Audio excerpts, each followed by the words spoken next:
This is the Subsound Premium.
What's up?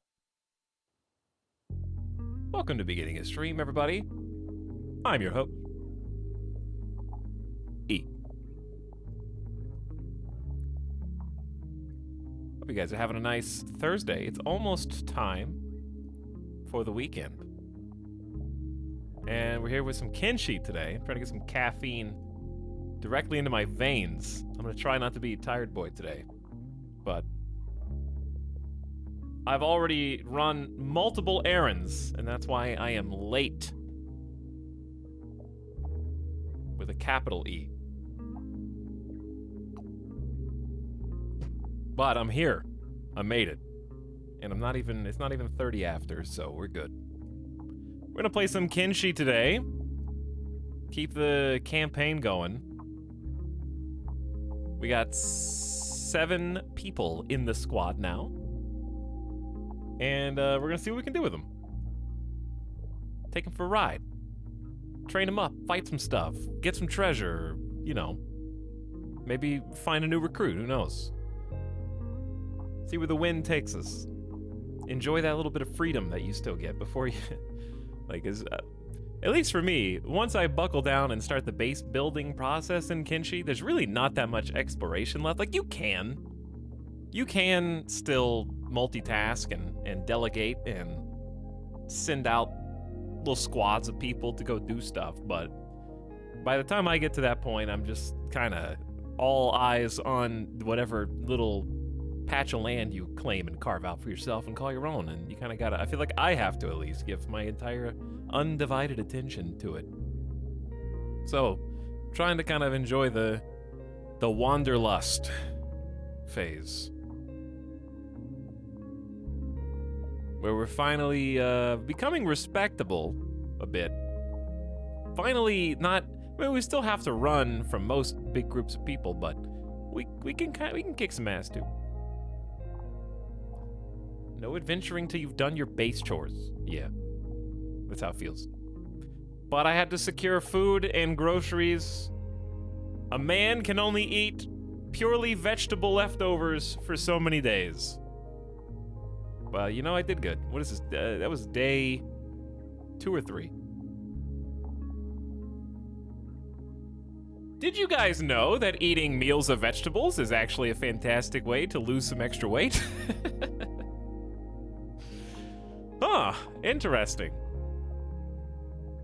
That it actually, like, the last few days actually just pushed me over my weight goal. Turns out if you don't just eat a bunch of, I mean, I may have got some cookies from the grocery store. I may have got some ice cream from the grocery store. I've earned it. Sounds like pseudoscience.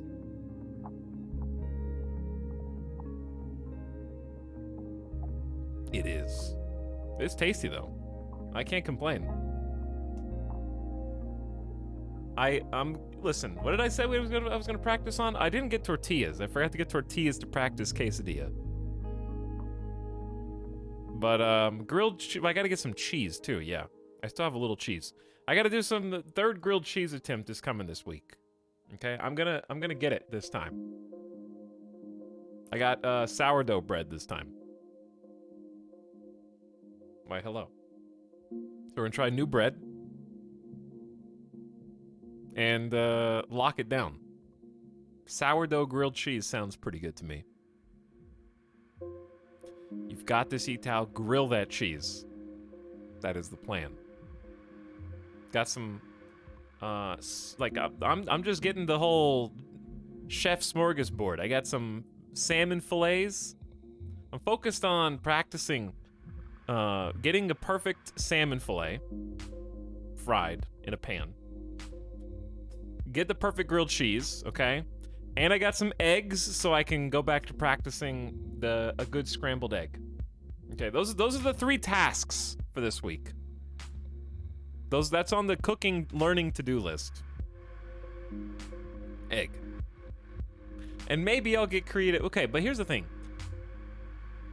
How else why do I bring food chat up in the first 10 minutes of every stream now? I don't know. I just got back from the grocery store, okay? Give me a break. I gotta find some more interesting ways to do broccoli. But if it ain't broke, don't fix it. Like, to me, I am a broccoli lover. So even though this sounds basic, it's just basic is good in this case. Just a simple steamed brock, salt, pepper, butter, to the point where it's not mushy. It's got a little bit of, not crisp, not necessarily crunch where you have to crunch it, but it's also not mushy. Just right there in the middle. And it's done. That's it. What else can I do? Broccoli's just good. Basic. Cauliflower greater than broccoli, don't at me. Strong disagree, but I can eat cauliflower now. I have adapted. I just eat broccoli raw. I guess you could do that. Stir-fry broccoli. I mean, stir-fry broccoli tastes fantastic. But I feel like it needs to be in there with something. Tree-like vegetables are all kind of the same. Soak it in butter. But broccoli with salt, pepper, butter is my favorite vegetable of all time. Yeah, so like stir-fry... I don't know that stir-fry broccoli is good, but I don't know that it can beat the classic tried and true, just salt, pepper, butters, steamed. I eat my broccoli just like my cauliflower, lightly steamed. I'm gonna try steamed cauliflower. I really want to try, okay, I got 3 different cauliflowers to try. Well, not yet, I need to go back to the grocery store. I forgot to get more cauliflower. Okay, I made a list of at least like half a dozen things I needed to get, and guess where the list was? Not with me. So I just winged it. Project Zomboid taught me to cook. Project Zomboid also taught me to cook, Pringle. You just throw stuff in the pan, and then stick the entire pan in the oven, right? Yeah. And the oven's heated up almost instantly, right? Yeah. Exactly like that. And regardless of what you put in the pan, make sure you chop it just before you do, with the chop sound effect.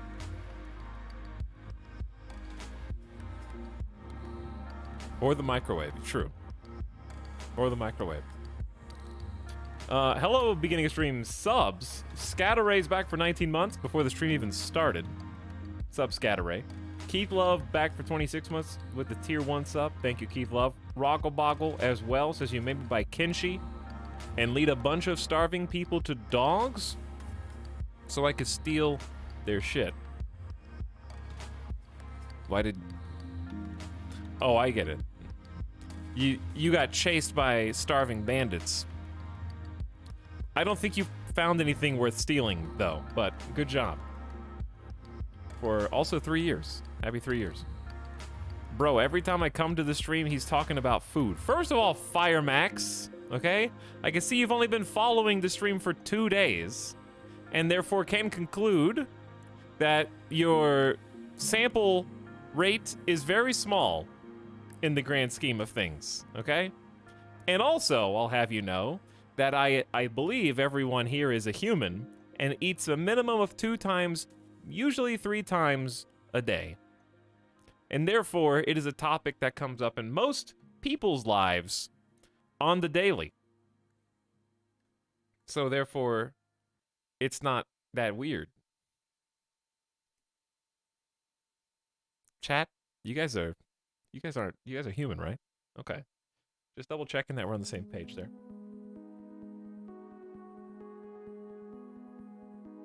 I am Tree. Every time I come here, he talks about eels. That's because chat demands it. I haven't even offered up anything the last few streams on that, and chat just keeps asking. Of course, fellow human. Nico F's not even following this channel, but is typing as if they are a human who watches it. Curious. First message. Bonaparte, thanks for 24 months. Also with the tier 2 sub. Appreciate 2 and 1. Eels now. This is going to be done tonight. I'm finishing this tonight. And you will get all your eels out of your system and there will be no more. I only have like 40 pages left. Yeah, I think I only have like 40 pages left. I'm gonna finish it tonight. Eel propaganda. The last few chapters aren't that happy though, so we're going down a dark road. Chapter 17 is the second to last chapter. I got 3 chapters left. 3 chapters left. And the second to last chapter is called The Eel on the Brink of Extinction. So, not great. Sad eel times.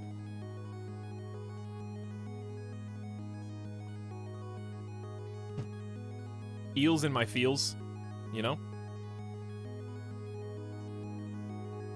But thanks again, Bonaparte, for tier 2 sub. Whole of One Zombie says lowercase e for 24 months.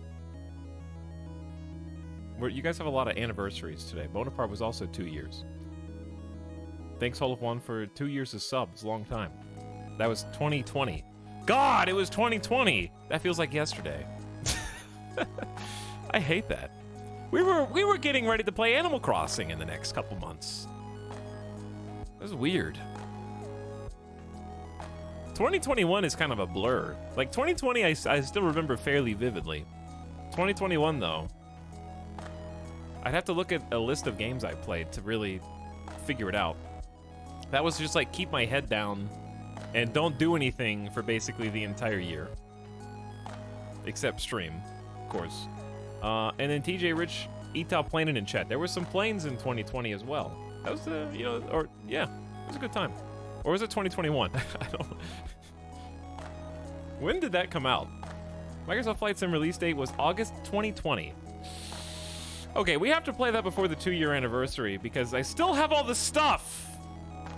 I still got all the stuff.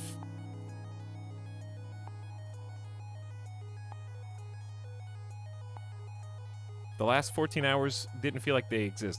I need to check to see when I should get my booster soon, I think. I think it's booster time soon. I don't remember when. I have the card. Still. I haven't lost it. It's gotta be soon.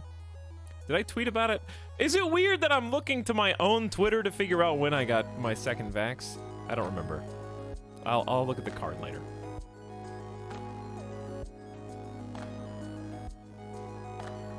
gonna take 3 streams to relearn everything. From Flight Sim?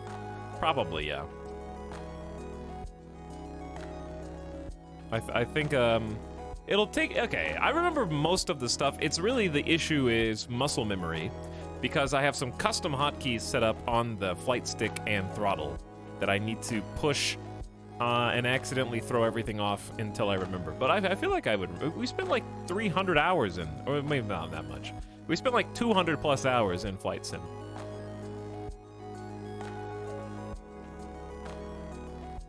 So, I think the muscle memory would come back, is what I'm trying to say. All right, where are we at? Where's the video game? Somebody said something about CK3. I don't remember. But yeah, that CK3 is next week? What February 8th. Okay, so it's like in, that's not next week. That's the week after next. Feb 8th is a Tuesday. That'll be Royal Court. So it's coming down the pipe. It's less than 2 weeks away. Let's put it like that. But of course, I'm looking forward to February because we need some new to invigorate. Not that the stuff we're doing right now should be disregarded, of course. I can't seem to click on my, there we go. I think I go up here for Kenshi, if I'm not mistaken. Yeah, Warhammer 3's next month. There's a whole bunch of stuff. End of January, though, we're just cruising. We're on cruise control.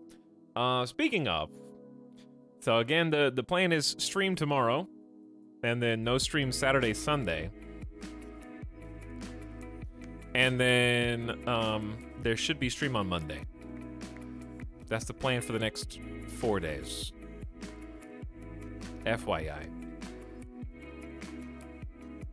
And tomorrow I'm starting to lean towards FMV, just because I want to kind of sit back and let the game happen to me. So we might do an FMV day tomorrow. FMV Friday again. Should be fun. I've got at least 2 or 3 queued up. Let me see. I've got a minimum of 2 that we haven't seen. I need to probably get a 3rd just in case they're short. But yeah, today and tomorrow's stream are gonna be just a little shorter than usual, just because I've been like running around doing IRL stuff, getting special food from Midas and groceries and other IRL chores and things, and I'm just kind of like shot from the last 6 days that we did, and then we're gonna do 5 this week. So I'm trying to pace myself so I don't hit peak burnout. And then we'll have a nice 2 days off to kind of rest and recuperate, and then come back rejuvenated for the next week. So I'm going for the many days, but not many hours per day approach right now. Which is good because it means we get to play more games. Just like we got some Vampire Survivors, some Caves of Cud.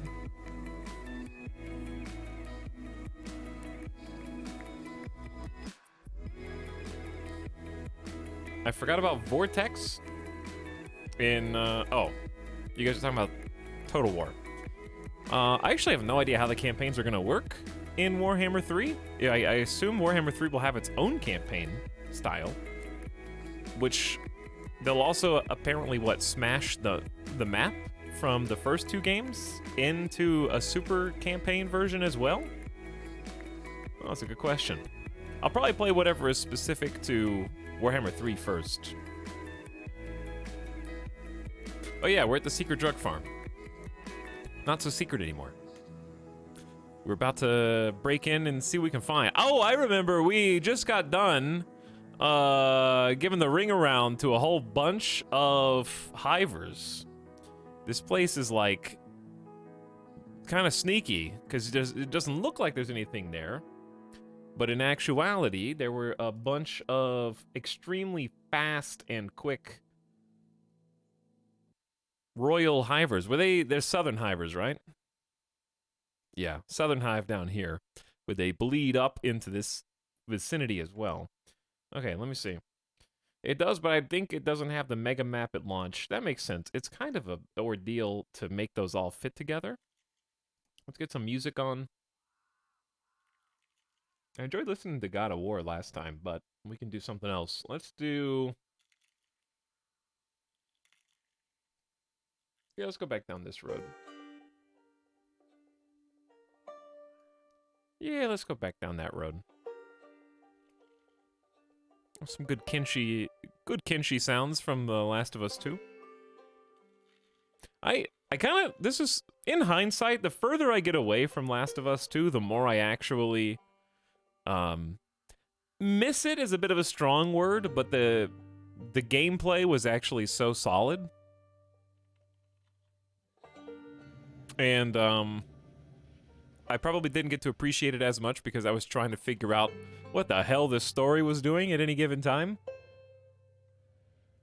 And I think if I had just been mentally prepared, then I would... I mean, I still enjoyed it while I was doing it, but, you know.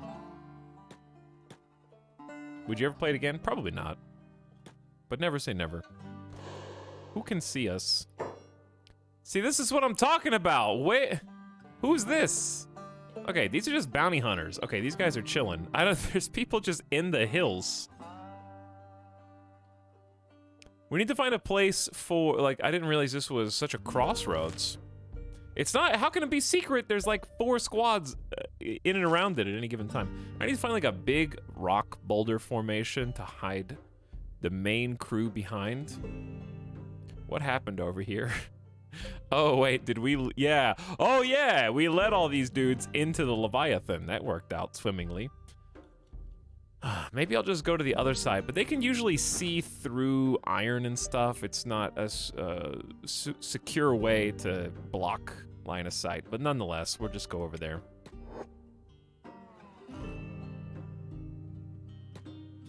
We'll just head that way. Bounty hunters, don't mind me. I don't have any bounties. Thank you. Talks anything composed by Gustavo Santalala or Santalaya? Santalala? I'm trying. I don't know. It's a cool last name, though. We'll give you Last of Us 2 vibes since he was the composer for both games. Good composer.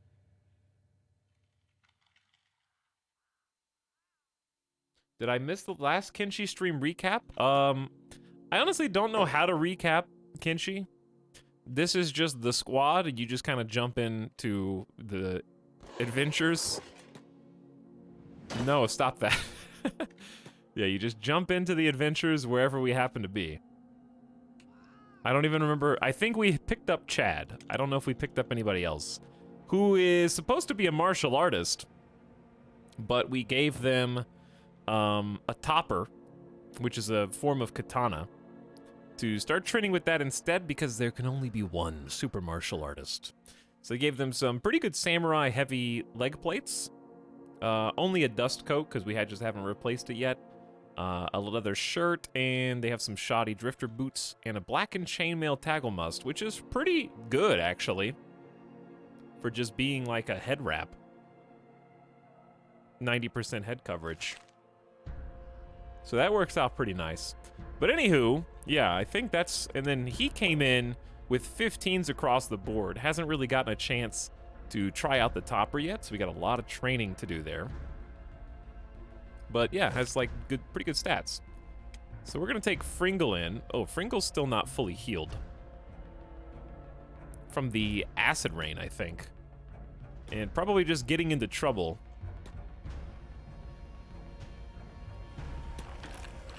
What with all the Southern Hive people that we've been running from? Hard to track progress when a lot of it's running and sneaking from certain death. Yeah, no, that's true. Okay, so we're just gonna investigate the... Oh, I forgot we already have stuff. All right, well, let's actually do a little transfer then. Who's got space? Horse's got some space, but is still encumbered. Yeagletooth's got quite a bit, actually. Okay, we're gonna go ahead and toss this plank and ringed saber, which we grabbed one of these from home. Maybe it was even the plank to give to somebody, but I think we were just trying to pick a weapon for Chad, and then we ended up looting something else anyway, so it became moot, if I remember correctly.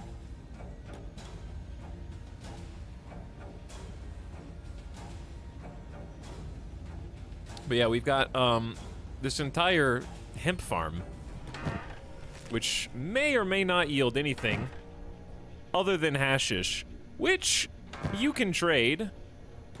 I don't think I'm gonna get it because the only way to meaningfully transfer it is in the trader's backpacks, because you can stack stuff in the trader's backpacks, whereas you can't stack anything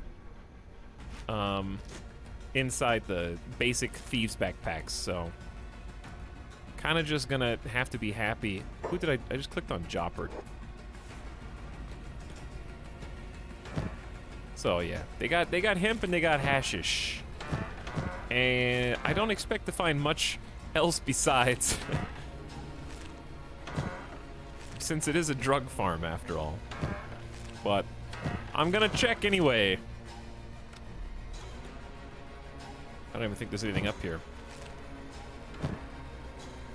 Well, if we wanted some free drugs, we could get them. We can also start growing our own if we get a little colony going. So that's a possibility. But we have to do it somewhere where we're not gonna anger the authorities immediately, because I think they know and it's illegal in different areas.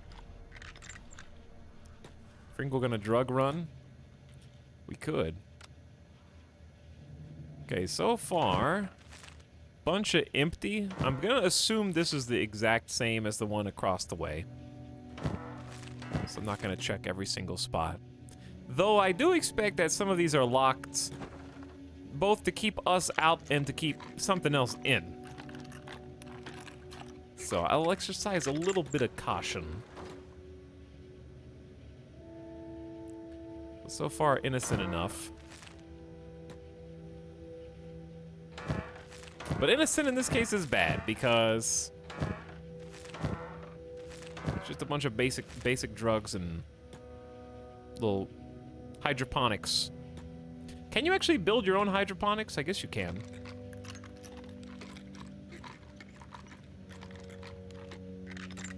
One of these is gonna be booby-trapped. Okay. How big are you? Security Spider 2, 60 attack, strength, dex, toughness. Uh-huh. We're gonna close that door and come back there. Are you dead? Why is this land bat just here? Do you think we could 1v1 a single land bat? I guess if he doesn't know, then why bother him, huh?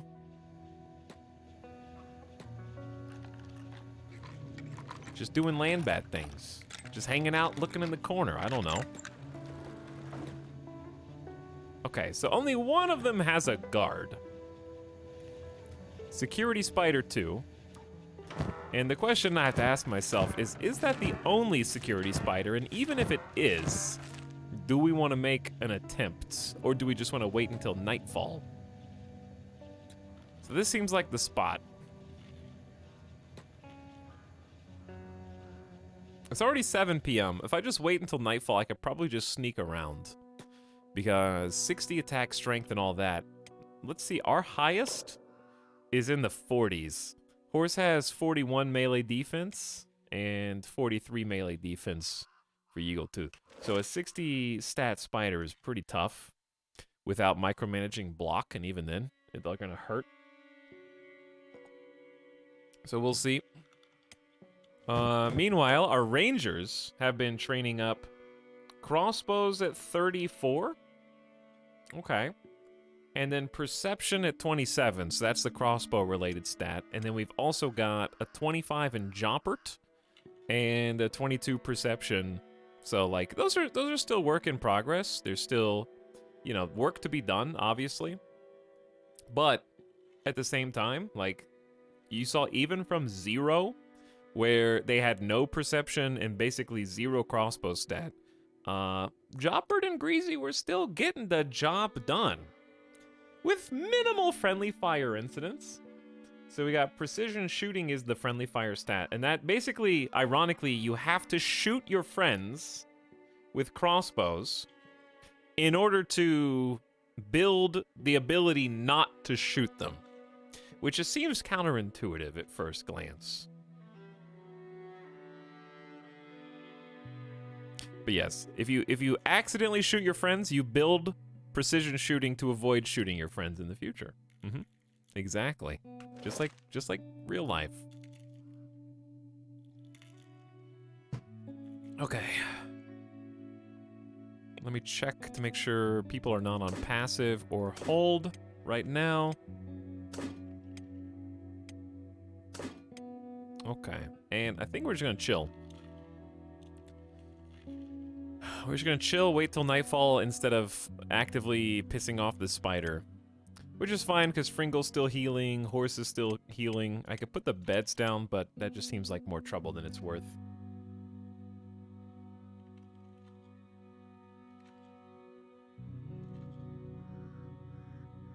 You stream Caves of Cuttiga in the future? Possibly. Stick around and find out, I guess. Normally I figure out what game I'm gonna play the day of, or the day before. But we will see. So, let me figure out where we want to go next while the clock is ticking and the sun's going down. We went from Crumbling Labs to Secret Drug Farm. Because I'm just trying to get away from the Ashlands. This whole area, crawling with Hive, and you definitely don't want to go here yet, means we should realistically consider maybe going up towards Brink and Black Scratch or just carving a path north. Because this is a pretty dangerous place, but danger also equals big payday, which can go hand in hand. So possibly go Brink, maybe take out a small house, just somewhere to store some stuff, because I don't necessarily want to sell these weapons. But I also want to check everyone's sidearm right now. Oh yeah, I forgot that I gave Chad the Iron Club Edge Type 1. Some Edgewalker apprentice, the ancient smith, was like, I'm gonna make a stick. And everyone else around him was like, why? You've been training to be a master smith for possibly hundreds of years.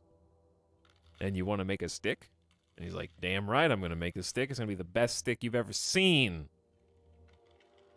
Near perfect condition. This same stick Iron Club has survived hundreds of years. And its quality is unrivaled by anything crafted in the modern age. So, we're going to secondary train blunt weapons, I guess. I guess if you really wanted to get crafty, you could do, Iron Club secondary and a blunt primary, like a staff or something like that, maybe. I don't remember what else is considered a blunt weapon. Because a plank does primarily blunt damage, but it's still a heavy weapon. I think you need like a staff. Okay, it is nighttime, so Fringle, let's go investigate.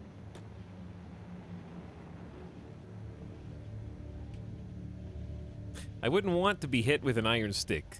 Me neither. Regardless of how old it was. Hello, spider. Are you even guarding anything, or are you just here to be annoying? This might just be a total waste of time, just has an extra spider in it. Bump. Excuse me, coming through. Yeah, I think this spider's just here to debate. I heard growling, but I think it's just that poor little bat that's like stuck there. Yeah, I don't think there's anything here, chat. That's okay.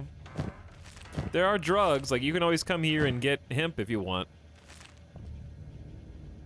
Or maybe some of those other crops that you can replant. Okay, well, bye, I guess.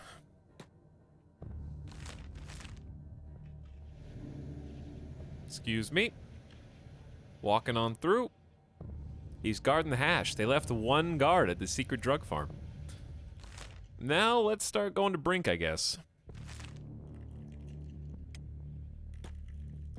Hey, where are you guys going? All right, everybody meet in the middle first.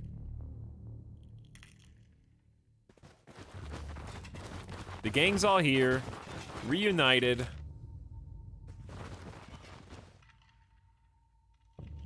Is this the spot that I looked at that I thought maybe we could live there, or was that down here? Maybe it was down there. I think I've checked this out too. Have we already been here recently? Or was that somewhere else? I don't remember. I feel like it was... because it was on the way to Crumble. I think it was this spot. And we were like, nah, this place sucks. And then I'm gonna check this spot and be like, yeah, that place sucks. But I do have a scientist, so if we find a suitable place that looks like it could accommodate buildings that we could construct ourselves, you know, we can at least scope it out and get a lay of the land. And a pretty big lay of the land. I think I see bad something over there. What is that? That's a gorilla. A gorilla with 72 strength. Scary, dude. Big gorilla. I don't think I want to fight that. 53 toughness. Thing's gonna hit like a truck. How fast does it run? 14 miles an hour. Or maybe that was me. Who's our slowest? 13? Pez? Nope. Chad is a 12. Chad is also trying to get used to carrying heavy armor and is normally an unarmed martial artist, so I guess that's part of the problem. But yes, we're off on our first excursion of the day. Coming up short, right at the beginning, I guess. Tasty, if we're being generous, orange juice lemonade, like... Base right here? Chat? Top, this... okay, that's channeling my inner Rust building the plateau base. Can't think you can walk up there, probably. Can you assassinate non-humanoids? No. I don't... like animals? Like wildlife? You can't sneak assassinate wildlife.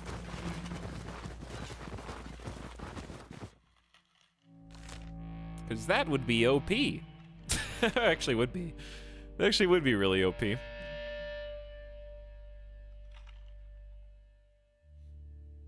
I meant like skeletons? Yeah, skeletons. Skeletons are technically humanoid in that they are bipedal. And characters in the game. Right, chat? I don't know, whatever. Anyways, yeah, you can knock out skeletons. That is doable.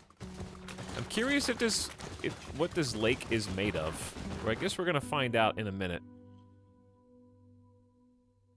Kenshi Chaos is going at 2 times speed and then acting surprised when you stumble into the dude who ends your entire run. Now that being said, they have 374 HP, but here's what we have. Rangers. That does make a difference. No, it does make a difference. I say let's give it a try. Because we gotta go... We gotta go through or around. He's gonna see us. We're trying to go that way. That being said, do you really want to, even if, let's say the land here is perfect, which it's not, look at the ash falling from the sky. I almost don't want to build here just on principle of the weather conditions. Okay, if he doesn't fight, then I'm not going to fight.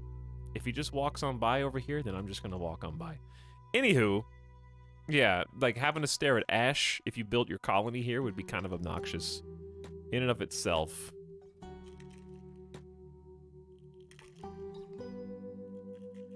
Think of the bit rate. Think of the permanent bit rate. I am gonna check though, but I bet the ground is not very fertile. And that's probably being gracious to the status of it.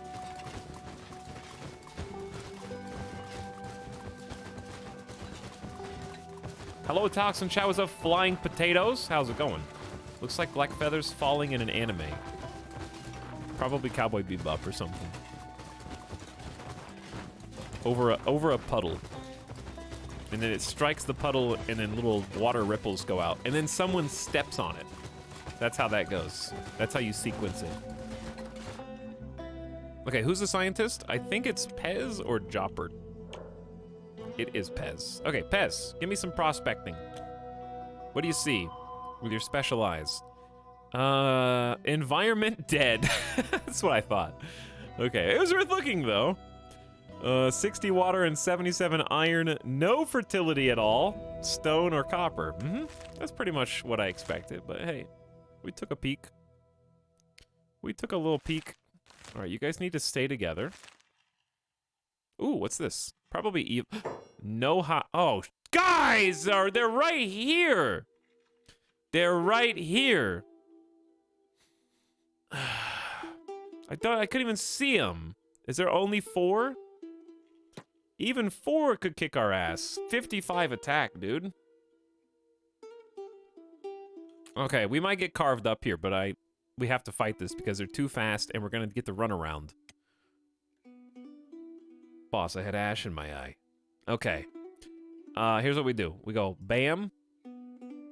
Fringle off to the right. Horse dead on. Yeagletooth around the back. Greasy Archer off to the side. Pez is in training. Pez just go off to the right a little bit and get ready to block. And then Joppert also off to the right. And then Chad kind of hold and hang back for a sec. 1, 2, 3, split. They're going for Greasy, and we can't allow them to do that. Pez, intercept. Fringle, take that one. Yeagletooth there. Horse here. This is going to be some big micromanagement because these guys are way better than us. And somebody could die. Pez, just cheer on the sideline. No, it's gonna be fine. Okay. So, I'm gonna be pausing a lot, so you better get ready to hear the sound effects. Greasy, help. I thought I told Chad to hold. Yeagletooth here, Chad there, Greasy there. Horse here. Good luck, everyone! 2 things. Number 1, in the first volley, Pez just got stomach capped. I saw a sick Fringle dodge, and then came back with a big left leg knock.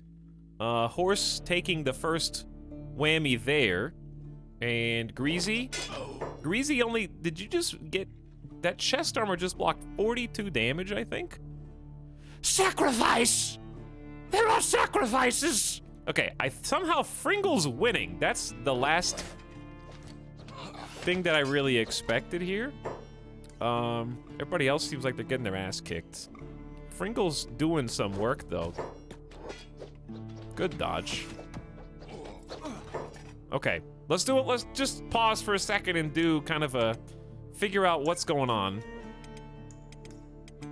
So, Pez, I'm gonna go in block mode now. Your stomach is giving out.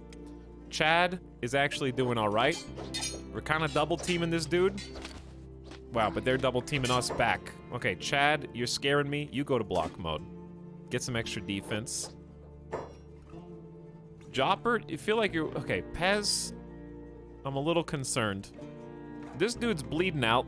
His leg's screwed. Fringle seems like he's doing a... Oh! No, never mind. I thought he was fighting like the weakest one. I'm gonna have Joppert turn around and offer some assistance, because Pez is getting shredded Yes, please. Okay, couldn't even get a single block in. Someone's gonna need to pick up the ad. And it can't really be horse. I'm gonna have Chad go over there.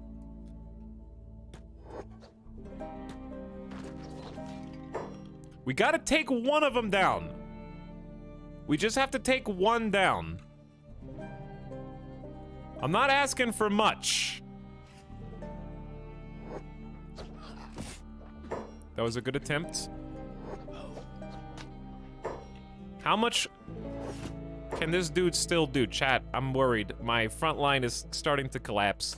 We're gonna need to go block with horse. Eagle Tooth is still kicking ass. Greasy is trying, I think. Oh, two things. Where did you come from? And how did horse get wrecked?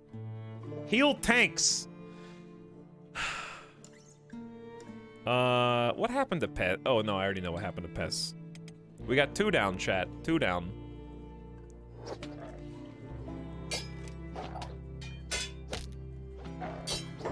Fringle has been destroying theirs. He's in critical condition. There we go. All right, Fringle, 2 things. They're only unconscious for 2 seconds. Can you get it? But they're gonna get up. They're gonna get up. Take their weapon. Got caught stealing. That's ours. What you mean? You have 5 blood in your entire body, dude. Okay, let's go over here and help Chad. All right, just ignore that guy. 5 blood, who cares? We're gonna go help Chad. Chad is down.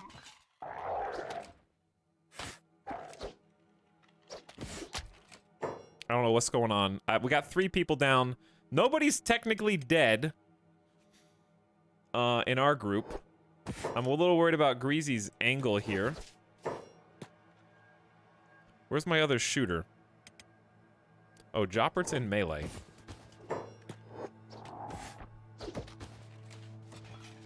Okay, we got another one. Fringle. Drop them. Take their armor. And then move the armor to the ground in case they get up and do not let them heal. Naked drone guards look kind of freaky. Oh, that's their stuff. I see. Okay, worry about these 2 last.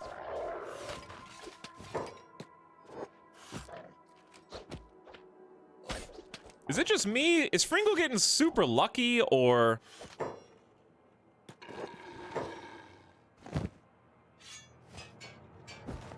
Or is he just balling out? I can't tell. No, Fringle is a god.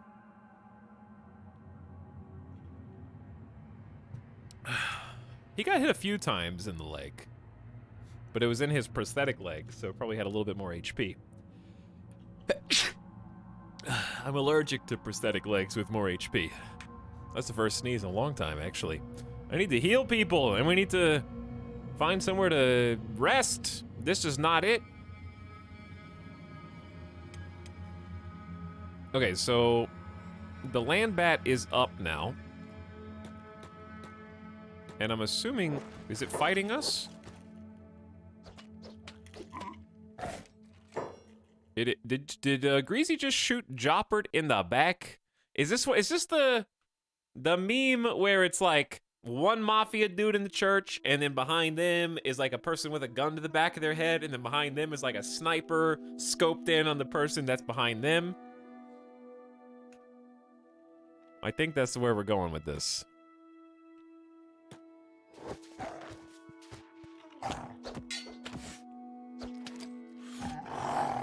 That's ours! Okay. Is it? I think they're dead, probably. And we need to do some healing. Fringle, who has good doctor skills? Eagle's one of the best ones. It's pretty much just Eagle Tooth. So I'm just gonna let the best doctor go, I guess. We could do some training. It wouldn't hurt for you to have that job.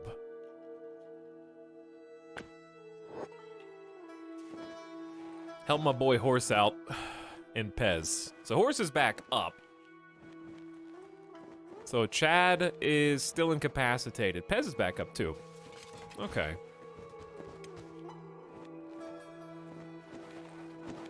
And then Fringle should help Eagle. Yeah. Well, I know it was only like 4 hivers, but a victory is still a victory, because you can see why I avoid those fights 10 out of 10 times. If that was a larger group, we would have been real out of luck.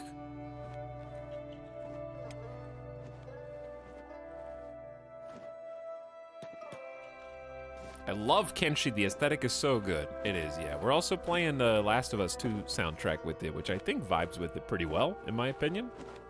That was a good fight, though. I was really impressed by Fringle. I know I can't say that enough right now, but I was honestly surprised.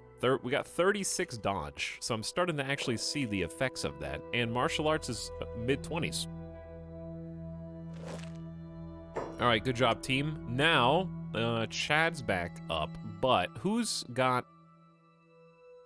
speed issues? Kind of all do.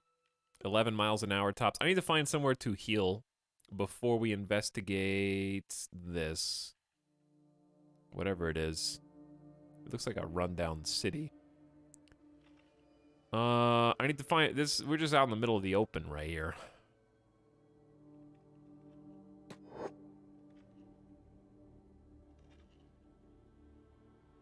So I'm just gonna head that way. Fringle can still move. Discovered ruined town. If it's abandoned, then that's a pretty good place to hang out. So let's go see.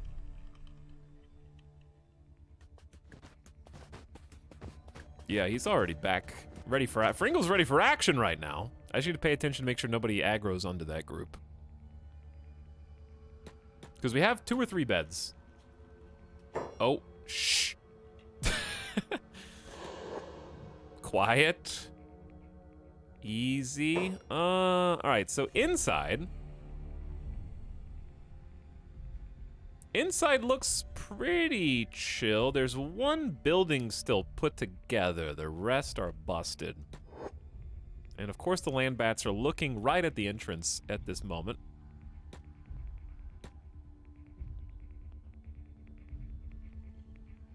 All right, while these guys are running over here, I'm gonna blow my nose real quick. Ah! Give me 1 sec.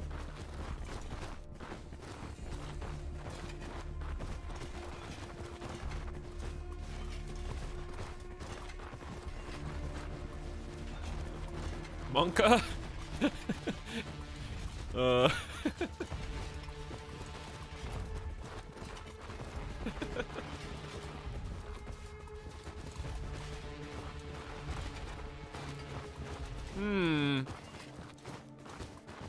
Don't know about that.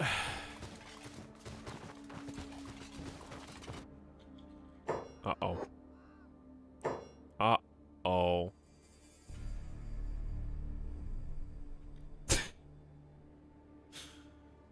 Oh. We got a situation over here.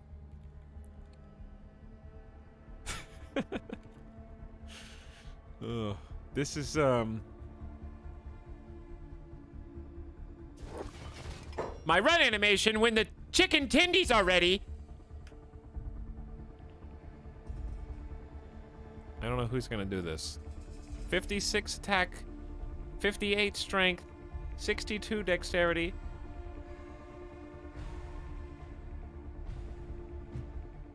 It's a strong boy. That is a strong lad. We have no choice now.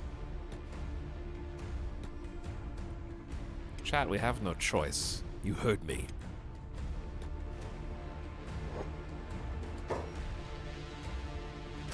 Everyone go passive. Eagle Tooth. This is all you.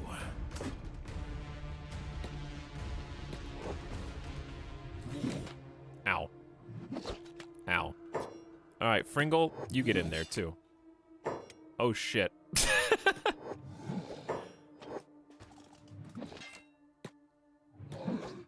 Wait. Fringle. Eagletooth's doing great. Get that kick in there! Ow. It's dodge training time, chat. Dodge training. If you can dodge a gorilla and kick it in the face, ow. Okay, Eagletooth, you come off a block then. Damn. Good job, squad. He's beginning to believe.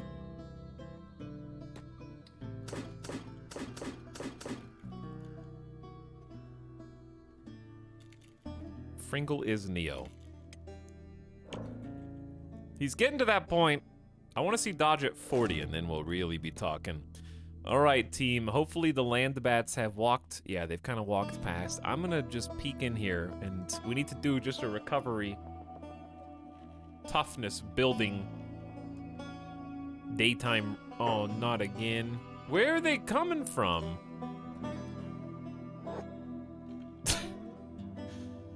Well, there's another one, I guess.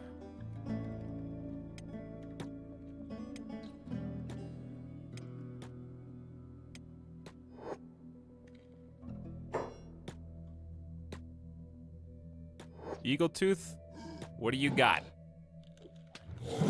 Stop getting hit. We need to find a bed. Uh-oh. We need to find the robot bed. Fringle, not feeling like such a god anymore. Going for the head. Eagletooth's trying to block. Turns out gorilla attacks are very large. Fringle needs some toughness anyways, so it's fine.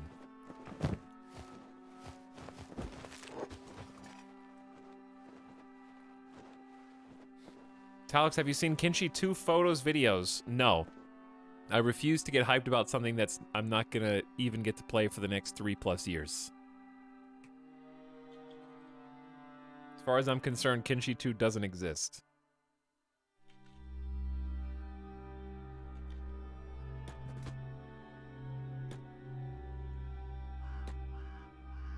It'll exist when I see a release date.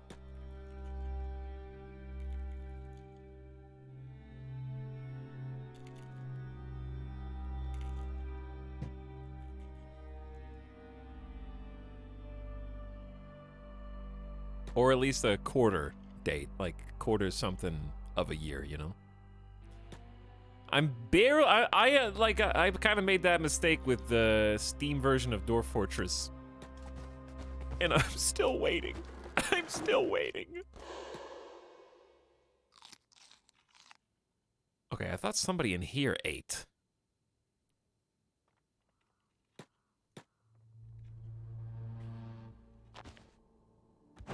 Well, this is interesting, isn't it? This old settlement, which... Can you actually... There's probably a mod to rebuild. Can you rebuild these without a mod? Dwarf Fortress is coming. Just keep holding. Okay, who's got the beds?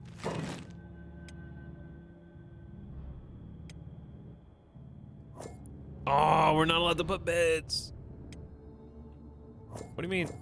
Nobody owns this. Yeah.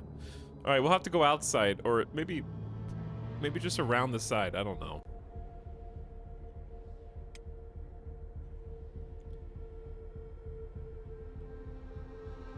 Well, it was a good idea. I mean, you could still stay in here if there were beds already. That would be fabulous. But there's not. It's all broken. It's all busted. Okay, we'll go outside, I guess. But there's land bats out there. We could kill them, but it's just kind of an extra thing. I'm gonna go over here. We already fought 2 gorillas, so I'm fairly confident in our abilities. I'm just gonna nestle right in here. Well, I can't. I won't be able to build there. I guess we'll just sleep out in the open and just fight whatever comes this way.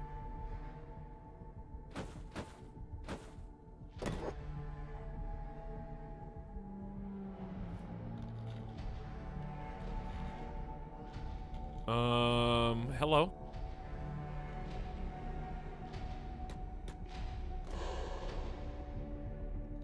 Chat, this is it's a little too hot. You know, it's a little too hot right here. There's a little too much heat.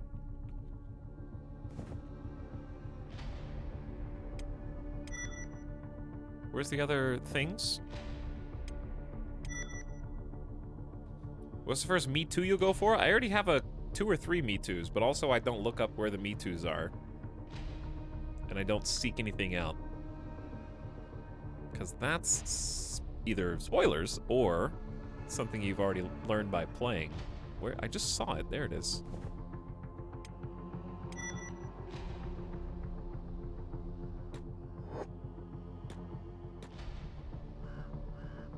Okay, well, I guess we'll just press on then. But we have a hard road ahead of us, and I camping out here is not gonna go well.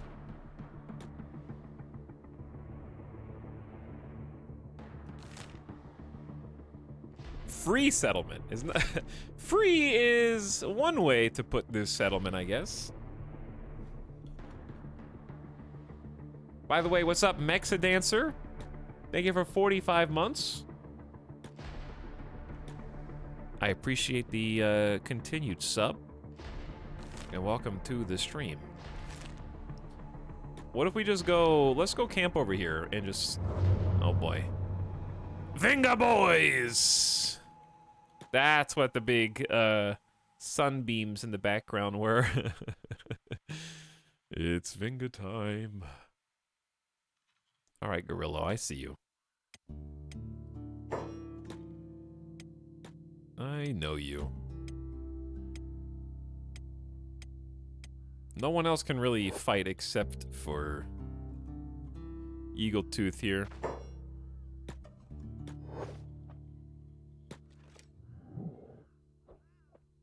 We could probably get a little closer though. Did I just see Fringle leap into action? Fringle wants a piece. Good kick, Fringle. But here's the thing about fighting the gorilla. You have to not get hit. That's very important.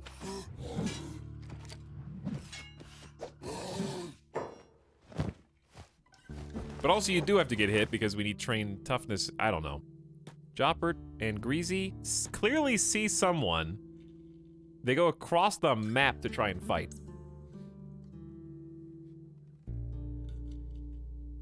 My liege, a new sub for your collection. Run while you still can. You know what, guys? Being a sub's not so bad. Get that guy. All right. Well, I was gonna stop to sleep over here, I guess. Because I just don't want to get caught in a big group and then we have a bunch of people with one hit to their stomach. And then we die. So.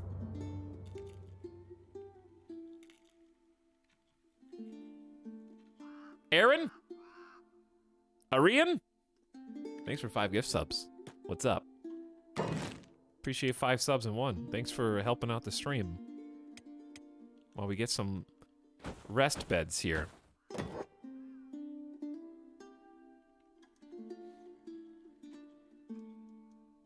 Second was right. I know, I just said the first one to make chat freak out. But, thank you for 5 gifts. Welcome, I Become Death, Raffenhawk, Icefire, Stoop Elder, and Castigant for a 4th month. A 5th month, a 1 month, and a 2 month. Much appreciated. Horse, you have the beds. Fringle. Actually, Fringle, you stay. Pez, you take 1. Chad, you take 1. And then Horse will take 1. And I guess we're just gonna sleep out in the open and just hope nothing comes to get us. At least we have 3 beds now. Now everybody going stealth, even the people resting can sneak. And then we'll just heal. I believe we should have plenty of food.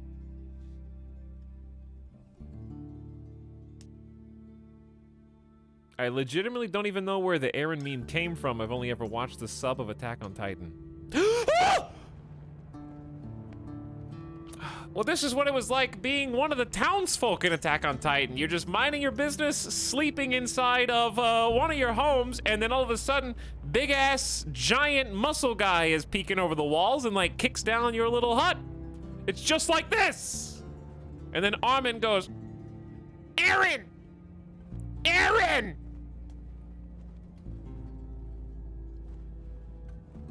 And then they have to fight. I'm on chat. We're on fire.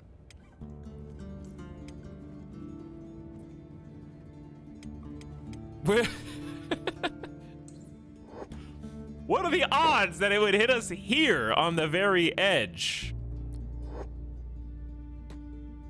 3 times speed is incredibly dangerous here.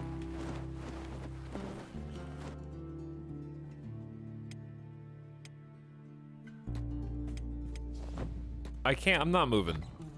This is like, people who live in an area that is ravaged historically by hurricanes, and they evacuated for the last one, but nothing bad happened. And then this one, they're like, I ain't moving, I don't care. Cat 5, whatever. I'm staying. I don't care if a little beam from the sun just came down and burned half my house. I'm just gonna tank at the next one, okay?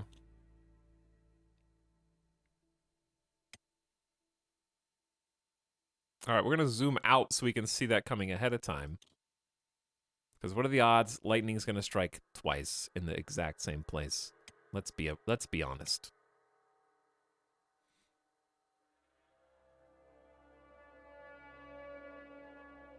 Now I'll be able to see it before it just jumps in. I still is the new season, like the final season of Attack on Titan, actually out yet? Or is it still... That's a big mountain for Kenshi. It's like in the clouds. Are they done though, or is it just like it's airing now? It's still airing. Okay.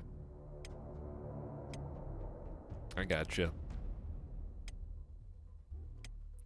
Okay, Chad's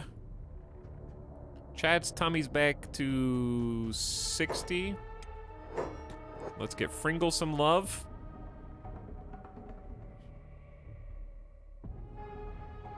Is someone living in Florida, the hurricanes just make us stronger? Sure. Okay. I'm watching you.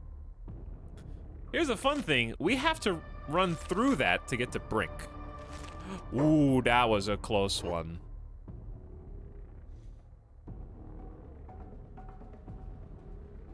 Hopefully nobody dies to solar flares. I'm not gonna watch until it's out because 24-minute episodes once a week. Yeah. Yeah. Yeah. I feel the same. I remember we already did the whole lore story yesterday, but I remember watching it in that 2015 or 2016 kind of time frame and thinking, whoa, the first season aired back in 2011. There's probably so much cool stuff for me to catch up on right now. I bet I'm gonna get to jump in and there's gonna be like 5 seasons ready for me. And then it was like, oh, it was just 1 season for years. That's probably also what I thought when I started Hunter x Hunter. I was like, damn, there's like hundreds of episodes. They're probably like, I can't believe the whole show's here, ready for me to binge and finish and get the complete story. It's exactly how it's gonna go.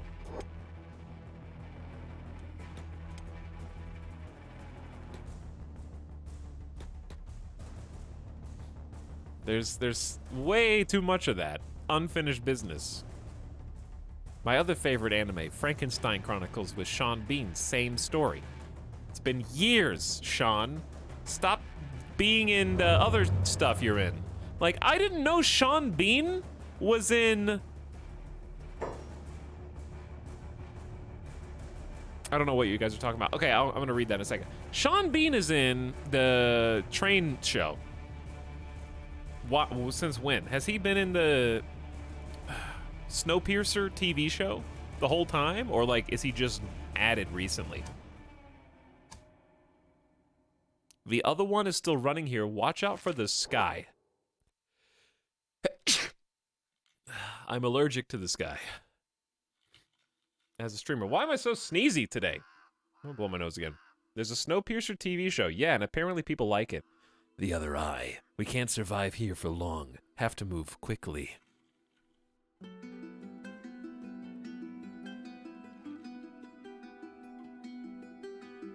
Why don't you guys ever explain anything properly?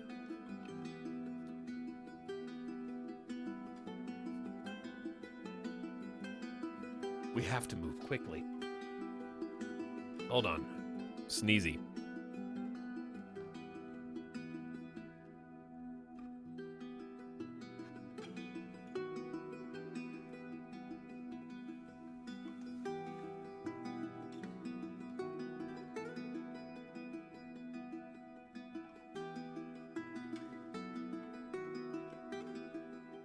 TV show is good, and yes, whole time. Okay. Well, maybe I will actually watch Snowpiercer just because Sean Bean is in it. I think that's actually just a good enough reason to watch anything.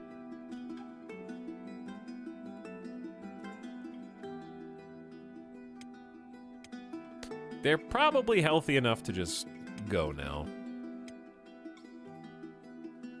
All right, we'll just go.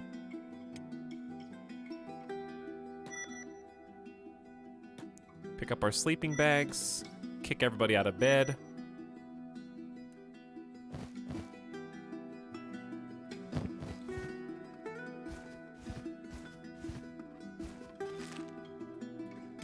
And I feel a lot healthier now.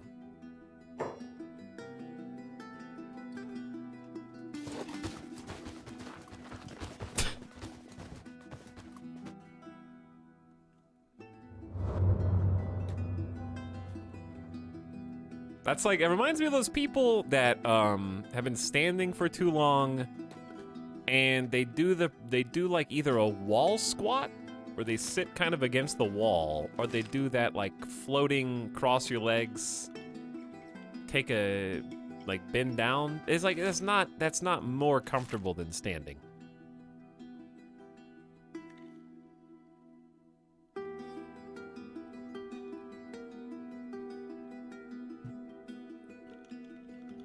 Now, how are we going to avoid... I don't think you do. I think you just duck. You just duck down. And if you get lasered, you get lasered. Because it's just happening all over the place here. Being able to move fast is a very beneficial way to get through Vinga. And we don't move that fast. We're capped at 12 miles an hour thanks to new member Chad, whose athletics is still in training and whose strength is also still in training, so they can carry more.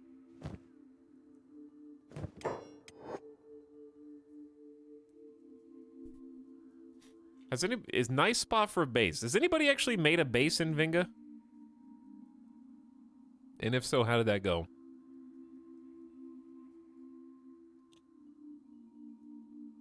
Oh, look, a beautiful spot for a base right there.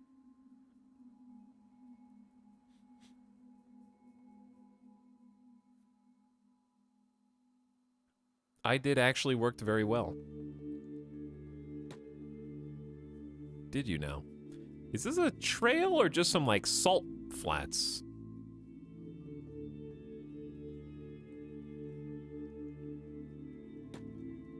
When the beams burn the buildings? That's a good question. I don't know if the beams do building damage or not. Pez? No water out here. Who could have guessed? I don't, that's too close to that other base anyways for me to build. I was gonna consider looking down there though. All right, keep moving up. Let's stay on the move. Try not to catch any extra sun.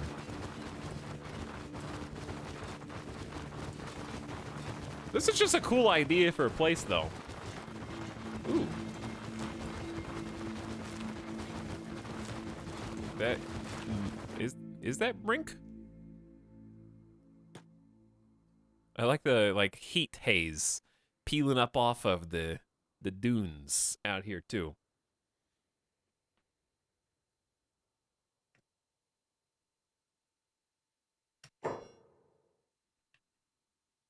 IG and strategy guides in chat. Hello.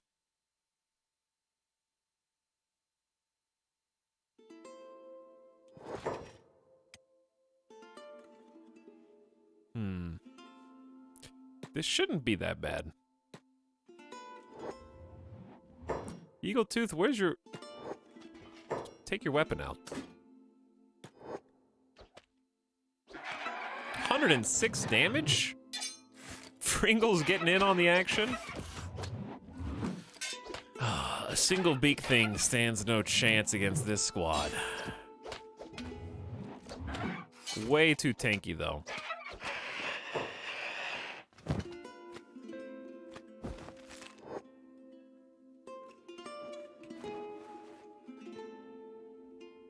An Elder Beak thing? Still scary. Anything less than an Elder Beak thing, not such a big deal anymore. We finally ascended to at least the baseline level of toughness. We could handle a squad of beak things, actually. I think reasonably we could probably take down 5 or 6 with good taunts.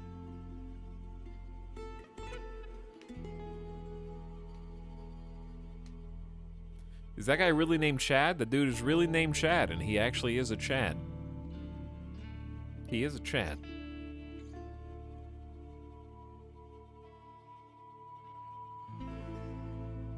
As his name suggests.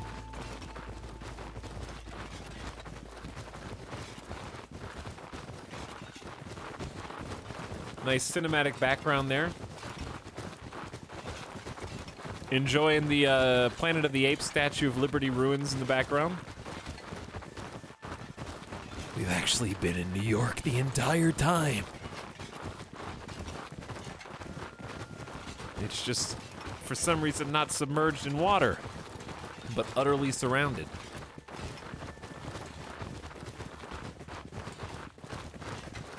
What's the command for the Kenshi log? It's probably Kenshi log. If I had to guess.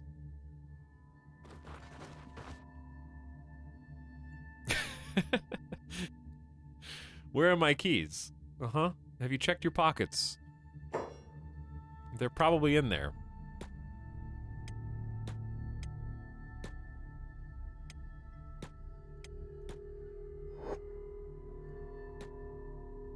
Get him, Fringle. Ow. Chad, get him. Fringle, handle your business. Horse, come on! How strong are these guys? Only 26 attack? You guys gotta get it together. Chad, stop blocking. And do something productive.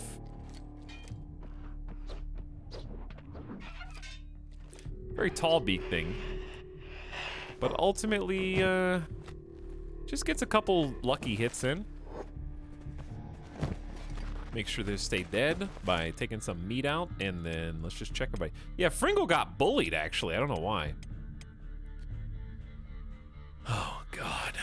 Well, we're almost to Brink. Just a bit further. And then we can heal in proper beds. But hey, Fringle's toughness is 34 now. We're gonna need like 50 plus. The Kenshi log is 26,265 words. About the length of a typical novella.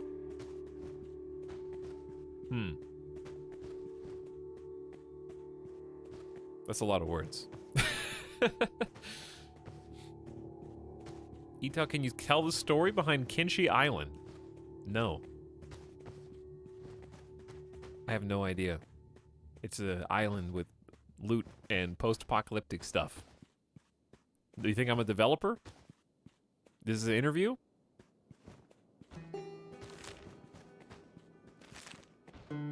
No smiley face. I'm being honest. The answer is no.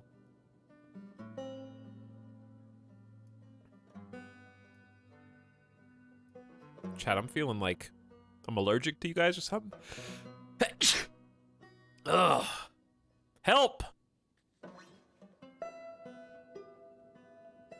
Who put, some, I don't even know what I'm allergic to then. Sneeze correctly. What do you mean that is a correct, what do you mean sneeze correctly?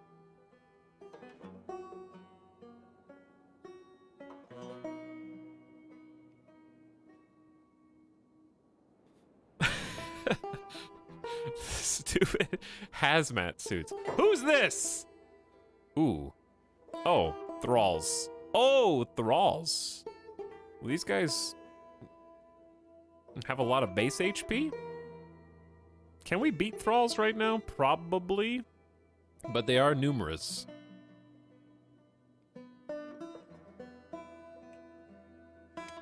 And some of us are not feeling so good.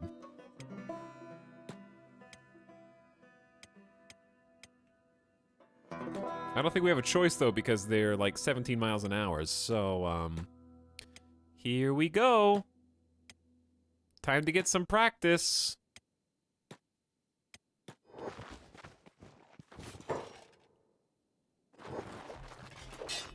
Chat, I don't like the red numbers right out of the gate, but I do like the 40 cleaves that are happening over here. Joppert. Oh, Pez is on block. Get some of that, Pez.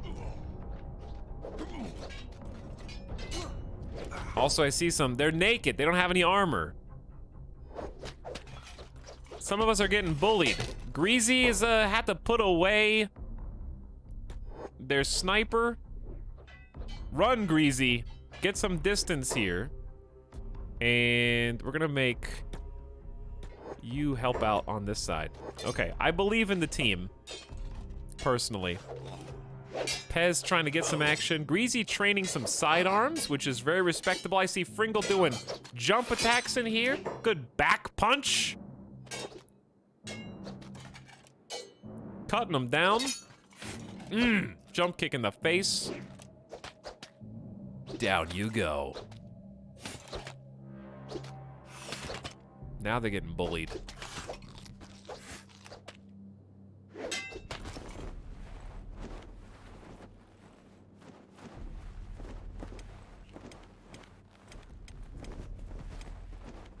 Okay, yeah, we can handle weak thralls.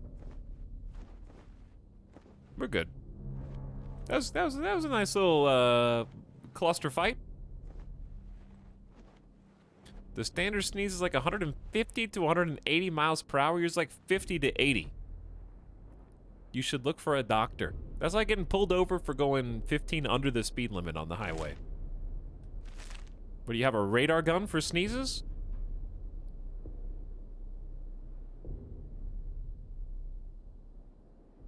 Do I need to get like the Waze app or something on my phone so I can figure out from other streamers like which chat members are setting up sneeze speed traps?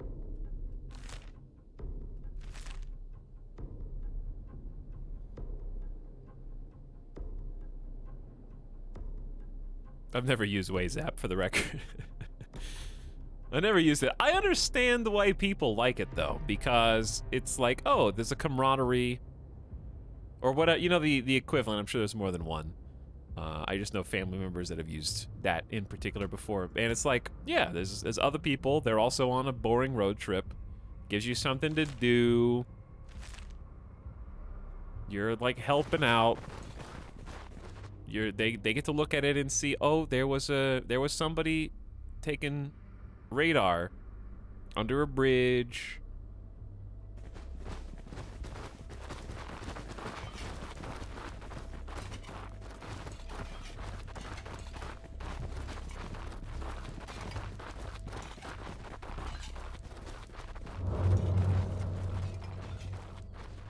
But I don't actually like... I know this is a crazy idea, but what if you just don't go 25 miles over the speed limit? Oh, I know that's wild. But then I don't have to have someone else sitting in the car who can't do anything else except for, like, help you not get caught. I don't... I don't need like a assistant maniac take.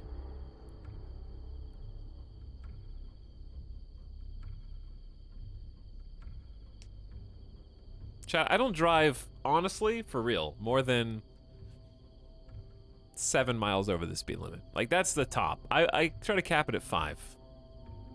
I ain't gonna get caught, okay? I've only had 1 ticket in my entire life. Typically, like, okay, it really depends. If the top speed limit is like 65, then plus 5, 70. If the speed limit is like 30, then people take that too seriously, and I ain't going faster than like 33. Because it might, you know, residential cops sitting on the side of the road are just way more like bone to pick. So I'm keeping that real low.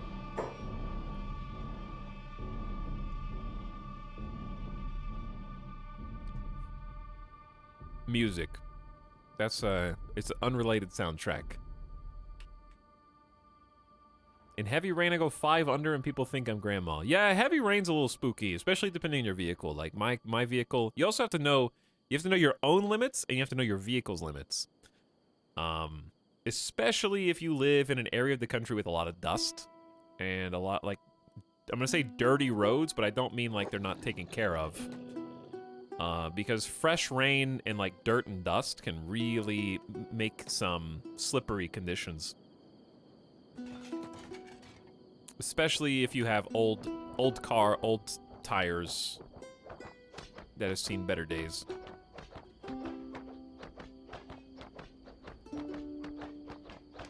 I hear a lot of training going on. There's a training arc happening somewhere around here. All right, we made it to the city though, and there's at least 2 bars. There's a weapon shop. We got bounty board, clothing shop, a farm shop, and a noble house. This is an area that should be very familiar to people from a few years ago because Brink and Black Scratch, especially, were 2 of our haunts. Where we made most of our trips to and from because we built our own city settlements. I don't remember the exact location, but this looks familiar. Somewhere over here, I think. So we're gonna try not building in the same place twice. Try and carve somewhere else out. But for now, let's go say hi and see who's here. And also maybe rest. New Chad on the squad. New Chad is on the squad. Nobody here, actually. How about the other bar?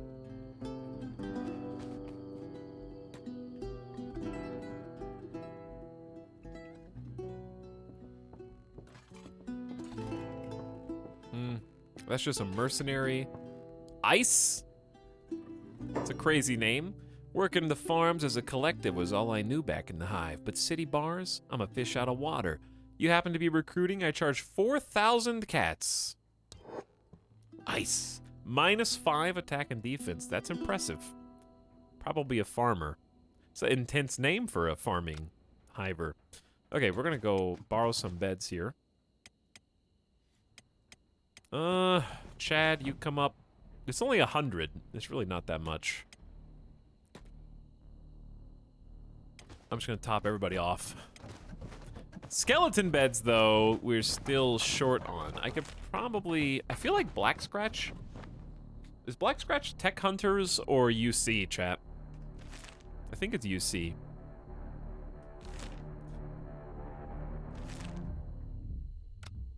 But it's weird to me that no UC cities have...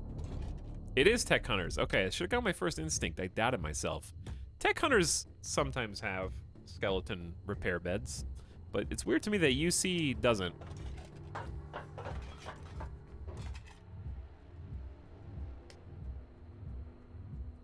What is this person talking about?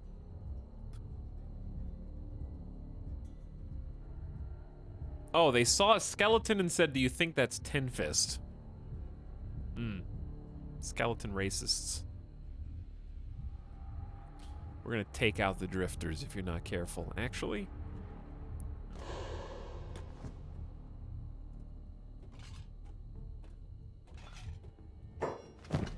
what you get.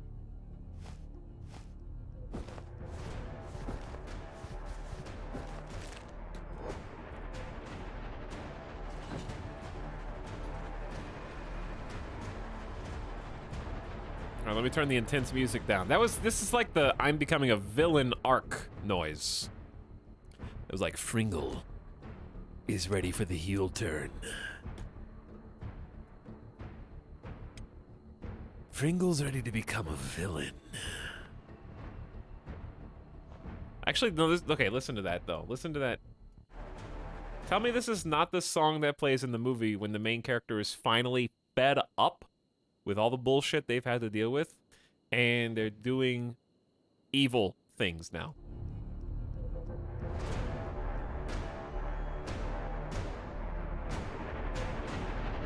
Like, unhinged.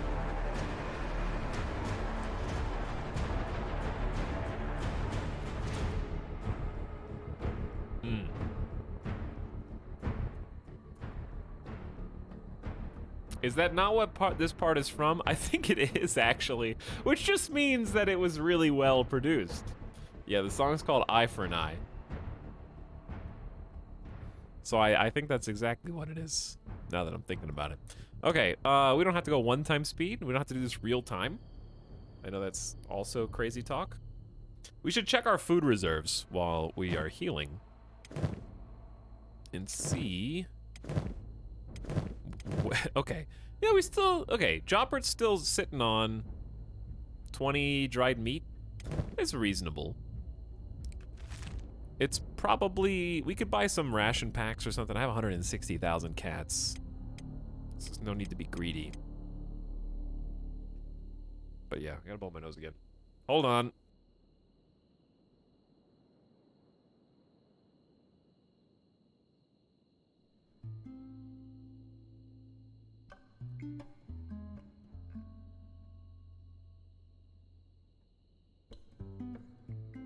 Okay.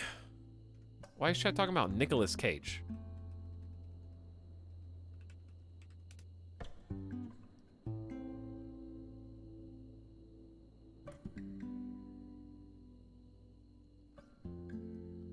Also, am I crazy? Hold on. Was Nicolas Cage a meme recently? I came across this picture of Nicolas Cage at the premiere for his new movie Running with the Devil, and it broke my brain. Hold on. I searched for Nick Cage current. Okay, in the game. And this is what came up, and it looks photoshopped.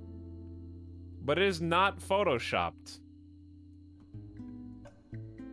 That is actually Nicolas Cage right now. But no, wait, no, it is photoshopped! But hang on. What? No, that is photoshopped. Hold on. No, but here's a real one. Why did they Photoshop this when there's a real one that looks almost the same?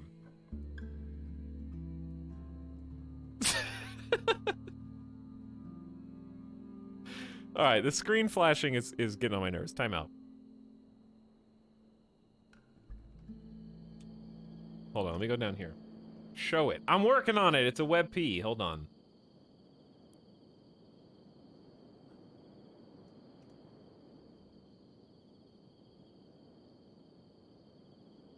See? Alright, that's still... It's almost the same. It's not quite... Okay, it's not really almost... They enlarged the beard for some reason. That's much more believable. Yeah, but like, he's already got the giant... Yeah, they made the hat super big. Yeah, okay. I didn't see the hat before. Oh my god. Oh my god. Wide brim, yeah. Ugh. Now, where was I? Alright, everyone's healed. Come on out! Come on out. You crazy kids. Let's go say what's up to the clothing shop.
Because there's like 19 of them. Oh, God.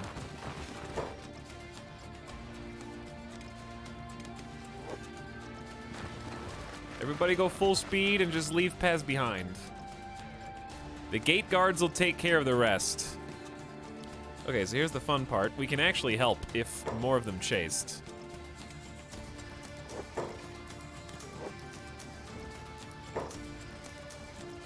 Because the babies, the Reaver's slaves, which is what they aim to make us, are not that difficult, but the Reavers themselves are proper fighters.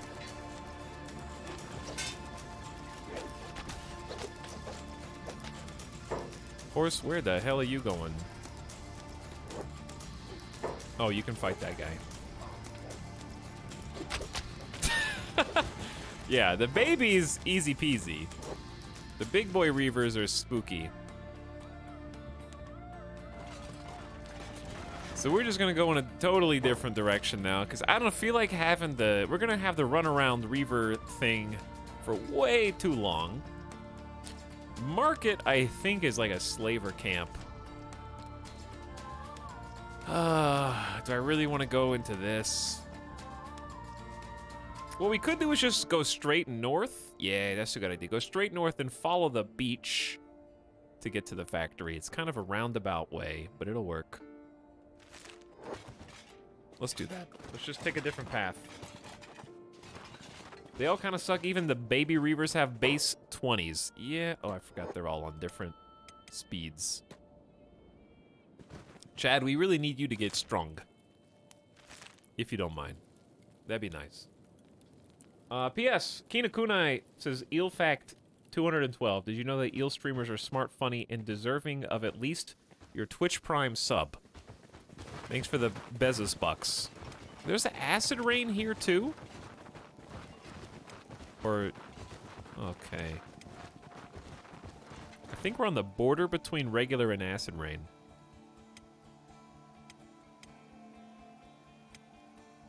Because it keeps flipping back and forth to acid rain and then normal.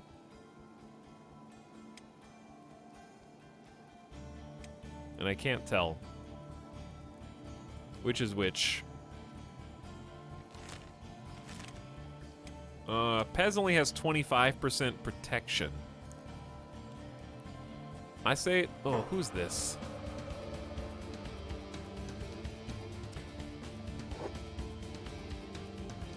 Bone dogs! Look at the size of our crew.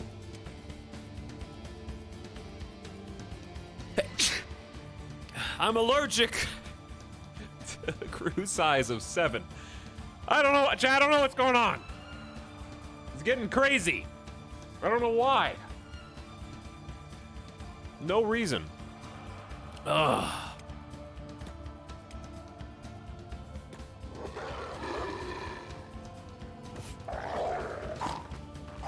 All right, team.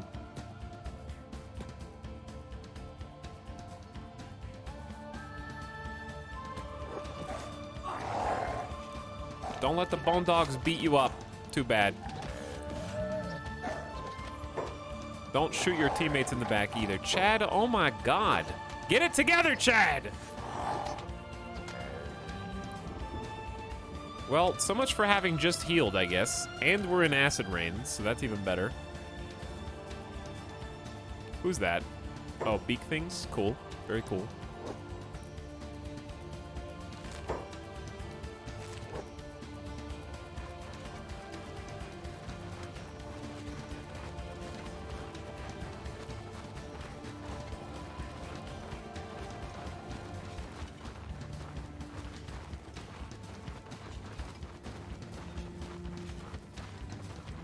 More like weak things. I already made that joke. You cannot make that joke anymore. It has already been expelled from the record.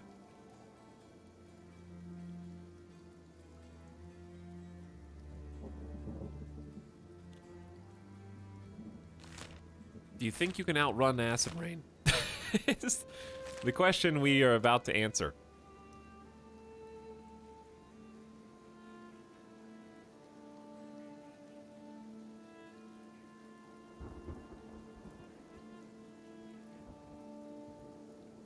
Call your meme lawyer, you'll be hearing from mine. You should have read the terms of service. Seeing that city over there, above the blue cotton candy field is pretty cool. What you didn't know is anything you write in this chat is automatically, oh, what up, given over to me. Should have read the terms of service.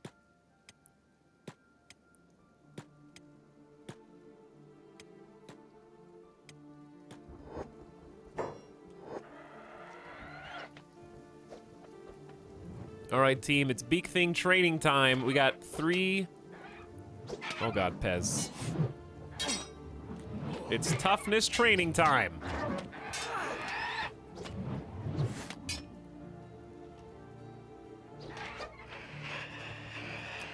And maybe we should actually take some meat. Is Joppert? Oh. No, they're fine. Okay, yeah. Who's got the backpack? Joppert does. So Joppert will harvest. Both making sure they stay dead and also, you know, getting some food for later. So let me see how you guys did. Fringle got hit a few times. Horse a couple times.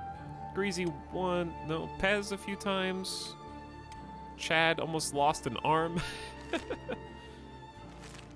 Chad's doing his best. So he's trying to catch up, right? He's trying to play catch up. He doesn't even have 20 toughness or melee defense right now. I could just put him on block. That might be good, but then he wouldn't get any offensive skills. And he's having to train katanas up from 15, so I don't know. But anyway, thanks again, Kina Kunai, for the 12-monther. I appreciate the year.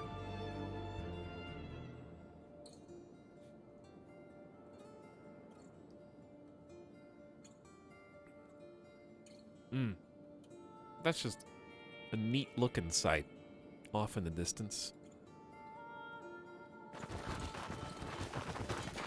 The birds are a little spooky. Are there actually bird enemies in this game? They usually just signal stuff, like if there's a big cluster of them. I see a tower over there. The render distance is very impressive. I also do have, I lived here. This, chat, is a historical monument here in Gut. Because if I'm not mistaken, this is exactly where we built our base back in 2019.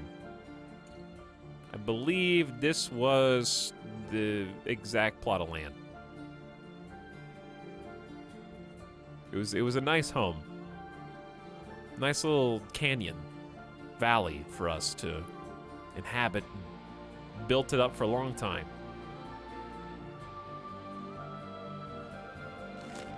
Cool place. So we are gonna head this way and just follow the coast all the way to this factory. Do some treasure hunting, continue the training arc. Haven't really gotten any loot today, so I want to change that. Hello. How many doggos is that?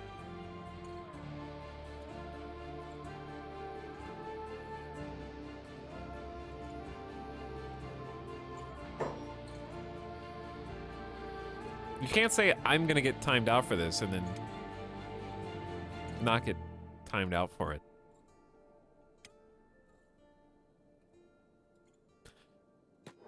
All right, if the doggo, where? Oh, they already left. Never mind. I thought the dogs wanted to fight. They did not. Strip them of their VIP and give it to me. Tempting.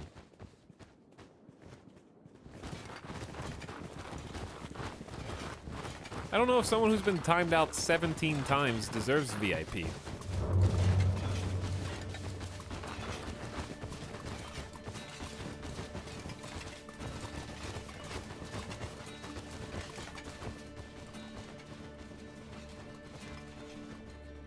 Not you, the person who was just timed out.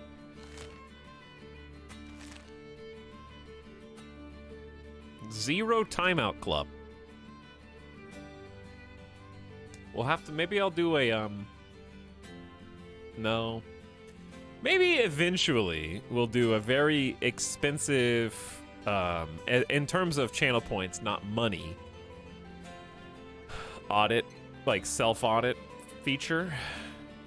But I don't want people to spam it.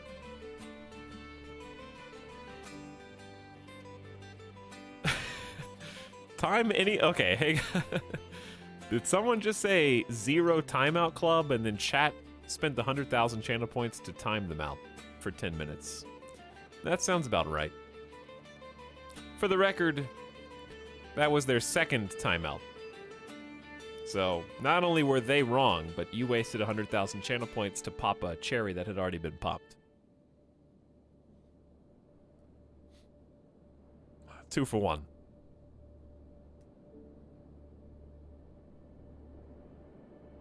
Scammed. Got him.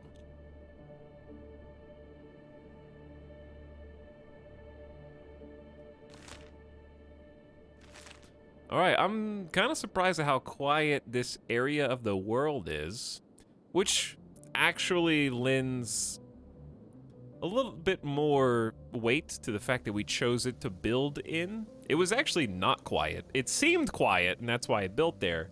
And then everybody was breaking down our doors. Reavers, United City Samurai trying to collect taxes. We got Beak Thing to tax.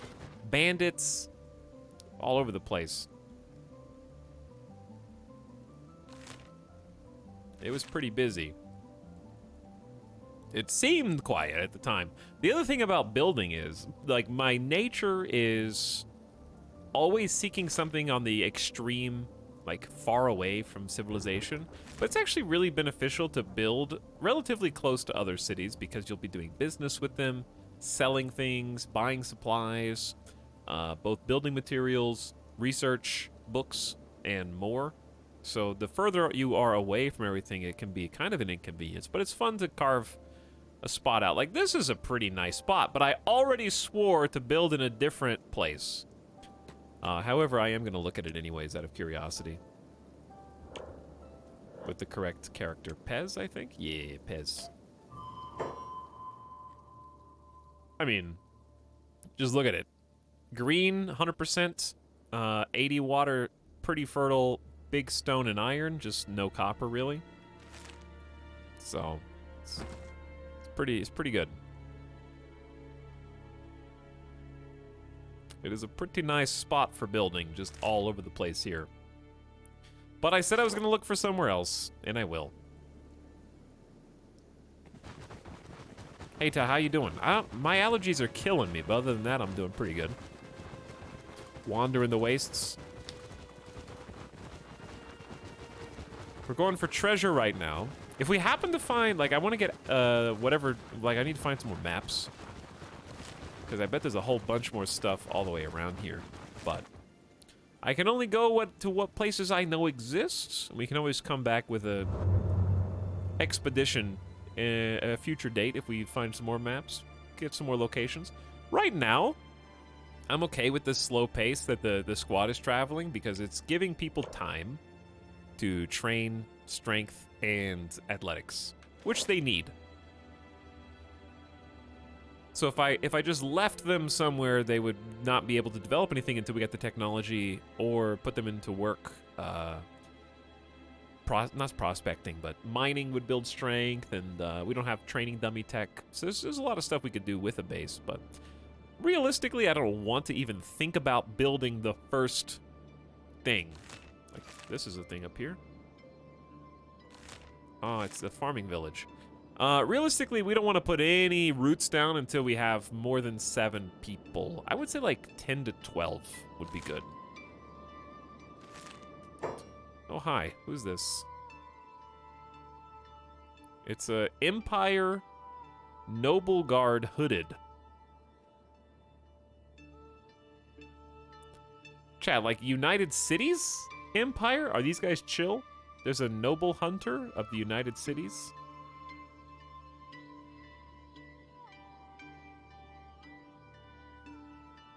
They're chill, right? No elp.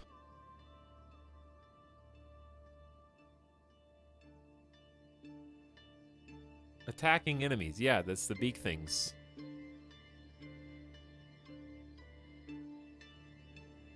Totally chill. Totally chill. I'm pretty sure they are, but I'll go around anyways. I'll give them a wide berth. An endangered skeleton? Today must be my lucky day.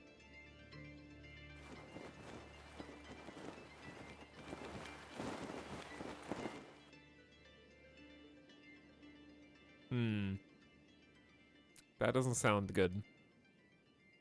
They run 22 miles an hour.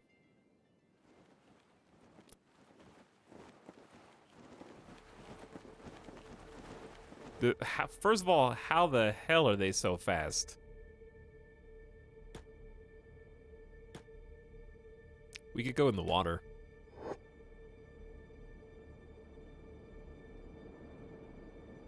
Fetch my sword, peasant, and start the hunt! I think they're coming for me. We're just gonna go for a swim. Yeah, they're attacking Eagletooth.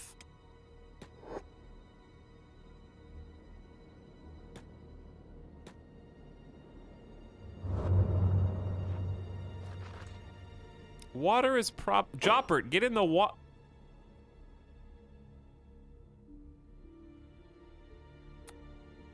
What just happened?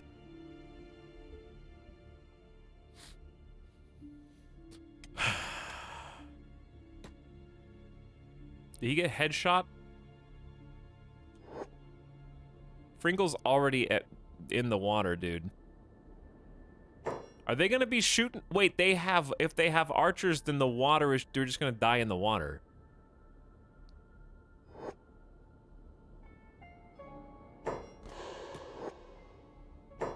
Uh-oh. Chat.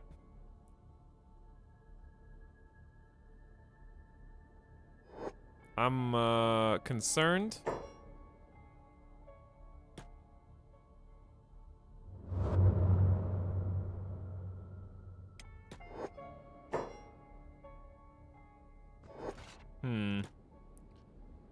They seem to have...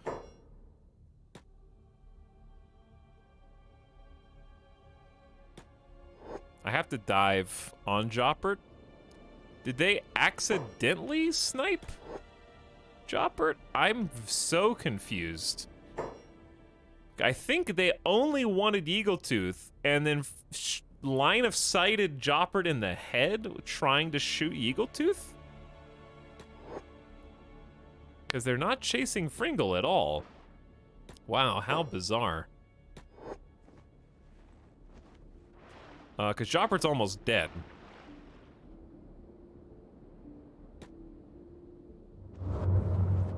Like, straight up, 26 blood, negative 38. Oh my god. I don't know if that head armor did anything. I gave you an iron hat. I'm hoping that 70% coverage stopped you from just getting one shot. Almost got brained. Okay, so that almost ruined the run. I was gonna be very upset. Yeah, I think I see what did it. I may have a bone to pick. Hold on. Can I just bring horseback then? And we could set a bed down right here on the edge of the lake and then get Joppert healing. And then I can do a little Fringle action.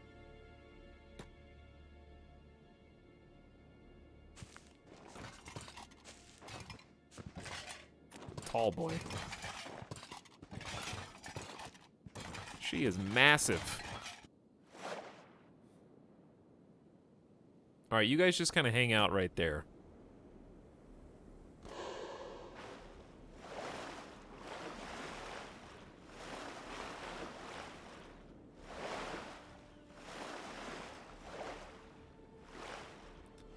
All right, Joppert, stay in stealth mode. Horse, you've got the beds. So we're gonna get a camp bed.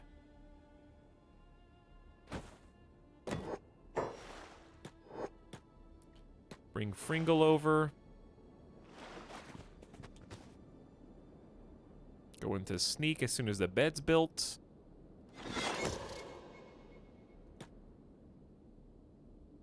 Alright, you stay right there, little buddy.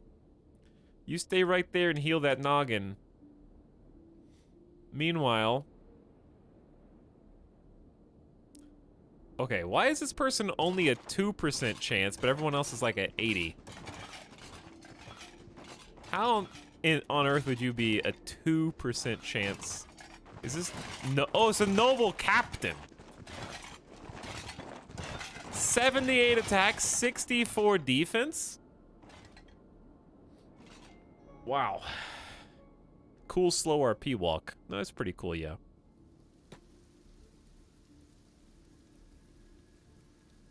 %2 of the time, every time, I say.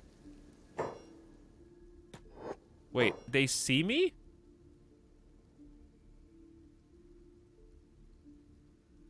I'm assuming you can't sneak up on nobles. They're not even facing me. They're gonna shoot Fringle, chat! Ah!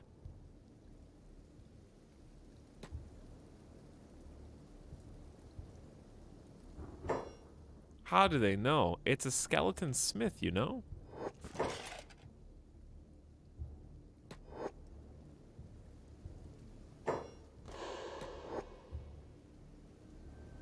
Are they chasing Fringle? Chad, are they walking back towards the beach? Did I...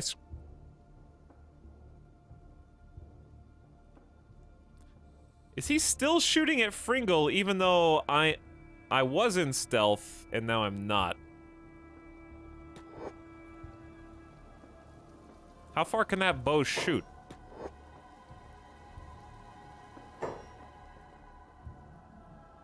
Where are they?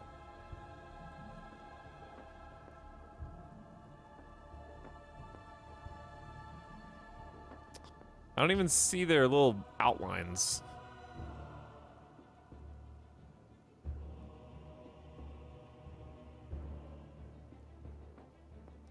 Where are the bad guys? They're on the edge, like this is the edge of my camera. Chat, point at the screen. Do you see them? Because I don't see shit.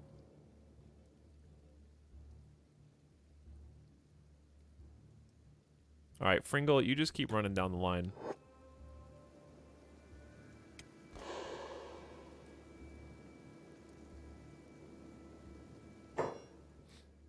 On ground.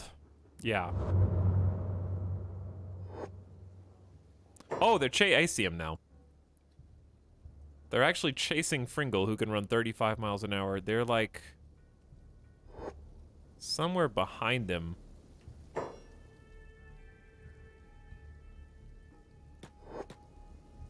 Who's this? Samurai Scouts and Grass Pirates? Hmm, interesting.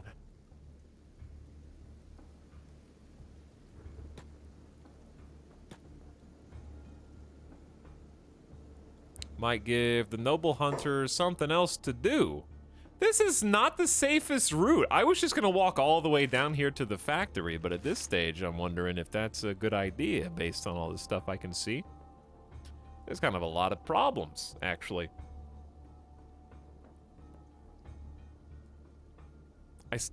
I got one look at the pursuing, oh, there they are. They're still chasing Fringle. All right, just run into the damn fishing village, I guess.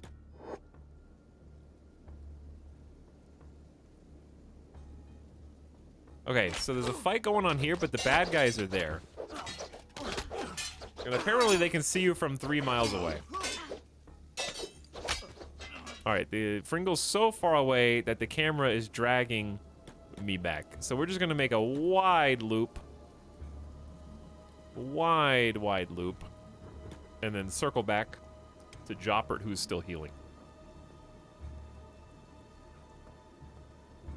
Whew. That was actually really risky and scary because if they had gotten a snipe off and taken Fringle down, I don't know who would have saved him. Because, like, he saved Jopper, but who rescues the rescuer?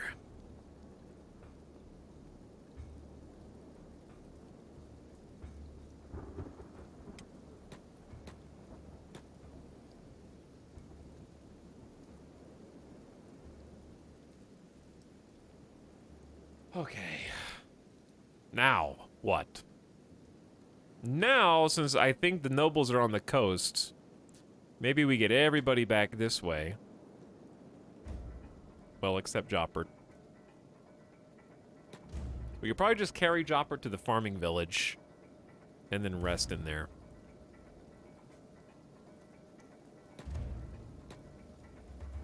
And hopefully the nobles are far enough that way where it won't be a problem. We'll just cut up this way, go left to fishing village. Because staying on this coast is incredibly dangerous. We almost just lost a crew member.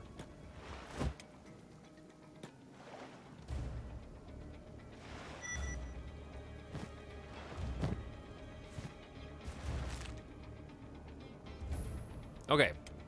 The team's coming back out of the water. I guess swim training is still viable.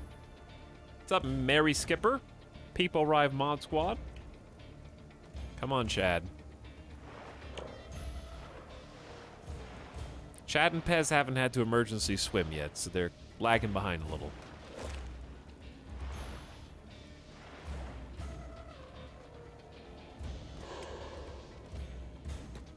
And then Pez.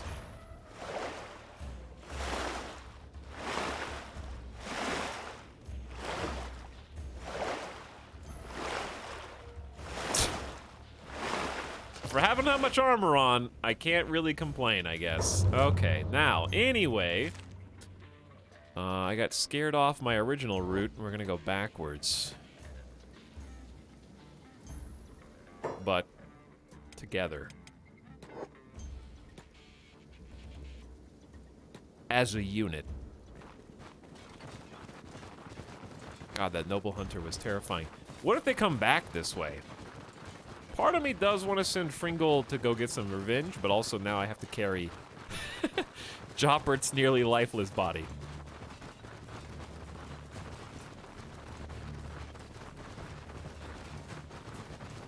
Mod Squad is tired. Understandable. It's Thursday. Chat, okay, if we had to do a tier list for weekdays, I think I would put Wednesday above Thursday. There's something feels better about being in the middle of the week than being one day away from the last weekday. Is that weird? It's like mentally, there's something more like hopeful about that. Like Friday is Friday, right? It's hard to beat. The only thing that can beat Friday is Saturday, and I personally am a Sunday lover too, because there's nothing like a good rainy Sunday afternoon nap or just chill, watch a TV show, read a book or something. We got some nodders and some nopers. Tuesday, worst day. I think Tuesday, let's do a weekday tier list. Who just said, "Fuck!" What's going on over here in the fishing village, dude? You guys see that? They're coming for me! No! Let the blood of the fallen nurture our soils! Okay, I don't think we want to go to that farming village. I'll send Fringle over there to find out what's happening.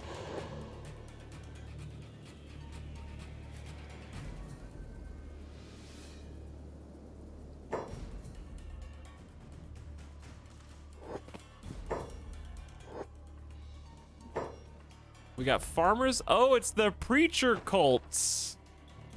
The preacher cult is here. Okay, well, I'm glad I didn't just wander on in, yeah?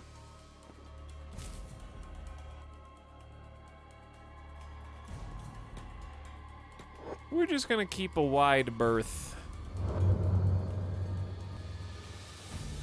Not mess with that.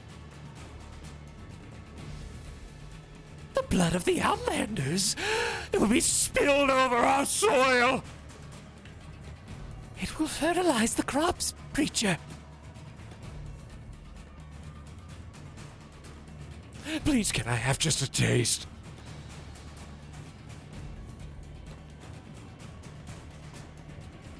Scouting while carrying a dude, yeah? It works pretty well. Okay, we're going this way now. Let me quick save. and then I'll do the tier list. Why are you guys going in different directions? All right, the tier list. The days of the week tier list.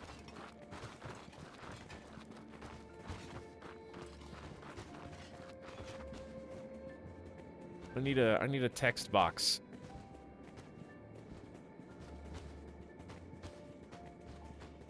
Who is that? Moon Guardian of the Preacher Cult?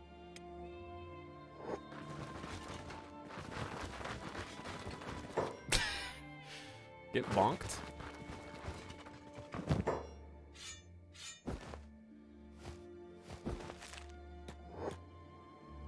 I don't know if they're inherently hostile, but I'm not taking any risks, is all I'm saying.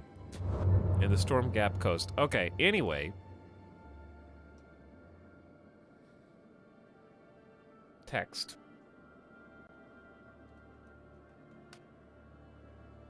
All right, here's the tier list for days of the week.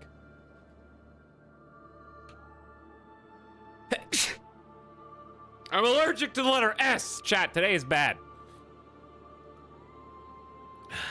Today is bad. I'm sorry. I apologize for... I'm not sick. I'm just like... It's out of nowhere sneezy. Only sneezy.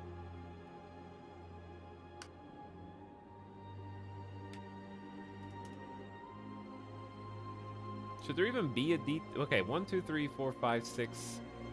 I don't want an E tier, but we can have one on each day of the...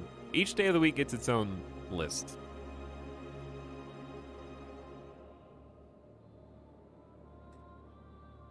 Okay, so S tier...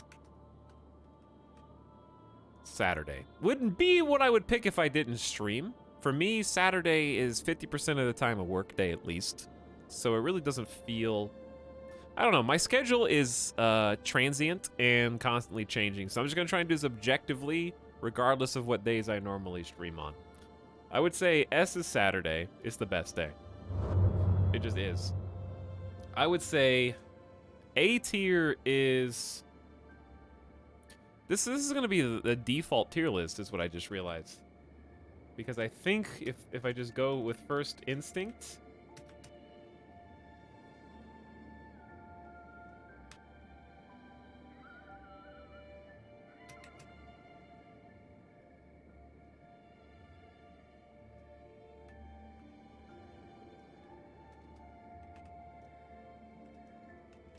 I think I just have to go with First Instinct.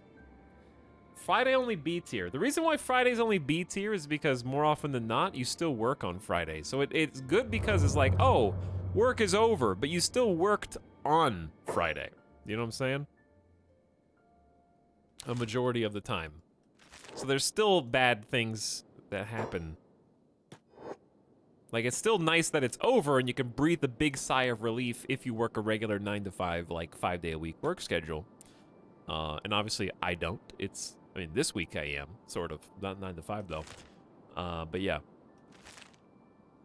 I will explain. So, Tuesday's the worst because the reason why Monday's better than Tuesday, it seems arbitrary. I think Monday gets a terrible rap, and here's why. Because on Monday, post-Sunday, like, hopefully in, like I said, the average work week, you just had Friday evening, Saturday, and Sunday. Or like school, right? You have the average school week. You had Friday night, Saturday, and Sunday to yourself. To do, or hang out, or whatever. So, like, Monday, you're still coming into Monday as like the wind is still in my sails. Like, I just had so much free time that it makes Monday more bearable because it's like, you know what, I could do some work today. I could be productive, I guess, because I just had like 2.5 days of rest and recuperation. Whereas Tuesday is like, there is no hope. Tuesday, you are firmly sandwiched between you're far enough away from the weekend where you've got nothing left from it, and you've still got Wednesday, Thursday, Friday before you get back to the weekend. So you're in no man's land. That's why I would say Monday is better than Tuesday. There's still some naivety of like, I can do this. Explain Wednesday. Wednesday is halfway through the week. So it's like being on the sailing ship and being at the top of the mast in the lookout and then spying with your eyeglass and you see land. You haven't got to land, but you can see it. There is an end in sight. You know the weekend's coming, and you're halfway there. Why is Thursday worse, though? Thursday's worse because, again, it's not Friday, and you're sunk back into the underbelly of the ship. You're back to swabbing the poop deck. Like, you got, Wednesday was like, oh, I'm 3 days in. I've already done it. I'm there. And then Thursday, you're like, oh, I'm not there. I actually still have 2 days to go.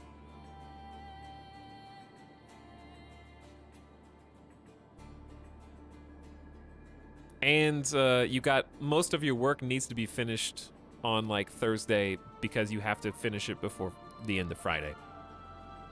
Thursday is when the fatigue really sets in. Yeah. Yeah. Like today. I am actually a little tired today, but the caffeine's working. Caffeine's gone. I just realized the coffee is gone. All right, let me take this down. You can disagree if you want. But that's my tier list, not yours. Thursday's like, shit, the week is almost over and I got nothing done. Basically. All right, is this, oh, I think I remember this village, actually. Yeah, it's just a fishing village. I remember there's a named pond in here. I don't actually need to stop in here. Well, Jopper might if there's a bed. Because there's a bar. It's dead cat. Dead cats.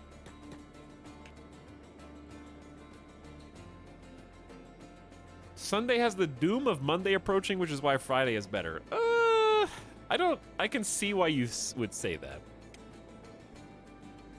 However, I disagree because I think I'm trying to rank. I think the day rankings change depending on what perspective time frame wise. Okay, because like if you said you're ranking each day on the tier list based on 8 a.m.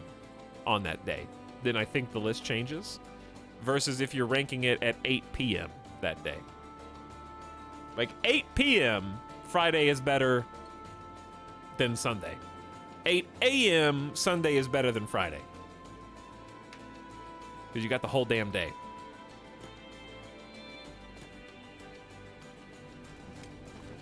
If that makes sense.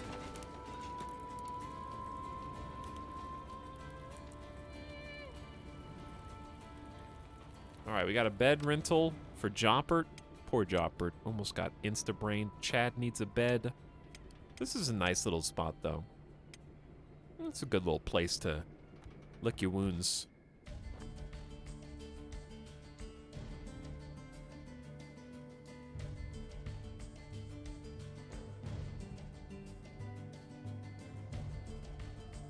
Thursday is when you figure out usually if you're gonna have a good weekend or not. That's kind of true. That is kind of true. But yeah, this village is actually pretty cool. This is a good design for a village. I think this actually inspired the town we ultimately made years ago when I played Kenshi, because you got the front gate entrance here. And then when the enemy groups kind of cluster... Who's this? Oh god, it's Reavers. Yeah, when enemy groups happen to show up and appear... I don't think... Can we lock this? Can I lock the dead cat gate? Because this sucks.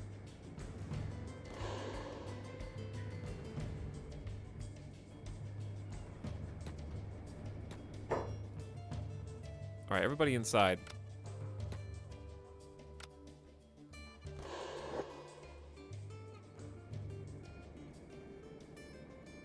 Anyway, when the bad guys come and attack the gates, you've got these battlements, these ramparts up here that you can shoot from.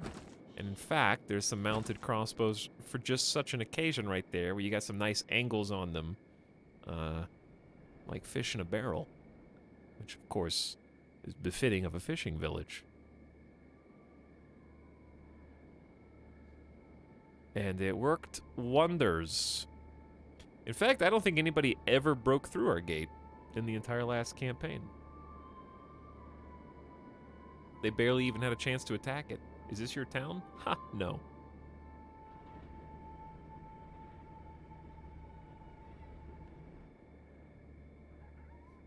It is not. Okay, who's sleepy? Joppert finally is awake, no longer unconscious. I just saw there was a gate back here that just leads to the water. Why do they have this stronger gate facing the water, I wonder?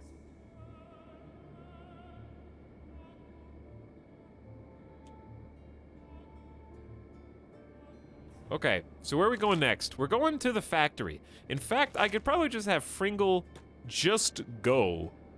That way the other people stay here in relative safety and quiet. Oh, it did lock the gate back. Well, isn't that convenient?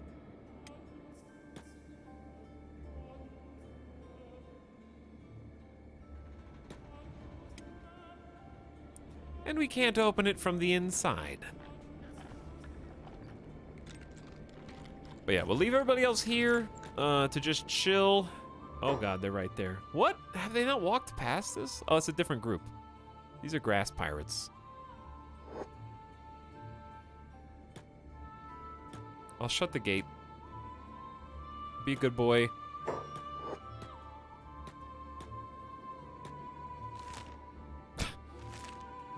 Thought I was seeing double right there.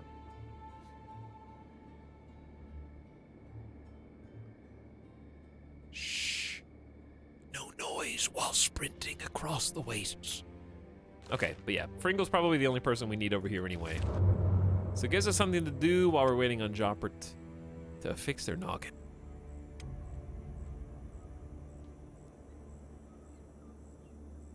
Dr. Squeak says, disagree, people leave. Out. Oh, Noble Cat, hang, is this them again?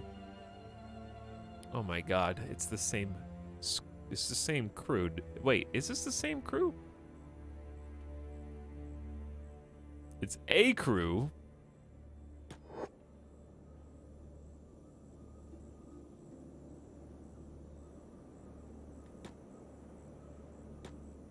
Why are they so densely populated over here? I think it is a different dude, but it is also an... What are they doing? They're hunting... Oh. They are about to dominate these outlaw swordsmen, I think. Goodbye. The camera is yoinking us in the other direction. Welcome to the Forbidden Isle, which is still loading in. Please wait. Okay, you guys just stay put. Don't get in any trouble. Well, this is actually not the best time for us to investigate because we already walked through the night, sadly. So the sun is kind of just coming up. And because the sun is just coming up, if there's anything really scary on the premises, we're not going to be able to do much. Fringle's running too fast. The game can't load. We'll get there. We'll get there, chat.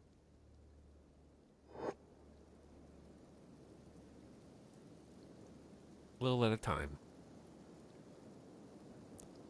The Isle is forbidden because I said so. You are simply not allowed, and you will respect the title I have given it. It is on the honor system. We will have no guards. We will have no watchmen. We will simply put a sign out front that says it is forbidden. Kind of like those beware of dog signs, where there's no actual dog, we just put the sign there in order to scare people. Stay out of my yard, or the imaginary dog might get you. It might not, but it might also. You don't know. Are you gonna take that chance?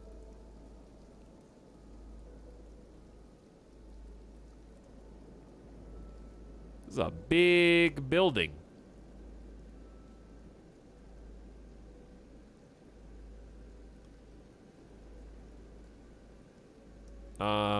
Which is kind of scary in and of itself. But it wouldn't be a factory otherwise, now would it? Let's go take a peek. Beware of licks from Midas? Yeah. Also, Ivorna Novello says, Thursdays are less lame than Wednesdays in my opinion. Well, you know, good for you. Good for you in your opinion. Okay, thanks for the sub. Chat, is this abandoned? Or am I gonna get, like, killed for simply walking in here? Wait. I'm getting some oh, yeah. Abandoned is one way to put it, I guess.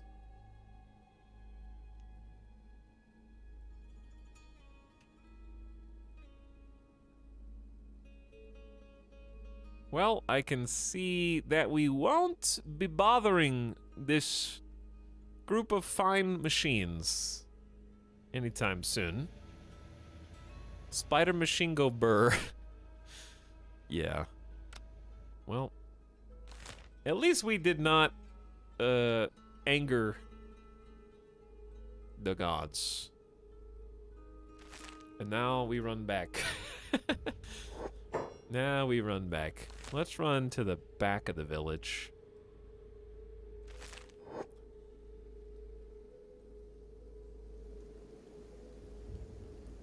If it were nighttime, I would consider giving it a shot. Honestly, if we just had... Okay, I'll come back to the factory once we have a big enough squad that can all handle, I would say, 30-plus attack defense. Because the spiders, there's just a lot of them. Those spiders only had like 25 to 30 attack and defense. It's not that crazy. It's just the fact that there's like 20 of them. And they attack... Spiders have a very fast attack. Their speed makes up for their stats. Alright, chat. I didn't take a gamer death break to take Midas. Speaking of Midas dog, take Midas dog outside. I just need to clear my sinuses, which I just randomly... I literally was fine all day until I sat down to stream. So, you're the common denominator here, chat. Who?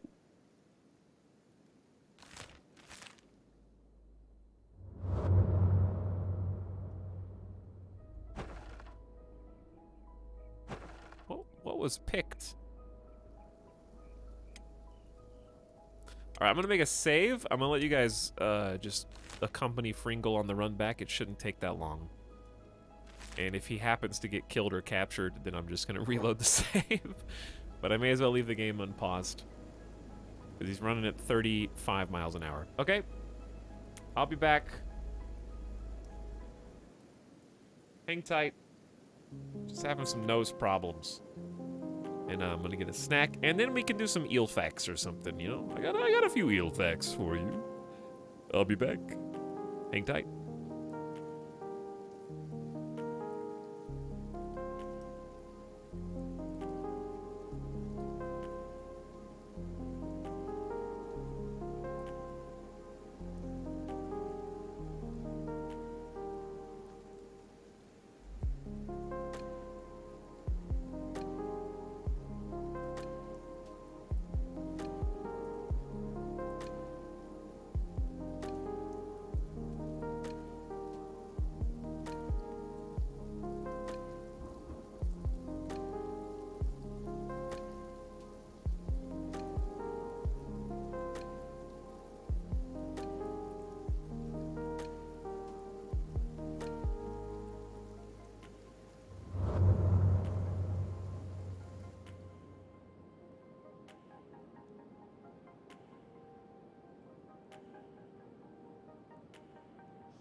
Pringle, camping out on a new rock. Hey, we're gonna build the base here? Dude, sweet. It's a good spot. Alright, new soundtrack. Let's do...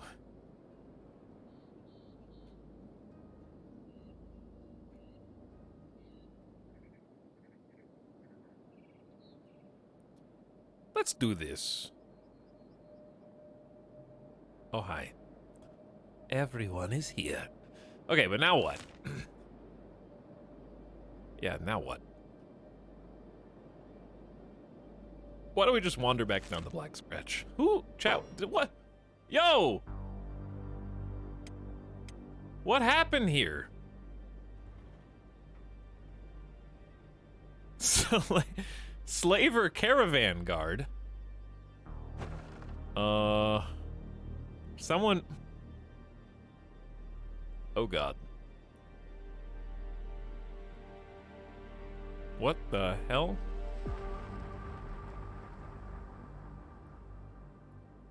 Dude, why is this posed like a movie scene? It's just like... somebody put this asset there on purpose. Like, we just walked into a abandoned town at, like, moments after a disaster. And are trying to put the pieces together.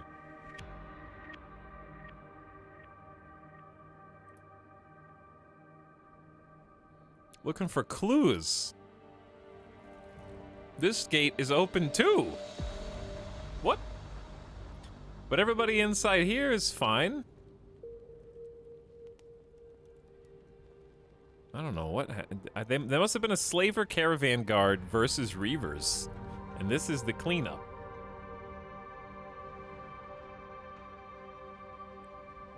Okay. In fact, if there's not that many out there, we could probably take them.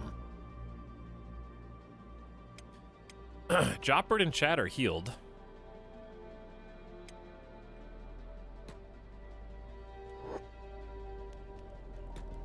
So why don't we just go pick a fight? Where are you rolling out from? There's more people on this side. There's actually quite a few Reavers here. But we have to be able to get out of the town, and I think picking them off while they're wounded is acceptable. Revolution! Catch me if you can, nerd. Horse, take this guy out. Joppert, Greasy. Yeah, you like that?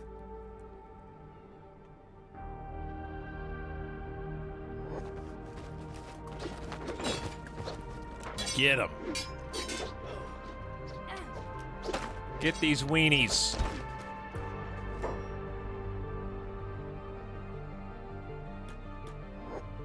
Wait a second, they're using harpoons!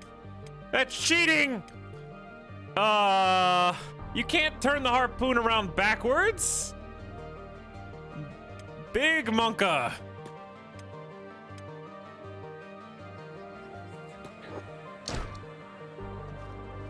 Hopefully they just have zero skills whatsoever.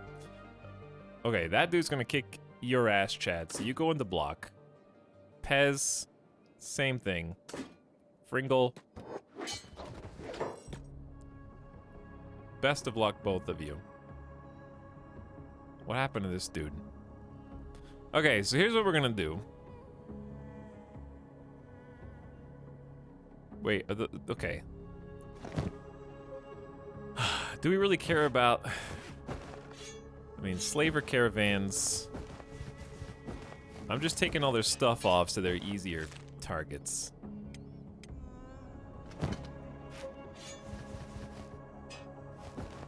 If they get back up.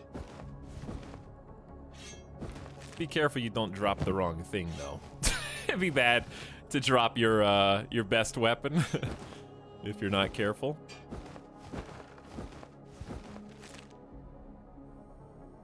Alright, there might be one. Who's this?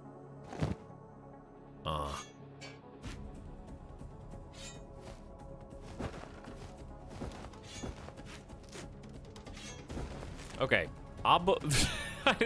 I just noticed the stack. That's not a floating guy. That's just all the armor that we put on the ground is floating in, like, I snuck out of the house on Friday and mom doesn't know way. You know, like that's the method we're using. Feet sticking out of the blankets to make her think that we're asleep in the bed, but really we're out with our friends at 2 a.m. apparently.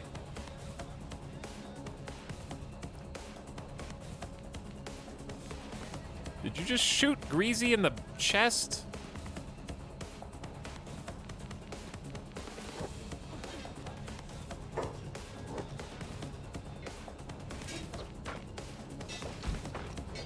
Okay, we need to just check where everyone is. Are they all here?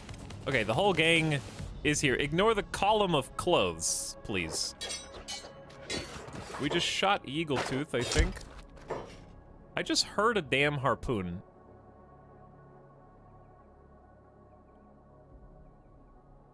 Where's Eagletooth going? I'm just checking everyone's health. Who used the harpoon, pray tell? Why is Chad on the harpoon? And who is he shooting at? What is... What? What? Oh, Pez is on block. Okay, we're dropping people.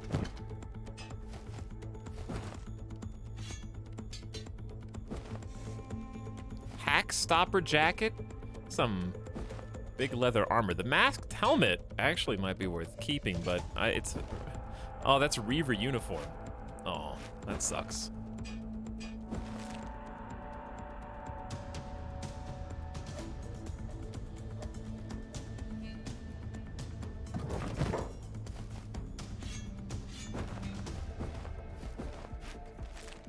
Okay, what? I don't know. Okay, I don't know where everyone's going right now. They're dead. What?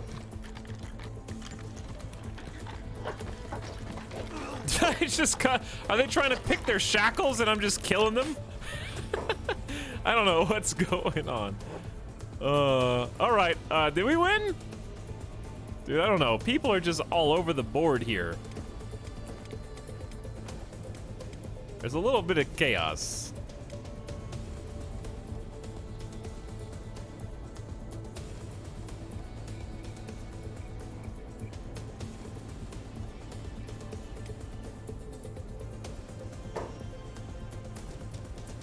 Where are you going?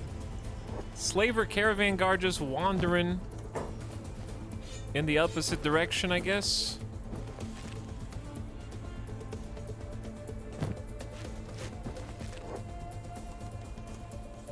Do some more disarms here. Make them fight unarmed. No medicine for the Reavers.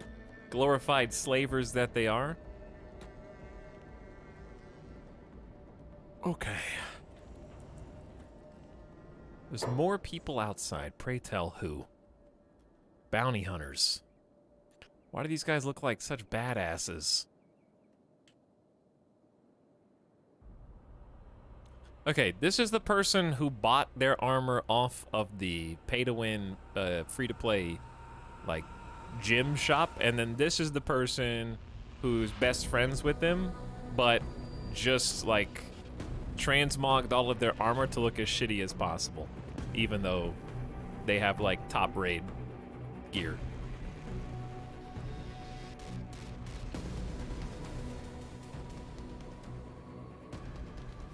Okay. Let's go. I think we just... Should we leave now?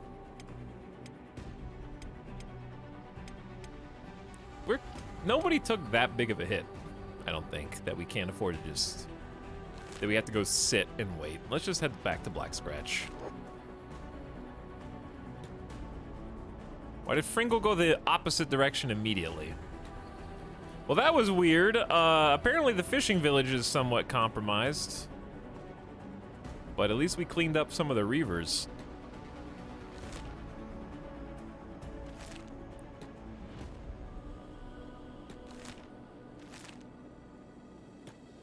Off we go. Whew, okay. Unfashioned souls. Yeah, kinda. Is there a particular goal in Kenshi today? I want to find... We haven't found any treasure yet. I wanted to hit some more ruin spots, but the one I just went to was way overguarded. And, we kind of hired Chad at the bitter end of the last stream, so it's kind of just been an effort to fight enough things. Like, Chad's already gone from 15 to 20 melee defense in a fairly short time, but I can't defend the base until I have at least a squad of 10, and of those, we need at least, like, 4 anchors, which in this case are going to be, hopefully, Horse, Eagletooth, Fringle, and then we've got Pez and Chad also kind of just in the training right now. But Pez is up and coming, like 0 to 15 in hackers, and we got 31 melee defense now, so they're getting there. But we just suck too much to hold down any kind of land for ourselves. And I don't know where I want to settle anyway, so what I hope is combine 2 endeavors. 1, explore the map. 2, come across somewhere where I'd like to maybe build a home, because we got our scientists with us who can do prospecting. So I would say that. That is the goal. And then if we happen to come across another potentially good hire, then I wouldn't mind picking up like an 8th person today. Hello, Grass Pirates. You are fantastic fodder for the newbies. We're gonna let Chad take 1, Pez take 1.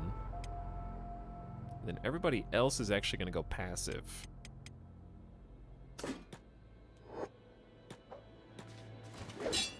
This is a good training.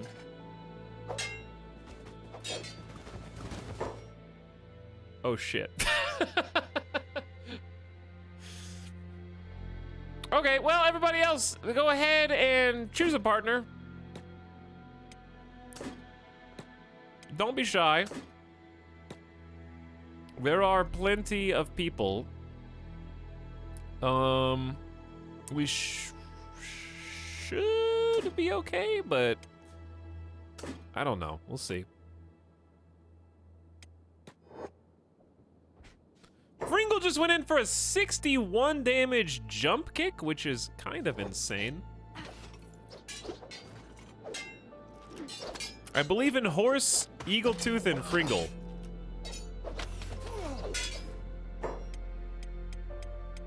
I believe in them. Uh-oh. Don't let this dude take you by surprise. Get him. That's right, drop them. But yeah, Grass Pirates are actually phenomenal for us right now. A lot of chaos. Fringle just leveled up, I think. I don't know. I saw some weird move come out. I'm trying to watch. It was like a triple punch or something.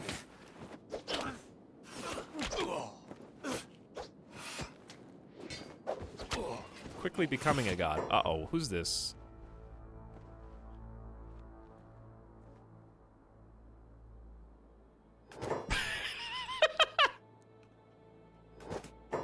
Okay.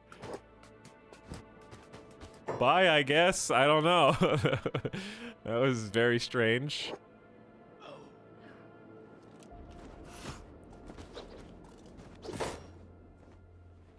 Oh, Chad's been on block this whole time? That explains a lot.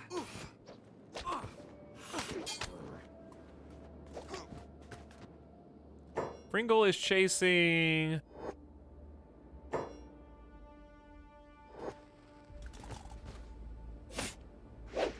Who are you? Escaped Reaver Slave. 76 damage, dude. All right, you guys group back up because I don't know who you're aggroing to. Oh, there's someone running. And then whoever this is, they just got dropped. But yeah, let's go ahead and heal ourselves, and then whoever this is can just come through the reeds. We'll handle it. We'll handle it. I like when you finally get to the point where the waves of weenies aren't that big of a deal, and you can just like stand there. Yeah, I don't have to disarm all of them because they're not really gonna do anything.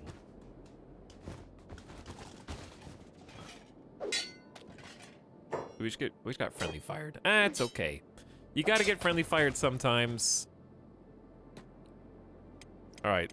Did anyone get super Pez got beat up a bit, but it's not too bad. But yeah. Did we kill him? You did not, actually.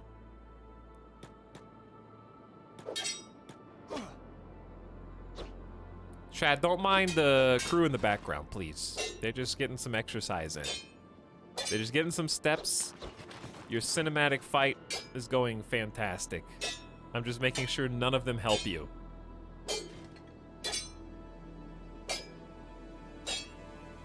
Build that defense and offense, Chad.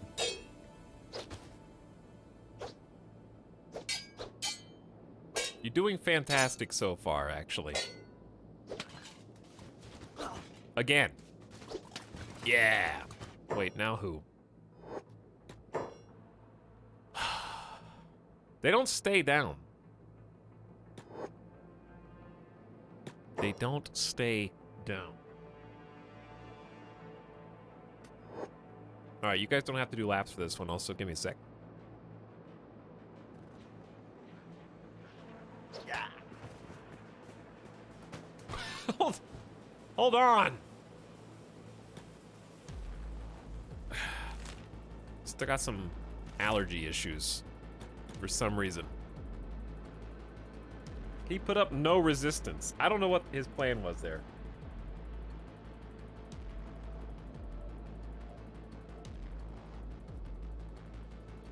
Okay, anyway, if I can find some more grass pirates, no, I would not complain.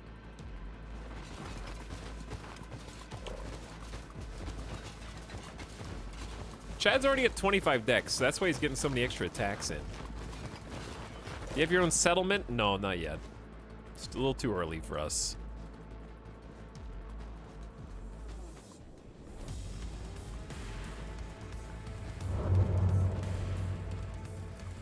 Mad Dog Mac is back for 15-month subs. Is back from getting my ass kicked by my recruiter for 2.5 hours. People arrive. P.S. Someone please send the doctor. Job recruiters are getting more and more aggressive these days. Though I don't think that they have legal recourse to physically assault you into taking a job, but I'm not a lawyer.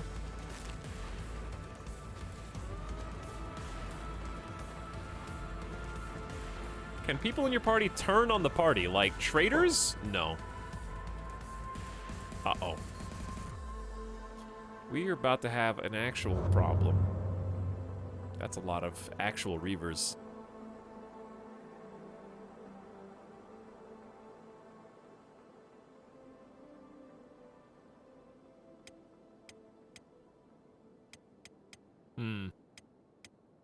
And they're all faster than us.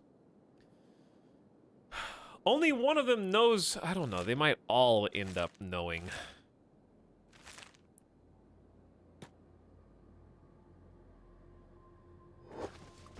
Yeah, they all know.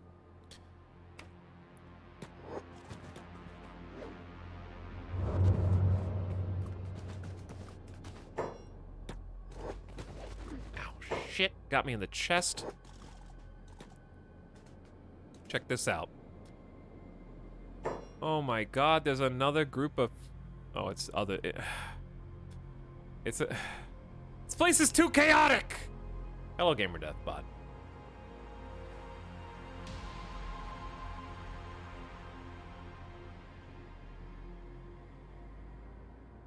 I see you, GamerDeathBot. Fringle to the rescue. Fringle to the rescue, yeah. We're just gonna keep heading up the hill. Fringle's gonna just... Actually, Fringle's just gonna run the Reavers Into the grass pirates, maybe.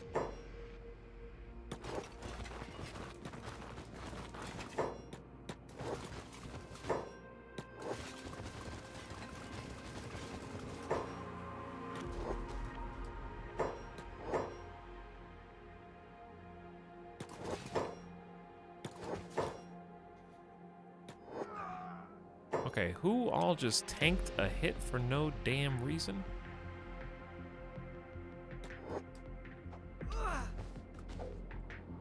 Okay, yeah, you guys fight each other. Everyone else just keep moving. Your injuries will heal. How did Frinkle get hit on the way by? Okay, are we just gonna stand here and fight? I think we're just gonna stand here and actually fight. Weapons! Chaos!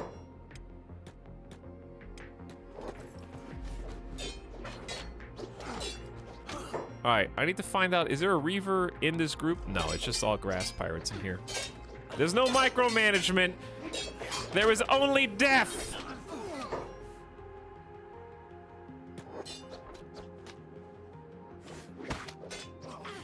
Wow, we're getting some sidearm action from Greasy. Very impressive. The Reavers may chase us in a second. But we're just gonna try and finish our business. And then just go.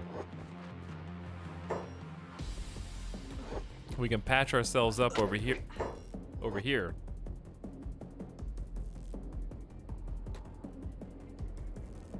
One of these Reavers is like chasing, but then the grass pirate engages. And then she doesn't know what to do. Turning your back on the Reavers, coward!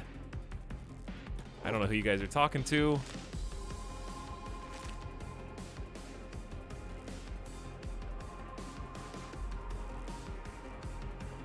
We need to heal ourselves. God, I see more Reavers coming. We might be able to fight them if they just come in one at a time. I don't know.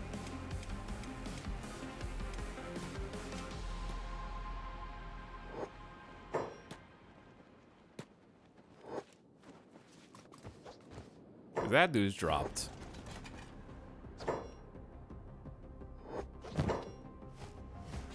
Then I will remove the weapon. Getting sniped, kicked in the face. Hurry up, guys. Heal yourselves. Time for first aid, please.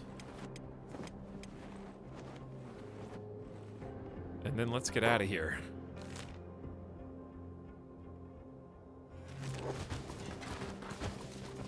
Or at least keep moving towards our destination. Even if it's only 12 miles an hour. Because it's still coming. Ish. They were. The Brotherhood will spread. Arg! For Valamon! Sounds like some nerd.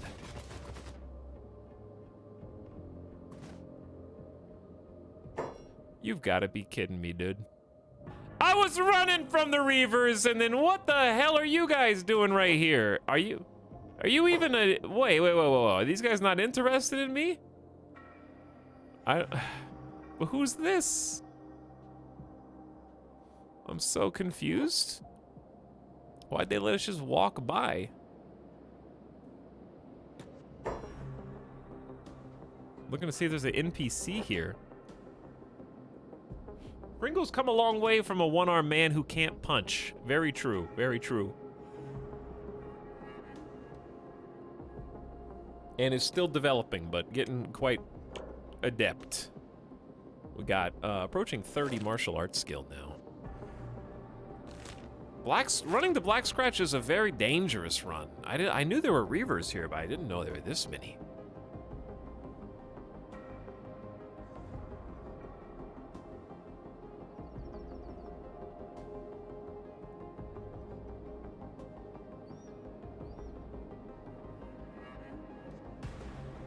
I just became a Reaver, unbeknownst to me.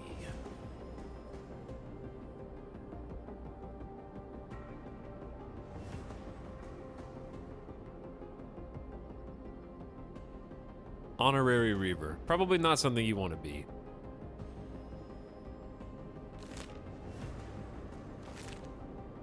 But the goal is in sight, and it is a noble one. There's Black Scratch. At least we've been getting some good combat today. We've been getting some good fighting. Hold on, let me blow my nose.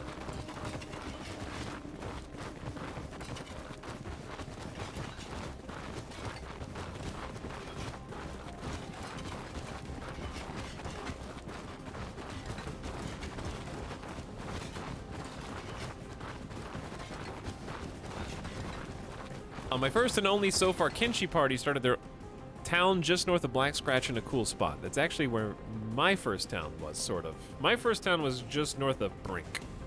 Right there. And it is a really good spot. Too many Reavers, but it's a fun place with a good amount of resources. But yeah, I'm just gonna be on and off again with the face cam tonight. Too much a chew going on. Just got Hearts of Iron after watching you play a few times. So far I've watched 2 hours of tutorials and played maybe 2 minutes of it. That's very normal. So yeah, that sounds about right. Because the hard part about Hearts of Iron is actually, like, once you know, it is the closest Paradox game to riding a bike, because you will play every faction with the same idea, even though you'll go about the strategy in different ways, you know, focusing on ground, air, or sea, or a combination thereof. But it's just an incredibly complicated bike. So figuring out how to ride it is the first hurdle. But it is just a lot to chew on. But what's nice about Hearts of Iron is once, like, okay, it's like this. It's like working, this is a terrible analogy. It's like being in a factory and you, like, the factory always goes the same way. Like in Hearts of Iron, you start a new game and you pretty much always research industry, research, get a new division training, pick your national focus, and unpause the game, right? But figuring out how to do those things, like which factory buttons to push in the correct order, is the hard part. They're like, it's like being in a factory where you only have to push 10 buttons in order, but all the buttons are unlabeled. There you go. There's the analogy. You just have to figure out what the labels on all the buttons are and why they are the way they are, and then it's easy. The Great Library. Okay, let's actually heal. We made it. We're here. Good job. We did it. And the tech hunters, we're gonna go say hi to. We're gonna go say hello. And also heal, because tech hunters are pretty chill. They look like they're having Thanksgiving dinner in here. The beds are occupied. Well, yeah. It's actually only like a couple beds. Just standing awkwardly over them.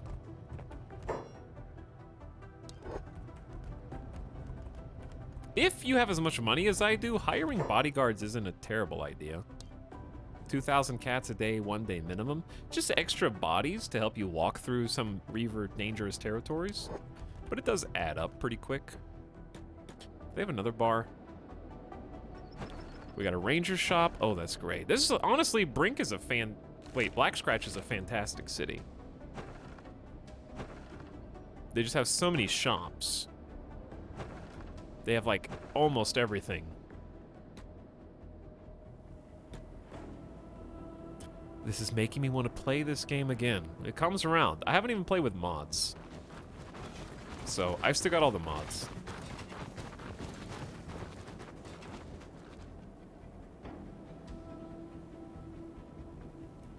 And sometimes the buttons declare war on you in the factory. Yeah, they do that. Chat. Behold. It's Nutto. But not the real Nutto. It's just a randomly generated Nutto. But it could be Nutto. Sitting in Black Scratch is a fitting place to be.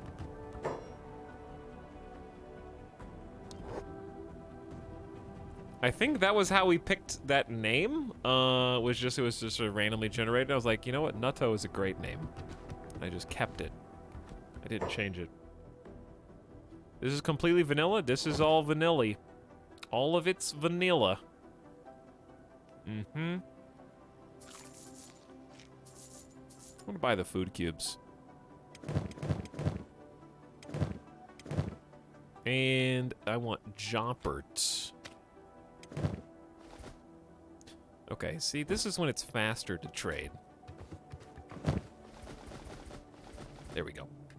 Okay, sweet. Oh, there's some bets. Excuse me. Did I disturb you? They charge a premium. 200 cats for bed rental, but that's okay. I just want people to top off. Yeagletooth. All right, chat, you can just tell me, is there a skeleton repair bed in Black Scratch? Because if so, I need it. I would assume that if there is a robot shop, it would be in there, but I don't see... Might be the Great Library?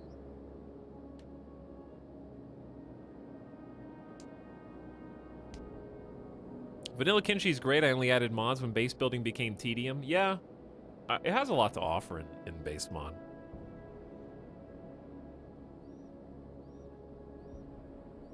Yes, but it costs 2K to use. Well, it must be in one of these shops. Oh, there is a mechanical shop right here. Hold on. Didn't see that a second ago. We're gonna maybe buy some more Ranger ammo. We only have like 5 stacks of bolts. You do not want your Rangers to run out of ammo. That's what's keeping the lights on right now. Wait, not you, Greasy. We could try and do the assassination kidnapping mission today, I guess.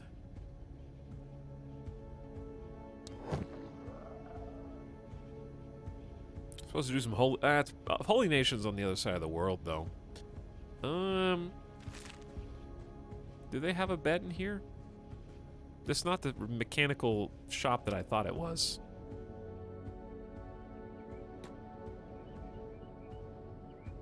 I thought that it was like robot shop, but no.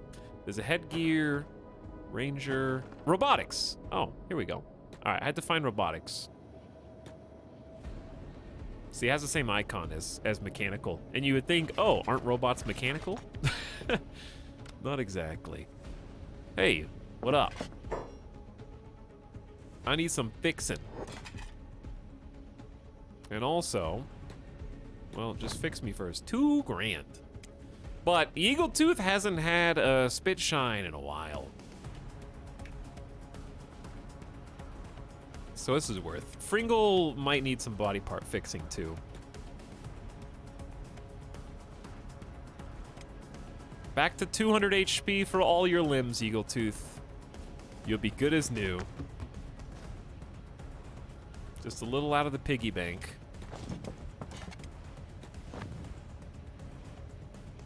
But it's for a good cause.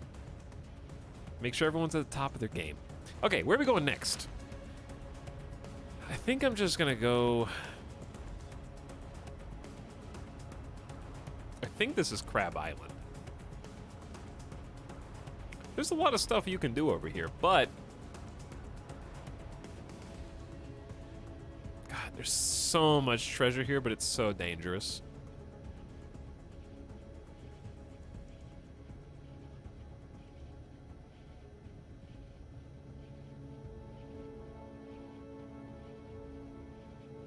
So, where is... Okay, there's the Flotsam Village. That's where we originally got the mission, I think? To do the assassination targets.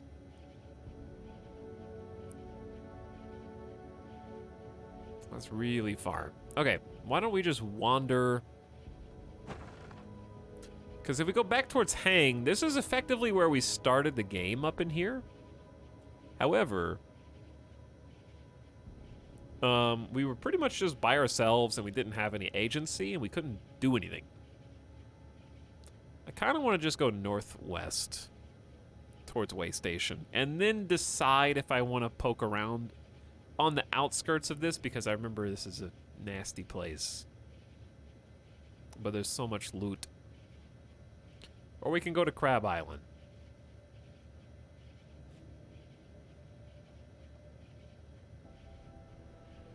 That's a lot of cats. I got 200,000, yeah. Just going to 200% acid rain zone. Fringle has full acid resist. But also, even if I might remember places, you should probably not spoil them, just to err on the side of caution and for chat's benefit. You can kick those assholes who arrested Fringle for being poor.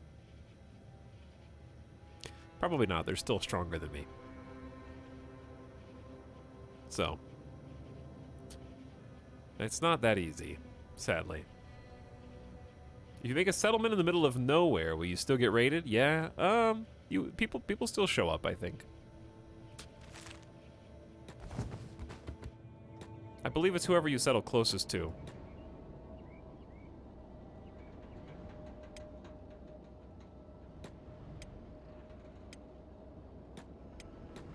Okay, everyone's looking healthy. So really, we just need to hang out until the shop's open. And then when the shop's open, we're going to buy some ranger ammo and then maybe some armor. Because Chad still needs a piece or two.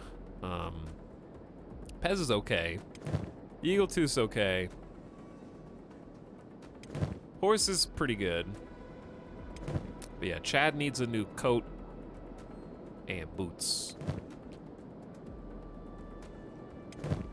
Dropper and Greasy are okay. They're not. It's not fantastic, but they have something. So the ranger shop is back here. Oh, it's already open. Okay, so we'll send not Pez, Greasy and Jopper in.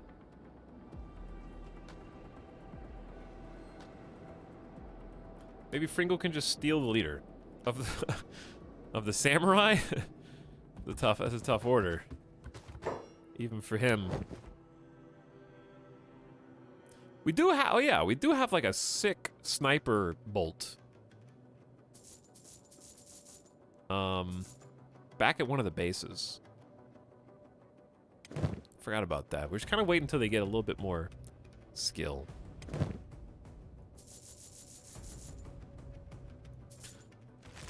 All right, we're gonna load up.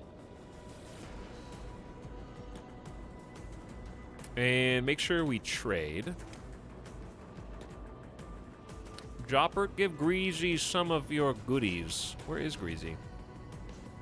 Where is Greasy? Oh, you're in the bar. Greasy, are you dead? Oh, dear God. Oh, no. Chat. We have a problem.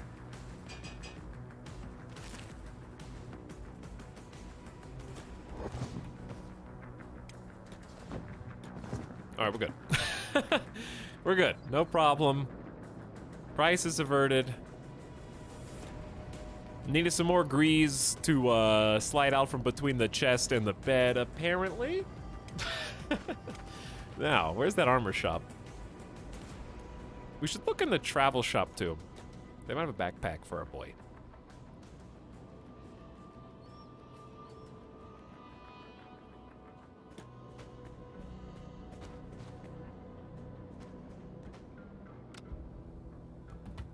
Oh, we're also looking for maps. That's a good idea. Ooh, high-grade dust coat? Yes, please. 28% cut resist instead of 10. Almost 3 times better. Get rid of this trash. They have high-grade black plate, too. Good medium armor.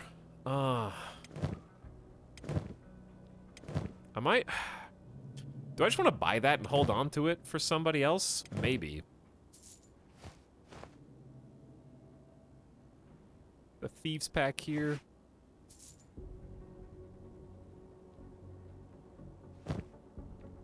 I say buy at least a couple more beds. And any maps that are useful? Sadly, no. Nope. Nope. Okay. So we just need some boots for Chad.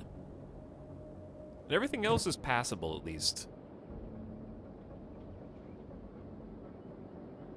Where the hell is the armor shop? Oh, let's go say what up to the library.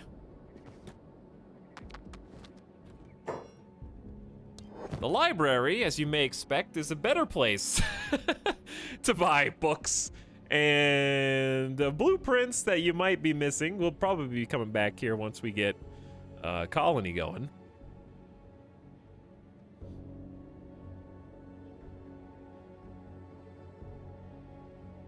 They got research, artifacts, science, basically ammunition / fodder. There's a tech hunter map we don't have. 10,000 cat map of the Ashlands. Have I not already used this? I don't know if I want to buy that right now. The Tower of Abuse. Doesn't sound fun.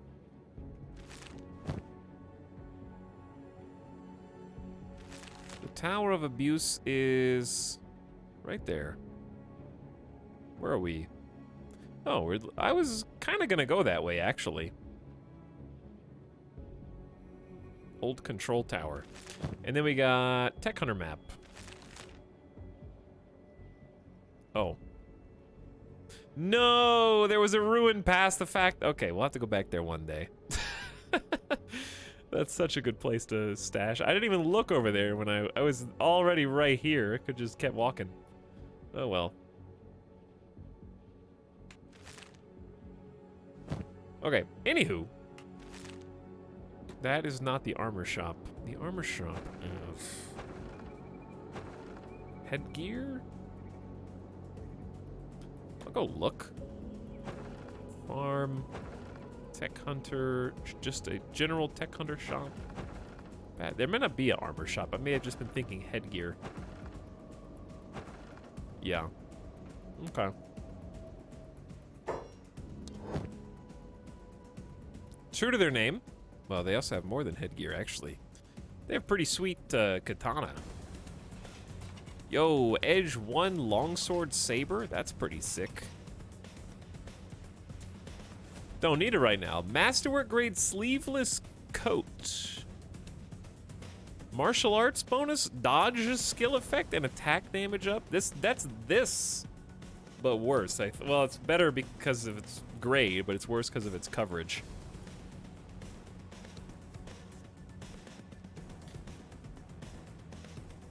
Plus, this has +5 melee defense, if that's worth... Well, that's not really worth anything to me. This is 41% cut resist. Woo! That's spicy, but it doesn't cover your arms. Alright, headgear.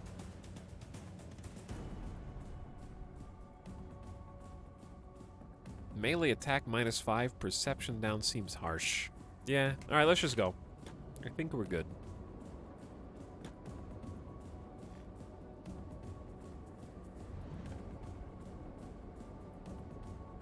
All right, gang. Let's get ready to rumble. We're gonna make the very treacherous path, I think, back. I don't even know where I want to look to settle, I think is the problem. Like, I don't even have a clue. Definitely not over here, so let's just go west or northwest or something. Let's just start heading back towards Break. And we'll deal with whatever we come across on the way. All right, I did promise some eel facts, did I not? I will see if I can produce some.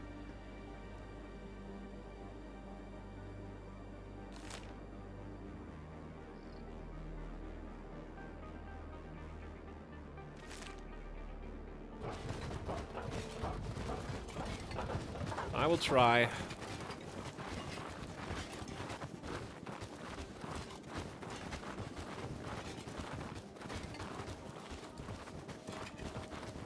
Okay, let me see. I did read some chapters last night. I read like 2 or 3 chapters yesterday. It's kind of wrapping up. Like, the book's kind of wrapping up and just giving the final points. So there's not a lot of new information that I haven't already done.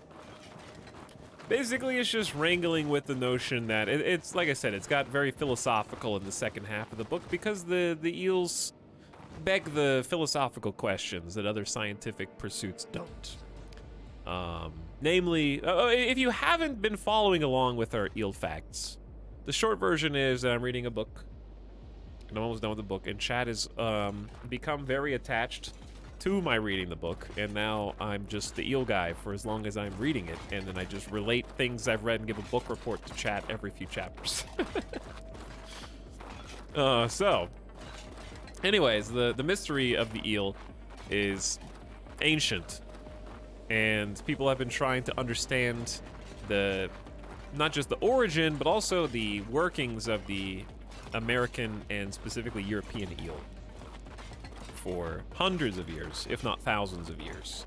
They're highly mysterious creatures that we understand relative to other animals very little about, but obviously, you know, with modern science, we understand a lot more about them than we did back in the day. What's the book? It's just called The Eel Book. The Eel Book. I just started watching 3.5 hours into the stream and he immediately starts talking about eels. Okay, but would you have said that about if I started saying anything?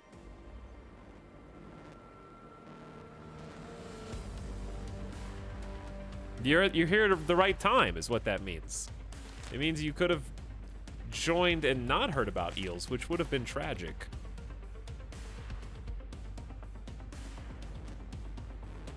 I'm trying to avoid reavers while I do this.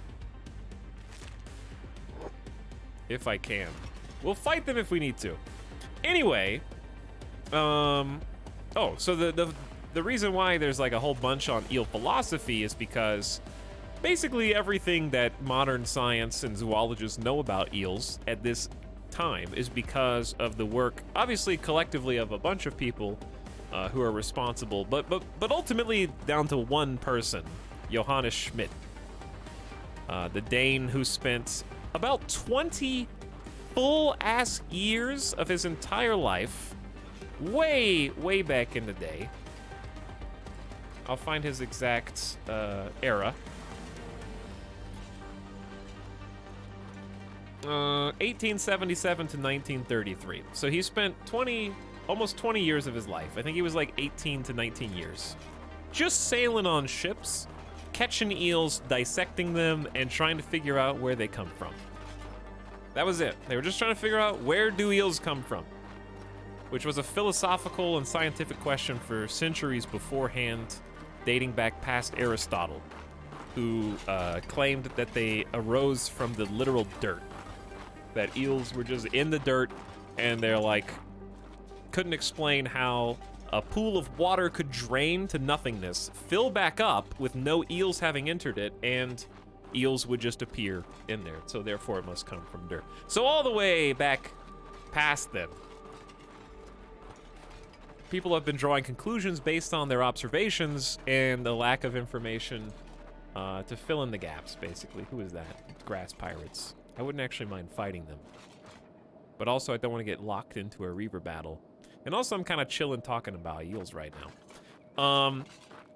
So anyways, all the history builds up. There's a bunch of famous scientists, zoologists, and what then philosophers trying to tackle the eel question, quote unquote. And then Johannes Schmidt comes along in the late 1800s, spends 20 years of his life going out to sea, just catching eels, finally tracks down definitively where the eels come from. And again, the area in the Sargasso Sea, which is a body of water that's like close to the Bermuda Triangle, that's like, or maybe in the Bermuda Triangle. I don't know the exact Bermuda Triangle. It's not a triangle. It's nothing ever is. It's never that simple. But anyway, it's a body of water that's bordered by 4 different currents, effectively. So, how does that relate to philosophy? Well, the philosophy is that every single assumption made by zoologists pertaining to eels is not one that's actually rooted in scientific fact and observation. It is a belief, basically. Because the claim is that eels are born in this body of water, the Sargasso Sea, and in adulthood, before they die, they make an attempt to go back to the Sargasso Sea in order to bear more children. It's the only spot in the world that this happens for the European and the American eel. So the reason why it's a interesting dilemma scientifically is because science is based on verifiable proof.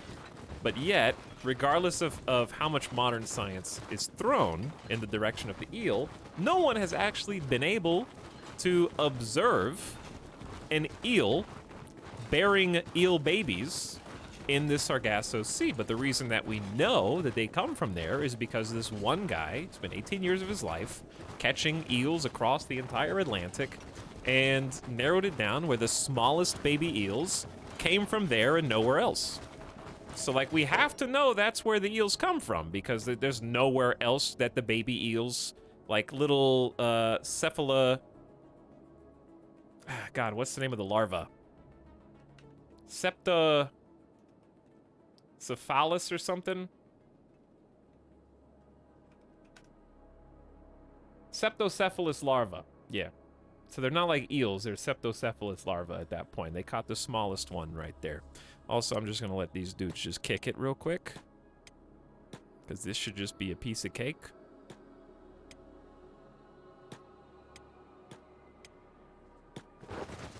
Choose your fighter.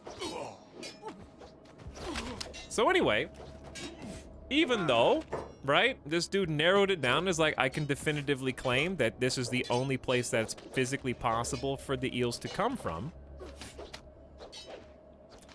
but I also can't see them doing it. So then zoologists and scientists thereafter were like, all right, well, he did all the heavy lifting, like investing 18 years of his life. I don't know what happened there, Fringle. That was pretty crazy. So we're just gonna go there and find it. And sure enough, you know, there aren't any smaller septocephalus larvae on the entire globe that we know of the European and American eel specifically. So in that, he was totally right. He's correct. There isn't anywhere else where there's smaller larvae than there. Therefore, that's where they have to come from. However, knowing that, we still, to this day, at least as of the writing of this book, which is only like 1 or 2 years old, not only cannot see any eel baby making happening in the Sargasso Sea, we just trust that the babies actually are made there and come from there, which is not scientific at all, even though we can assume and know all the contextual facts that make it so. Not only has there not been any observation of the baby-making eels, there has not been observation of a single eel in the Sargasso Sea. Wide though it is, it's a very large body of water. How big is the Sargasso Sea? It's over 1,000 miles wide and 3,000 miles long. It's very, very big. Okay, very, very big. And Bermuda is nearby. So not only has there not been any observation of eels ever making eel babies in the wild, there's not been a single observed eel in the Sargasso Sea, alive or dead. They've never even found an eel body. And you're thinking, what do you mean eel body? I mean, like, fish eat eels. Whales eat eels. They've never found an eel even inside the body of another fish near the Sargasso Sea, much less found one swimming around actually floating alive and stuff. So that's the mystery. That's the like, why everybody's so fascinated by it, because we have this scientific evidence that says this is where they come from, this is where they go to before they die, but nobody can prove it. And fun fact, apparently here's your eel facts for the new stuff. But yeah, that's the bizarro thing, is like, nobody's even observed an eel there. So right now they're just looking for eels. People are still looking for eels. They're still on boats trying to catch eels in this area, in this vicinity, looking for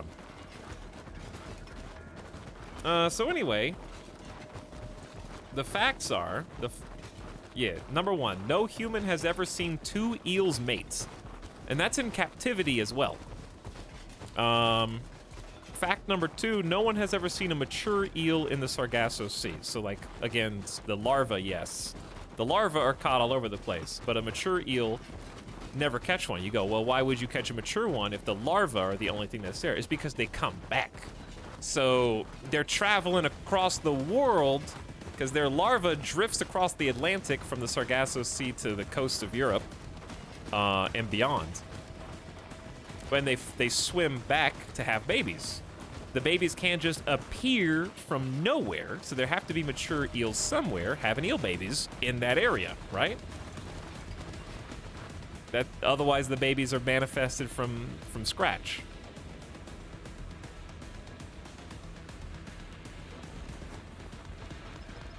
Anyways, so there's a few very interesting kind of addendums to that. And I don't even know where to start.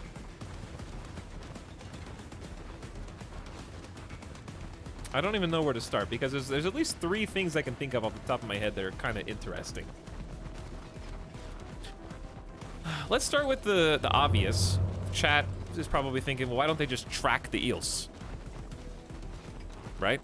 Why don't you just put a tracker on a bunch of eels and then follow them to the Sargasso Sea and be like, there it is, I found the eel. There's an eel in the Sargasso Sea, I tracked it there. They actually tried that.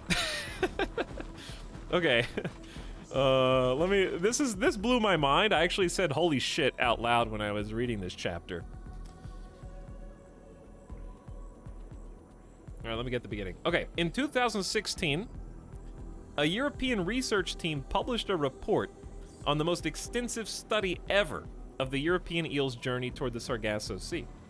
Over a period of 5 years, they were able to basically tag and track 700 silver eels.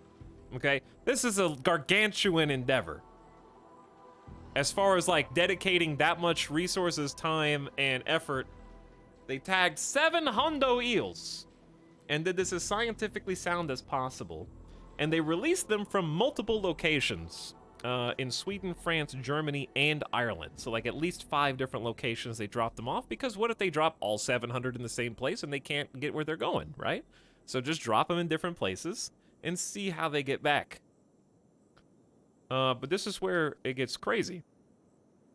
As the eels turned west and the transmitters eventually fell off and floated to the surface, loaded with information, because they have to like collect the info, right? They don't have like 5G Wi-Fi in the trackers that can just like send 700 eels worth of data live. They have to like, I guess, collect the data from the eels, and they just find the tracker when it floats off. But eels are like slippery snake things, right? So things didn't go quite as planned.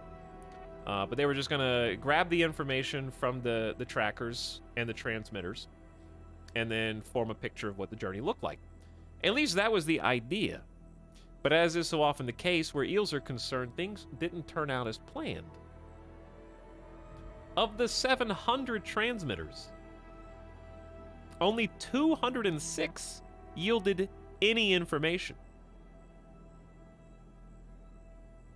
So they've already lost 500 trackers just from like collections. So you're already almost out.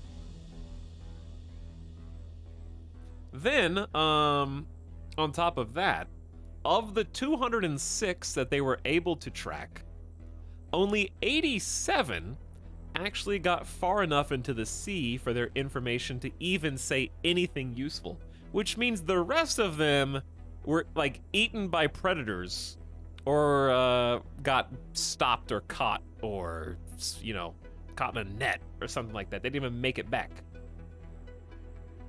So they've already narrowed it down from 700 eels to 86, right? You've lost the majority.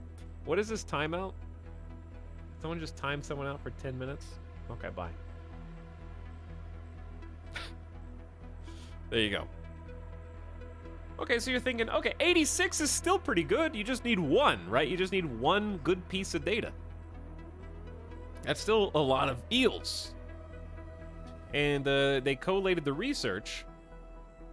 And remember, the eels take a differing amount of time to actually travel.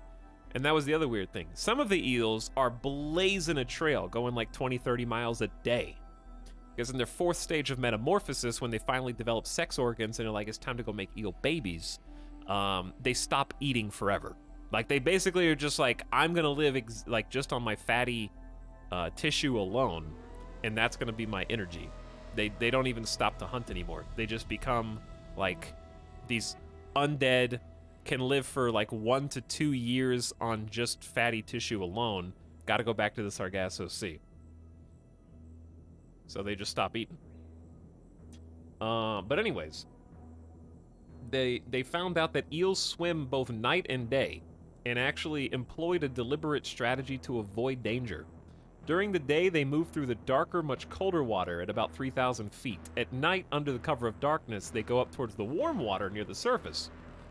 But even so, the 86 eels they're tracking are all getting like eaten and picked off by sharks and stuff because nature's crazy. So of the 86 that they're actually able to keep tracking, they're falling like flies. But they're still tracking them for like 5 years. Streamer got eaten. No, Streamer's just got allergies today. It's not good.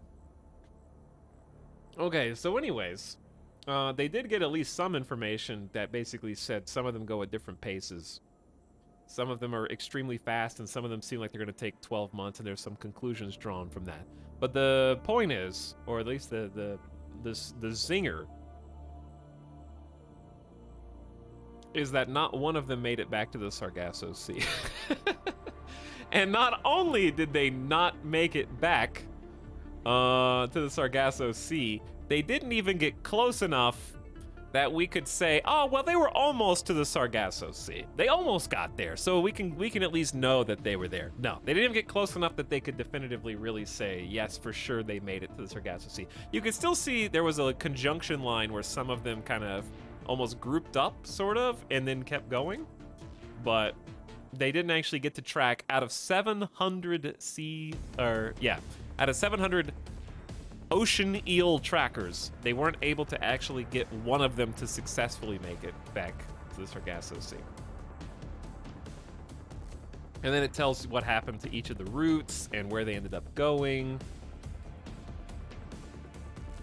It's impossible to say if any of them reached it. Sooner or later, they disappeared in the depths,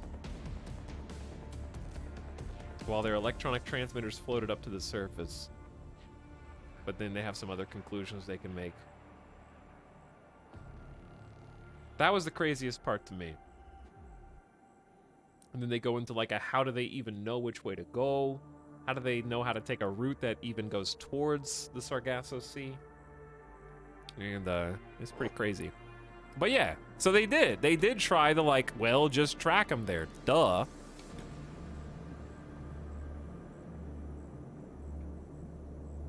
I'm honestly surprised with human nature the way that it is, that there hasn't been some like scam artist scientist who just wants to be famous, who took an eel that was in its fourth metamorphosis stage, put a tracker on it, threw it in the Sargasso Sea, and then faked a discovery.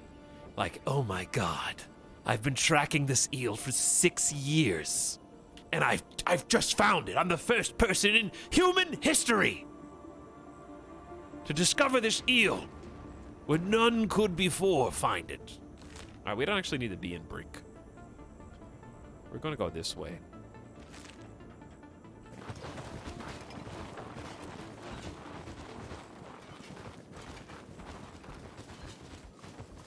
Thank you, Etalyx, for bringing up this important issue, blessing us poor chatters with a great dose of information. 10 out of 10 eel story, thank you. I bet there's eventually some insane explanation, like they purposely get eaten after getting eel pregnant and lay microscopic eggs inside some other type of fish, which migrates to the Sargasso and then poops out the eggs.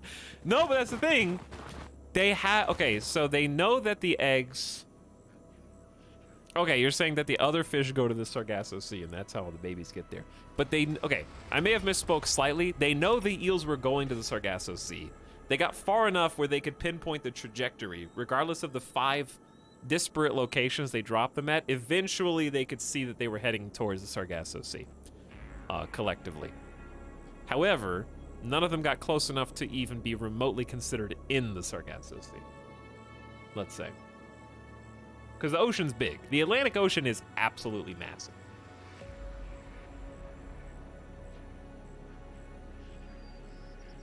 And the Sargasso Sea is 1,000 by 3,000 miles wide.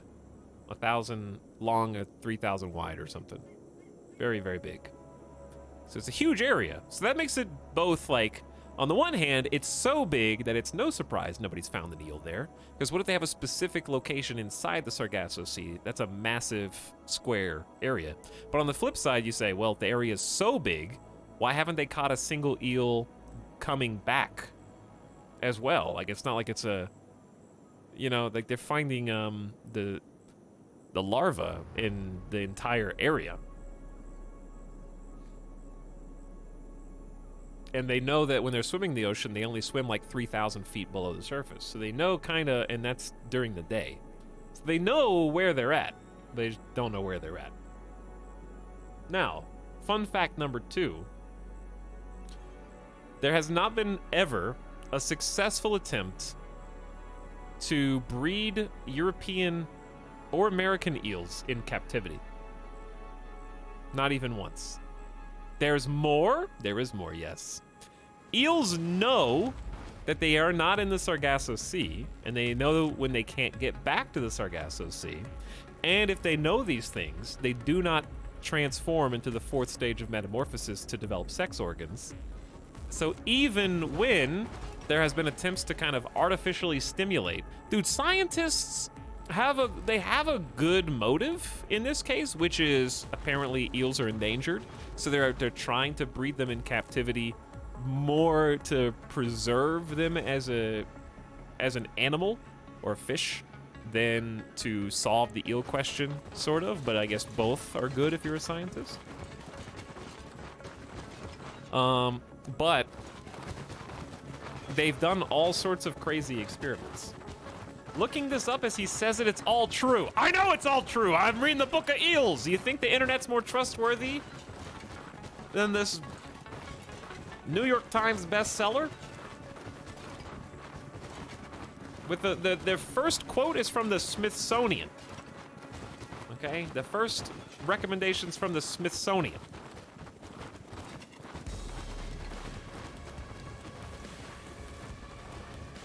I always believe everything I read on the internet. Me too. So scientists, even though they have a good objective, which is preserve the life of the eels, some of the stuff they've done is kind of fucked a little bit. Like, let me see if I can find that part.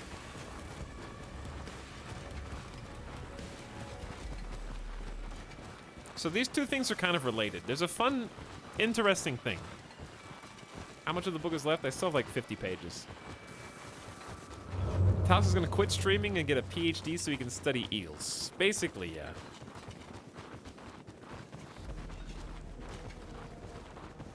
So, the Japanese eel occupies a significant portion of this section of the book. It's actually the first time it's mentioned in the whole book because it's mostly about the European and the American eel, because they are not only the most mysterious, but also I think the most populous, at least throughout history. So that one, so normally it's Anguilla or Anguilla. I don't know if the L's make a Y sound or not. I guess it depends on whatever. Anyways, that's the European eel. The Anguilla japonica, the Japanese eel, almost looks the same. They look almost the same, but there are some big caveats here. Fun fact about the European and the Japanese eel. So I've told you everything I've told you so far. Why would this happen right here, guys? Oh my dude. What the hell? Relax.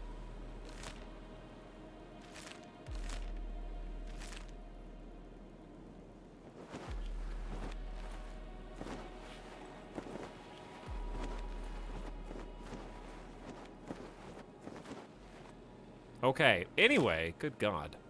I don't even know what this is. We're just gonna walk towards it. What was I saying? Oh, right. So all the things I've told you up to now are about the European and Japanese eel. Or, the European and the American eel.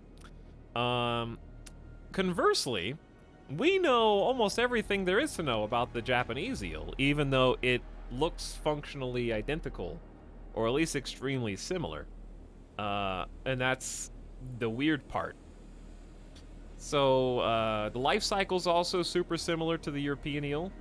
It starts out as a little larva, like a little leaf-looking thing, and then wanders up random waterways in Japan, turns into a glass eel, then becomes a yellow eel, lives in fresh water, and then becomes a silver eel and goes back into the water, the ocean, to make babies. Like, it has like a 4-stage life cycle, same thing. However, here's a fun fact. This is probably frustrating to many scientists. Scientists, while it took them until 1991 to pinpoint the spawning ground, like where the Japanese eels were born. Remember, Johannes Schmidt found the European and American eel spawning ground in like the late 1800s, early 1900s, right? So it took like, 90 years later, however long, to figure out where the Japanese eels come from. So you think, oh, that's way more mysterious, right? Why would it take so much longer if there wasn't so much more mystery implicit in the Japanese eel? Except then, just to blow people away, in 2008, well, what do you know? A research team from the Atmosphere and Ocean Research Institute in Tokyo managed to catch a full-grown Japanese eel in exactly the area west of the Mariana Islands where they assumed that all the Japanese eels came from. Oh, wow. So it only took 17 years for them to discover where the eels are born and find a live Japanese eel in the exact spot that they thought, unlike the European and American ones where they still haven't found a single damn eel. They all come from a single place.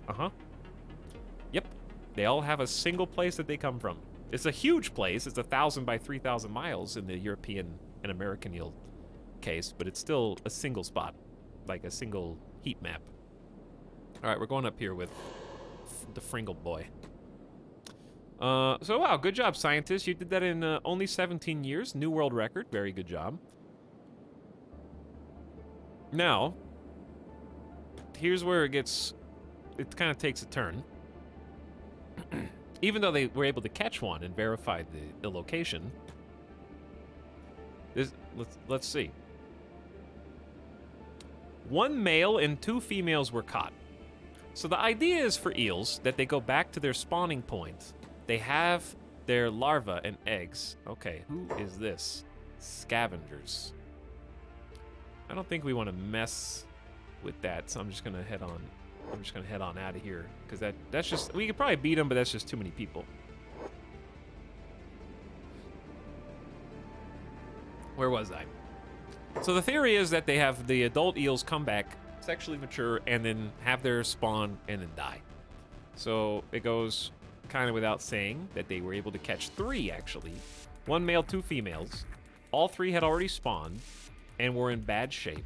They died shortly thereafter.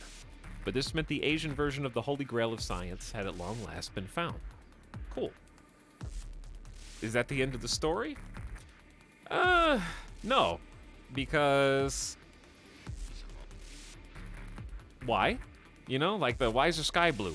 Because of the reflection of sunlight on the horizon. Why? Like, first of all, why are they there? Why is that the place that they choose? And also, even though you've caught some adult eels, you still haven't actually seen them create other eels.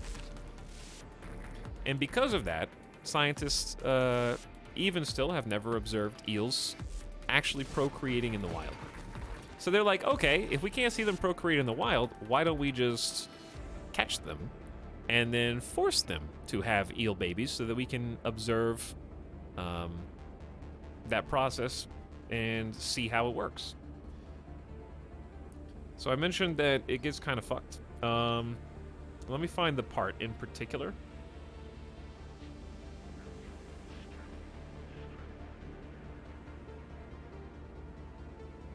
Because there's a few things.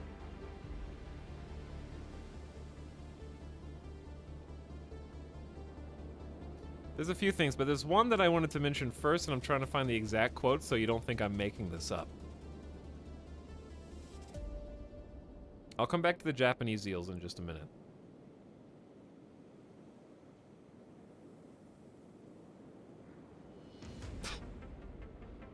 Alright, okay, here we go. I'm trying to figure out what year this was. I think this was in the either late 70s or early 80s. Okay, so just to put in perspective, this is like in the late 70s or early 80s. During one expedition, together with fellow marine biologist Gail Whipplehauser, which, holy shit, there's a blood spider behind me.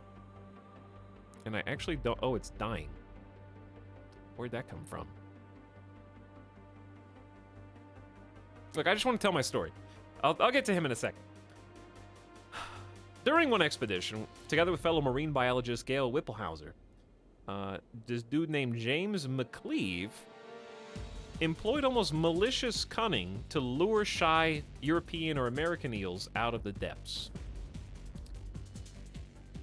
Their team had caught 100 fully grown female American eels, and they injected them with hormones to induce sexual maturity. So they basically pumped them full of hormones to trigger the 4th stage of metamorphosis and force them into a stage where they would normally be found swimming back to the Sargasso Sea.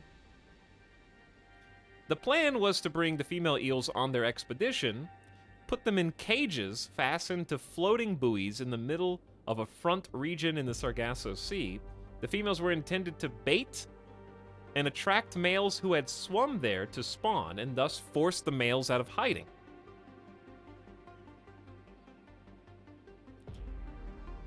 But the eels were reluctant participants.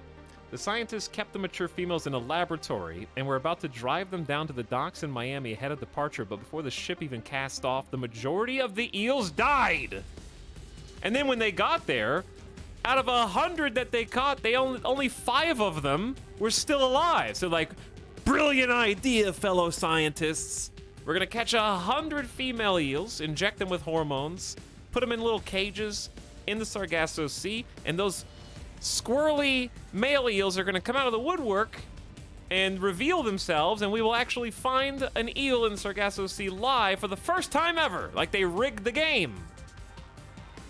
The deck was stacked in their favor.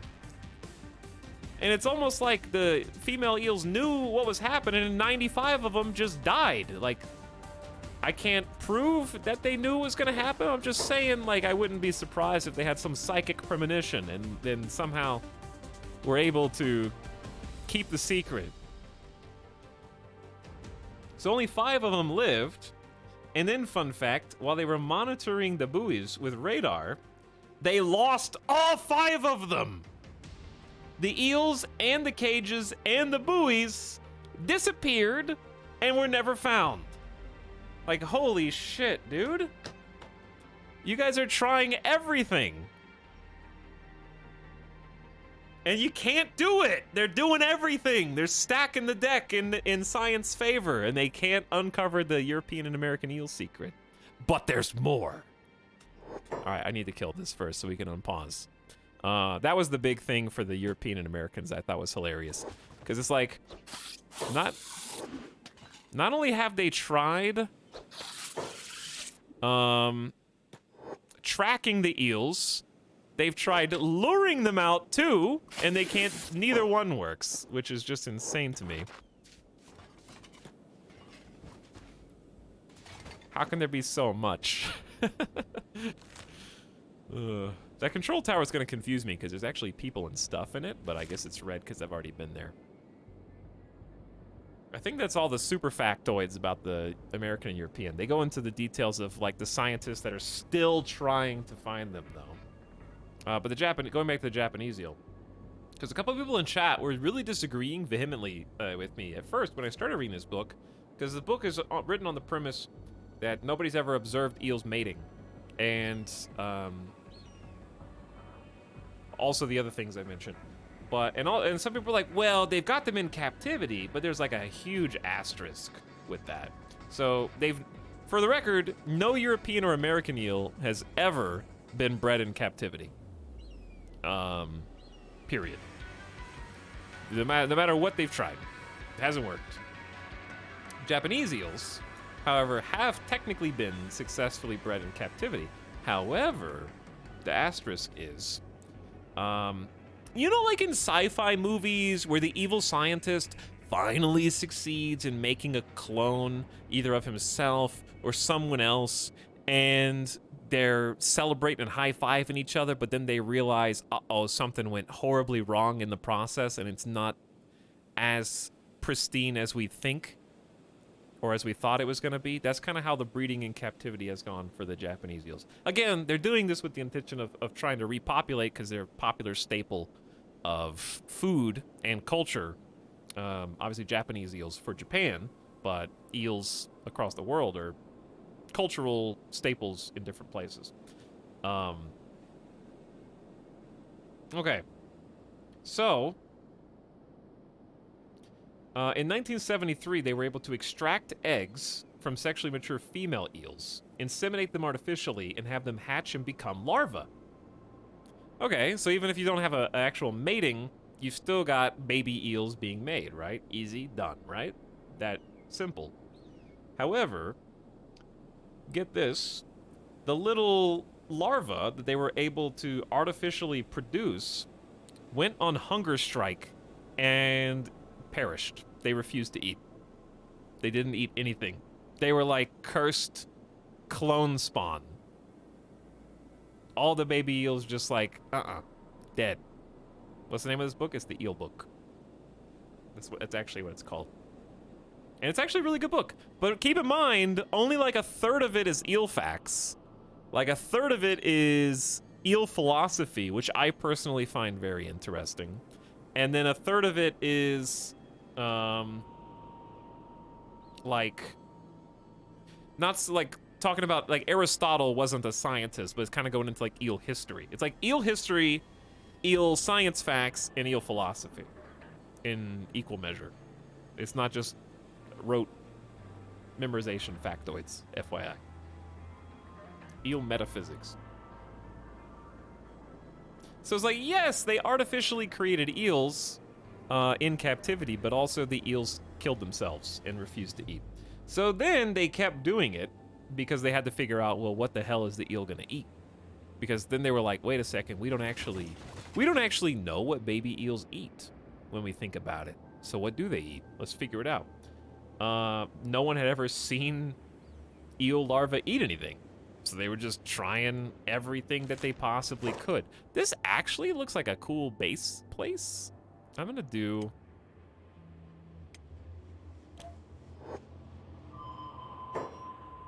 Aside from the 0 iron and copper, it actually is a pretty cool base place. Arid 100% sucks, but... Is this... No, this is green, right? That's actually the... like, this is the fertile spot, but it's got good water fertility and base stone, but there's no iron.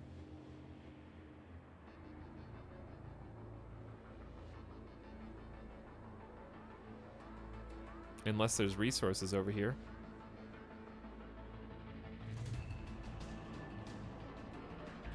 Base and Vinga, good choice. I mean, it's a cool spot, but yeah, being in the valley maybe not a good idea anyway. All right, let's keep moving.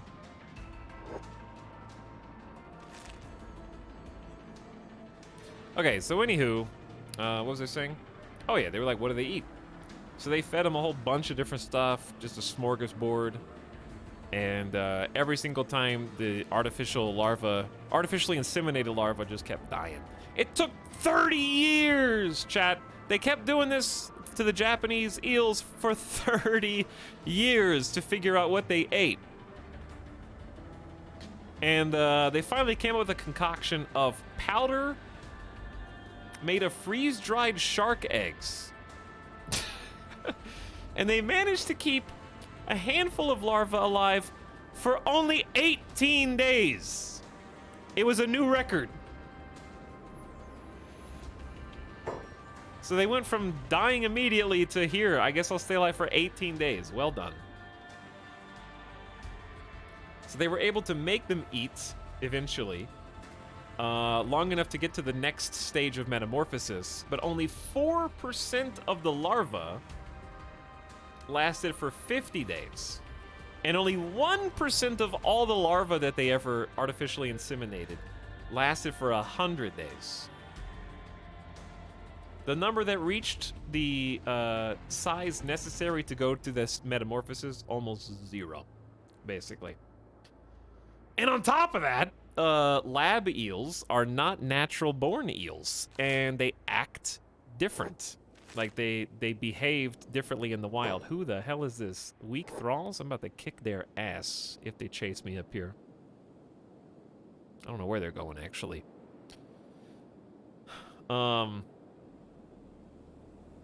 Two things that are weird. The captured females produce significantly fewer eggs in captivity than in the wild, because they're, like, body biologically new, somehow. And weirdly, it soon became clear all eels, every Japanese eel they ever hatched in a laboratory, was male, for some reason. Why? I don't know. 100% of them were male. Okay. So did that stop science? No, it didn't stop science. They pumped them full of estrogen until they could have artificially produced female eels for them to be bred with.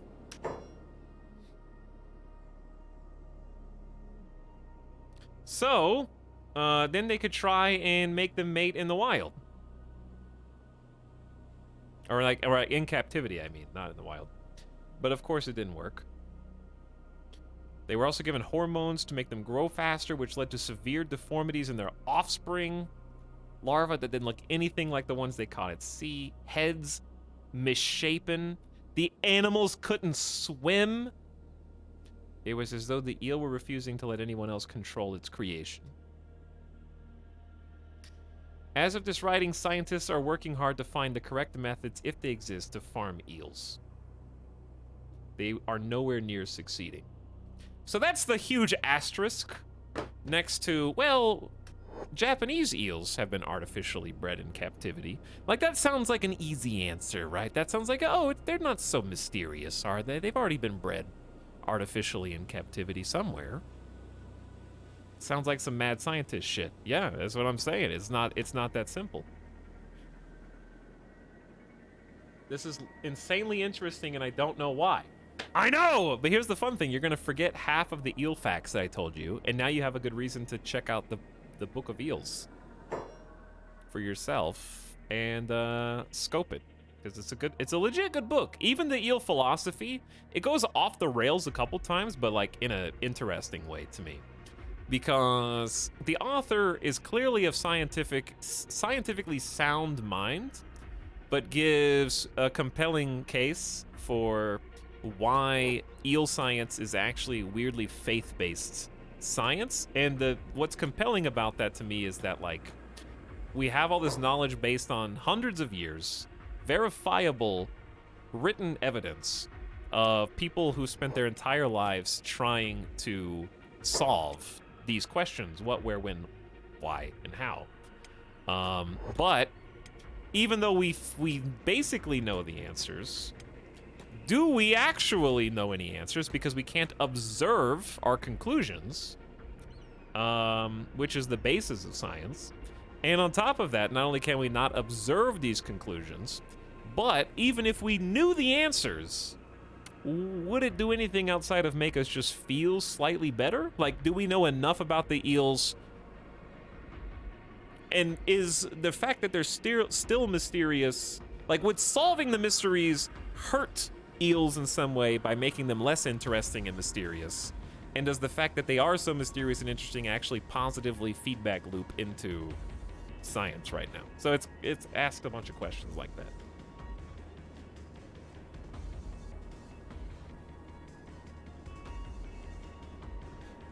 So there you go. Anyway, that's all the eel facts I know, chat. I hope you're sated. By the way, I think I know what this tower is. I just saw 4 separate roving bands of weak thralls. So somehow none of them witnessed me, but they keep coming back and forth. Fine then, keep your secrets. I think we could just duke it out with some weak thralls right here.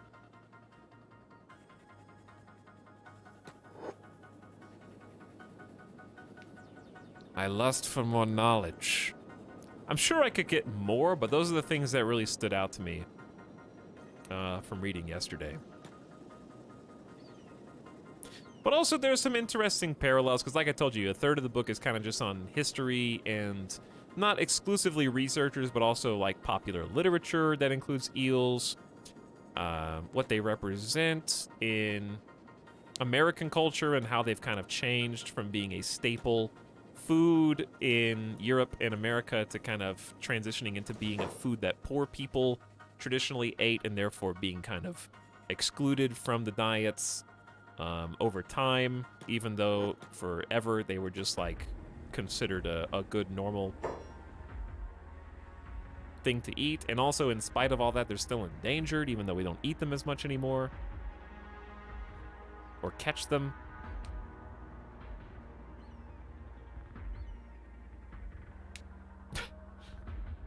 Sargassus Sea Stream win. Maybe. Maybe one day on the open ocean. Okay. You guys go do your thing. Chad, get in there. Chaos.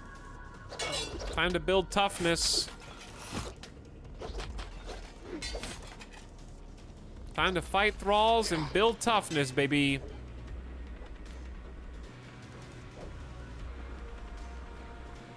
All right, anyone get hurt severely? Pez got beat up in the chest. Everyone else is fine. Is martial arts actually good now? It's pretty good, yeah. Mine's pretty good. How can we know they're endangered if we don't know where or how they breed? Well, we know where they breed. But the easy answer to that is because they catch them in rivers and different bodies of water, so you would just be catching fewer and fewer.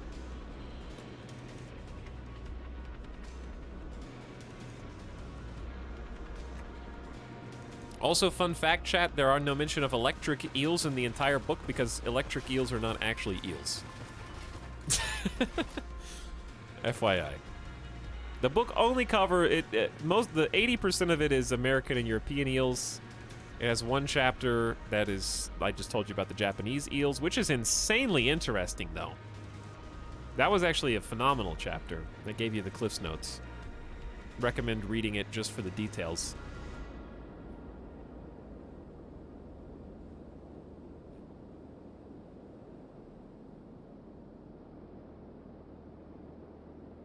WTF are electric eels. Just blowing chat's mind. All right, I don't know if we're gonna get caught out here, but I'm sending Fringle in before the sun comes up. Let's go scope this place out, my boy.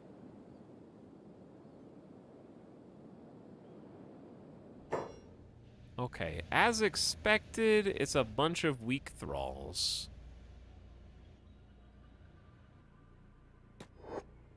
The question that we have to ask is, odds of me actually getting seen? Probably high. Thrall masters are who we're probably scared of. That's why I'm not taking this too. Okay. Well, you know, you do what you gotta do is what I'm saying.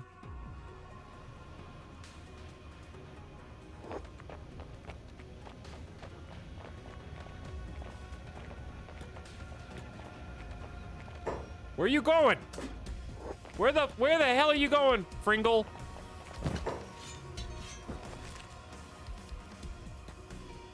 stealth levels have rendered me nigh invisible to the naked skeleton eye.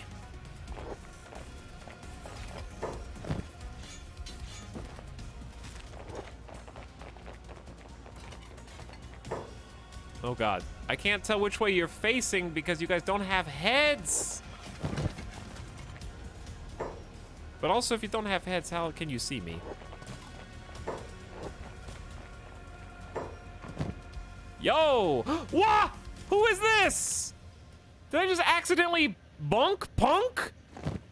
And there's a Me Too model hold saber just in this dude's pocket? Specialist grade armor rags. And Me Too hold saber. 31,000 cats, and this dude's got a 20k cat bounty? Just walked right in front of me. That's of the Thrall Masters.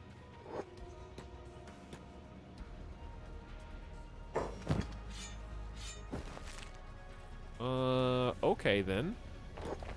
Here's the problem though. How am I gonna, I won't, 13 kilograms, I don't know if it's worth. I'll consider it.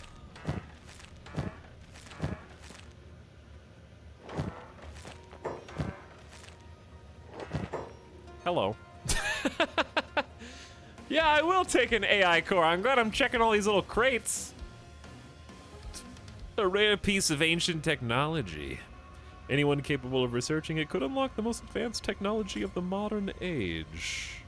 Yeah, I think I'm gonna have to leave the moon cleaver back here. It's okay. Not fantastic. What a find.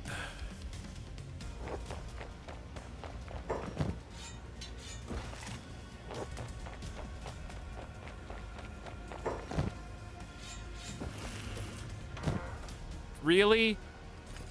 Really? Is this RNG, dude? Is this my RNG? And I got an NG research too?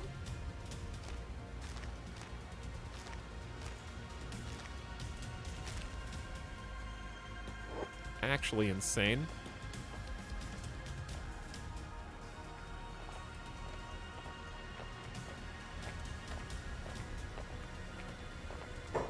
Also, don't mind all the people who are unconscious in front of you, okay?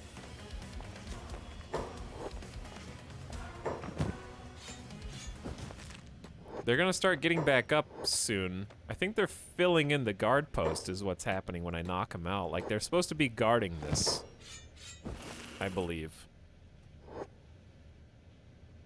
So they will be getting back up imminently.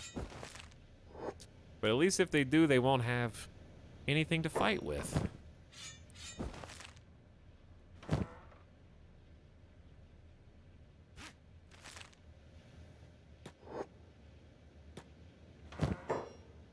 It's a bit greedy to take that.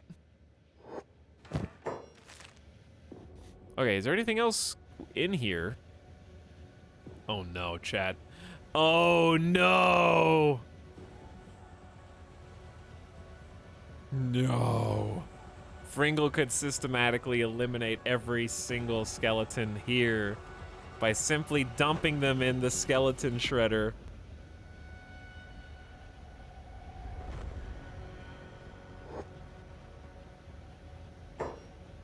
It would take a little too long, I think. I wish I could see who's gonna get up. They're rebooting in like 20 seconds.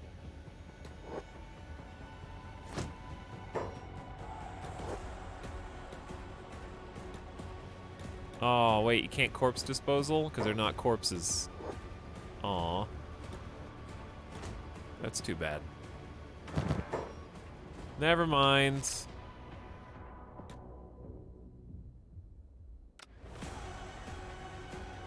Huh. There's a lot of people here. Could put them in prison. They could put me in prison. Oh, there is stuff.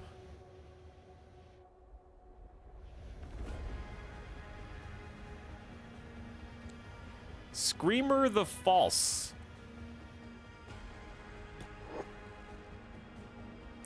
I wonder if I can get to you. Oh, shit. That was lucky. All right, I think the sun's coming up. Gotta go fast. Who the hell? Angu? Grog! Whoa there, calm down. Grah! He flails around in his cage, obviously furious. Who are you? How'd you end up in this cage? Rurg! Clearly you've had your brain fried, poor guy. He stares at you. Is he glaring, spacing out? Impossible to tell with a skeleton. Don't worry, buddy. I'll get you out of here. Oh, shit. We got... yeah.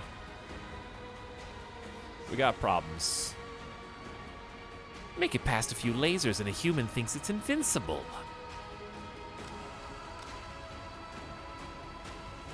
Is this showdown time? Can I even beat that guy in 1v1 combat?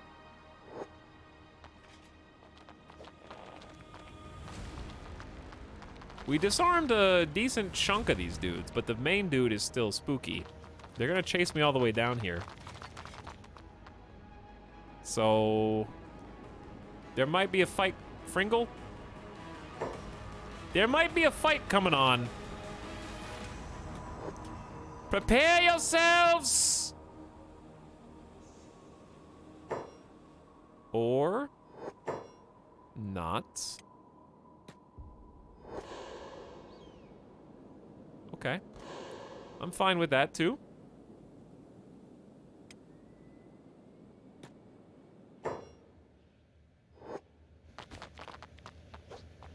Oh, well, here they are again. There's the guy. He's got 65 attack, 200 body part HP. But we have snipers. Will he follow me out here? I want your weapon. Oh, there's like a weird thing where basically like they float away, and because of the floating... What? What is happening here, dude? I don't know. Okay, that's a fair few people. So, I need Joppert.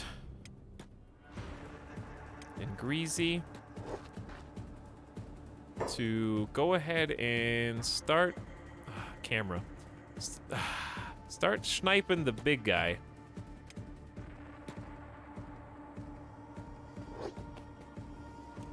Did they miss? All right, chat. Battle stations, I guess. I will say Eagletooth should probably take the big boy Screamer the False if he can. Eagletooth does have 45 defense. I bet that dude's Me Too is gonna carve. That's why I got other people.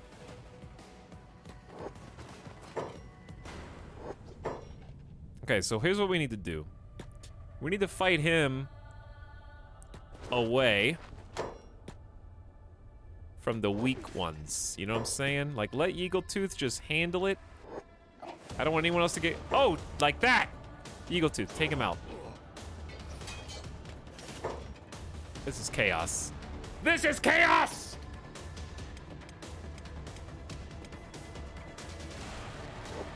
Oh! Kill that guy! Have we even... Greasy. Where's the big boy? Get him back. 57 damage. That's good. All right, Fringle, I need you to finish playing with your food over here so that you can come help.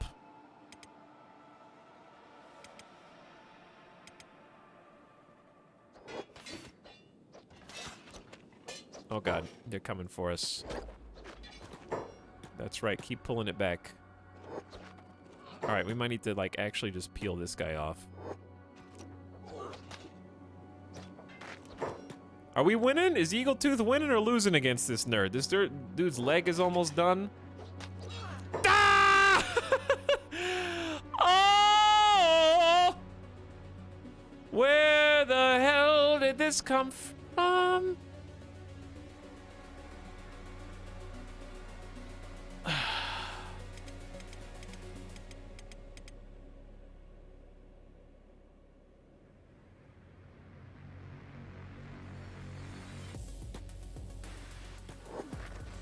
Ironically, should we stick this out? I don't know what to do, chat, because they're not that strong, but there's a lot of them.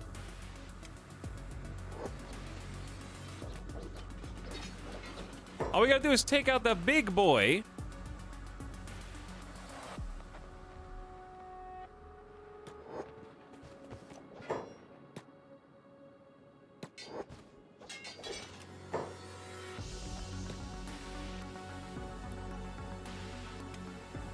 I don't know, this is spooky.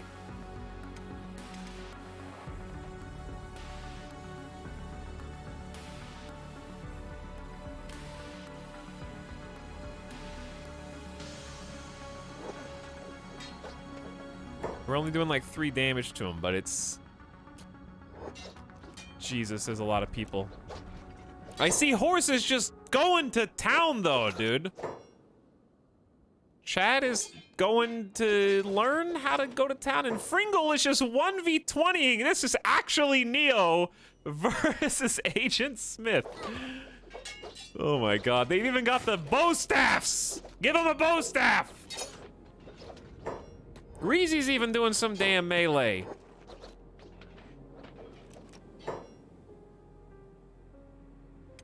Eagle Tooth, not, uh-oh, Pez is down. But what? Oh, Pez's chest is down. I don't know, chat. I'm a little... Horse is doing work. Eagle Tooth we just gotta finish off this one, dude. Even Pez is getting in on this. Did we just snipe Pez, or did he just get a cleave? Pez is unconscious. I thought he already was unconscious, but... We just got, like, 90 damage in that dude's back. Uh-oh, Fringle's struggling. Horse is balling out. I think Focus the boss. But also this nerd.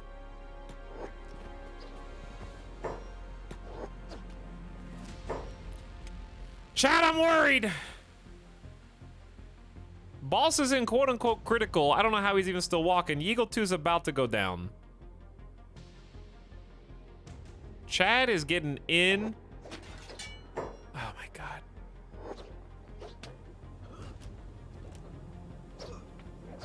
Greasy's only doing like 2 damage. Eagletooth can't even get an attack in. Where's Horse going? Horse, get back in here, dude.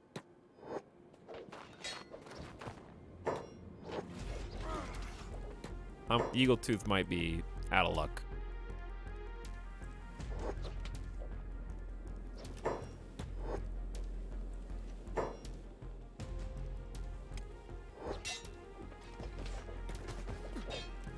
Okay, this dude is kind of limping. Oh my god, they got Eagletooth!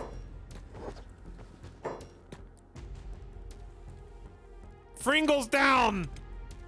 Chad, is this it?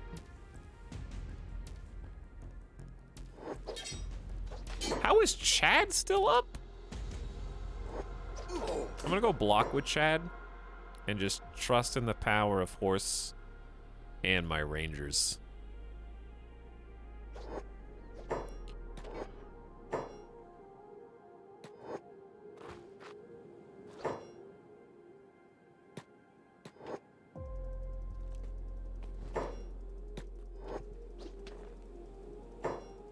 All right.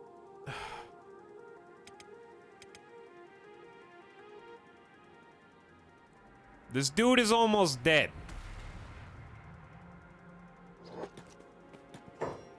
Come on, I need help. Horse, I think, is also about to be dead. These 2 little bastards over here. All right, Chad. I can't get a shot off.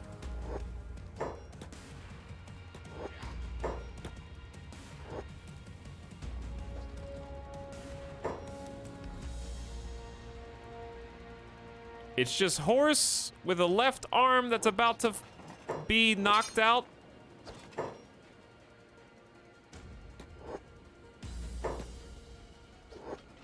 Okay, that dude's taken out. Greasy, go for big boy. That dude's taken out. Go for big boy. Trust in horse. Horse is not... He's doing okay.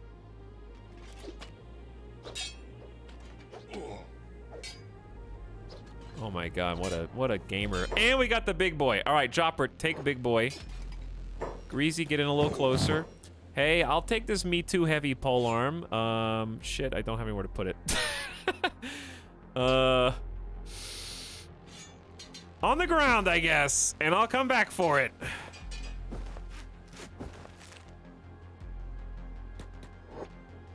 He crawling, but I already got his stuff. So screw you, buddy.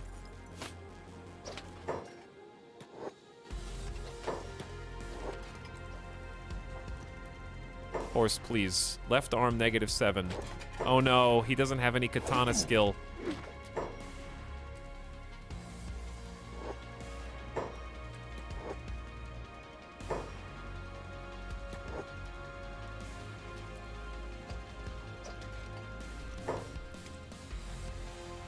Fringle's back, baby!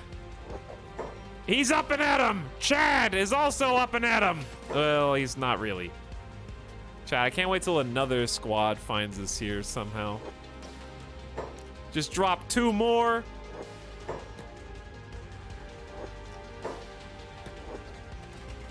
Dropping another one.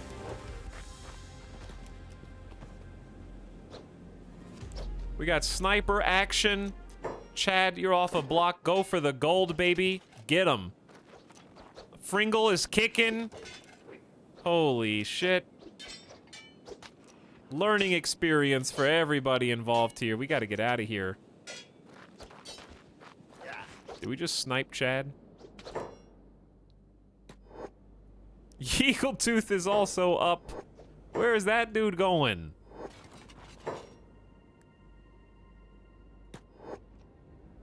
Ah! Run the other way! Alright, woo, that would be bad. Oh my god, they're just hitting Joppert for free. Somebody protect us! You guys are just letting them attack us for no damn reason.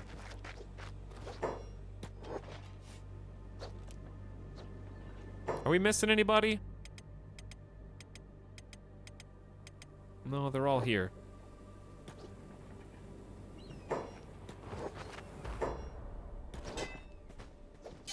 Who is this? Just a regular ass thrall? Okay, everybody patch each other up. Oh my god. Eagletooth. Okay, yeah. Jesus, that's so many people. I can't even disarm them all.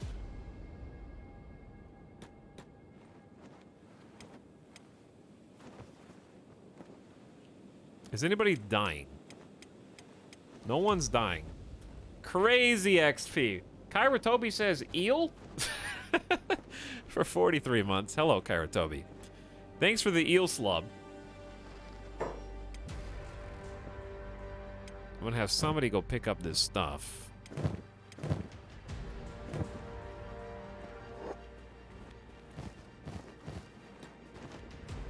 And I'm aware his body is worth 20k, but do you honestly think... A, where is his body?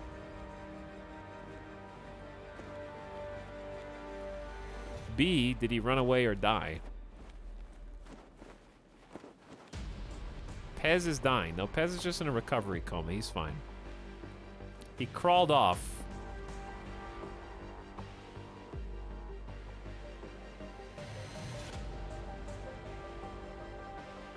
There he is. What?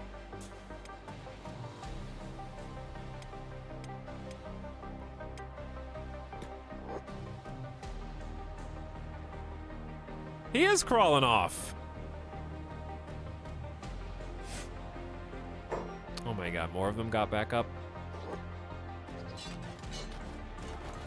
Did we just shoot Eagletooth? Yeah.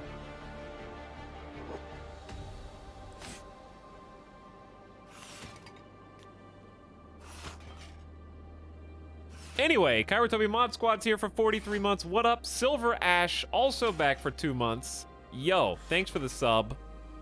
Elin in chat. Thor LP says the eel knowledge is why I come back every month. Thank you. And what is happening, Rangers? Are you aggroing another squad? Why would you run all the way up there? Oh my... Why? Why would you go up the tower where you can't even see anything? Well, I'm not looking. Unbelievable. Greasy is getting hit. Dude! Let me just pause for a second, because Lost Scribe subbed 2 hours ago with a fresh prime. I didn't even see it. Thank you, Lost Scribe. I know they're set to auto-engage, but not beyond line of sight.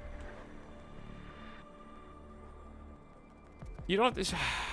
But if you turn them off passive, then they won't hit anybody that stands up here. It's micro hell.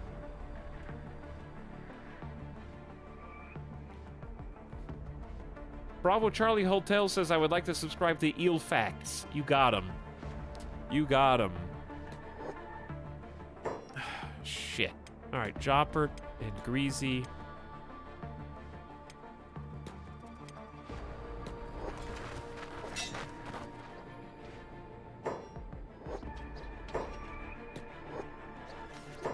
Why is everyone attacking me? Why is everyone attacking you, dude?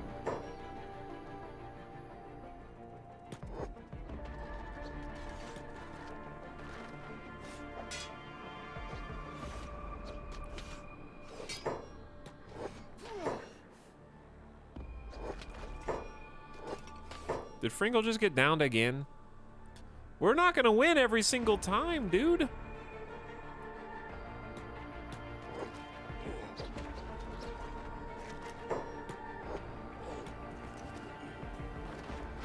Like, we're eventually just gonna bite off more than we could chew here.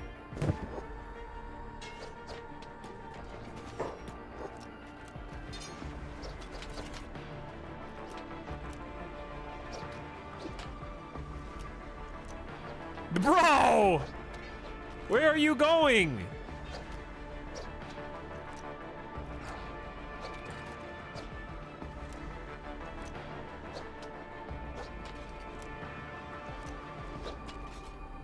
My archers are just raining arrows!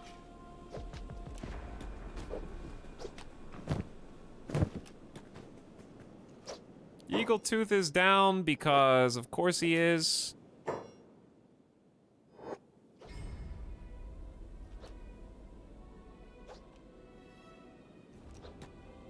Actual chaos, chat. This is actual chaos. Horse is a badass, by the way. Okay, can you guys all, like, I'm gonna watch you now. Horse, go pick up the bounty. I know there's 2 bounties. Oh, you don't have a good arm. Fringle has the ability to pick them up.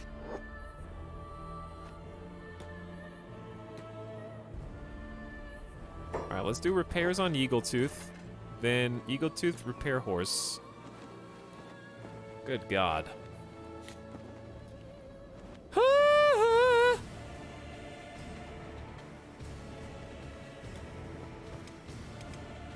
We'll help Pez in a moment.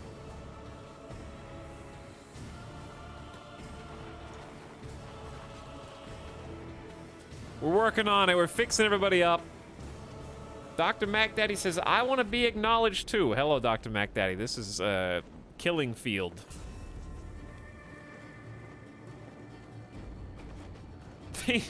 Things are out of control.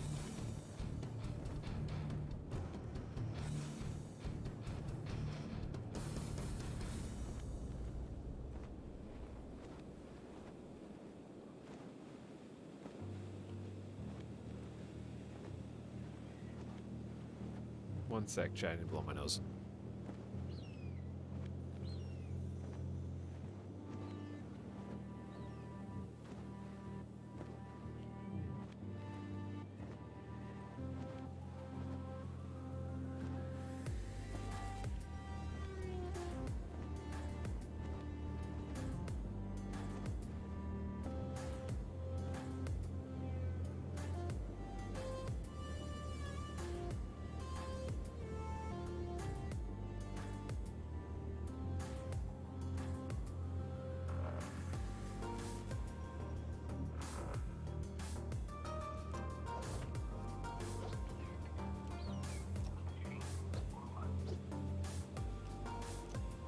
I'm sorry, what's going on here?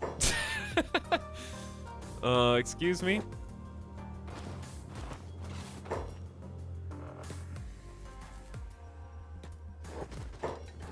No friendly fire, please. Woo! Okay, I wasn't done.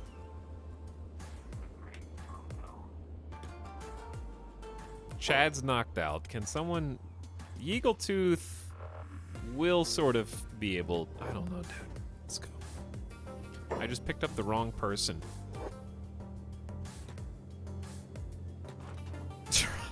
Drop that guy. Pick up Chad. There we go. And somebody pick up Pez. Horse's arm is busted. That means, like, Greasy's gonna have to do it, I guess. Woo! Where are we gonna go to heal? Not here.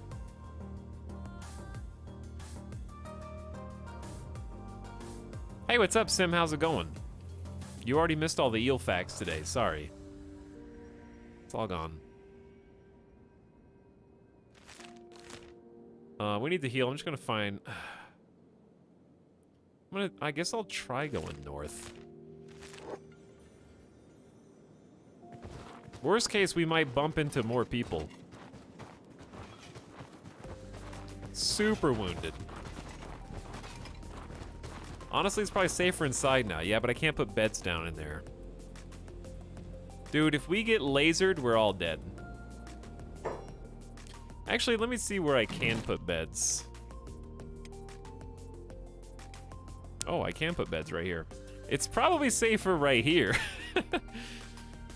Except for the skeletons who aren't dead, who will be getting up, I guess. There could still be skeletons inside there, though. I am allowed to put beds in there? But what if we go in and there's a bunch of people?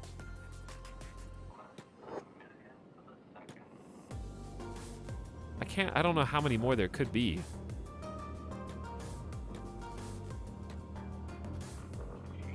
But anyway, good to see you, Sim. Hope you're doing swell. I'm struggling right now.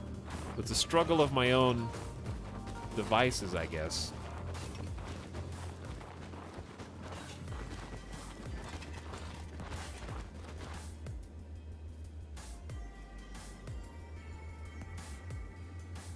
There's no way you didn't defeat almost all of them. I'd like to think that, yeah.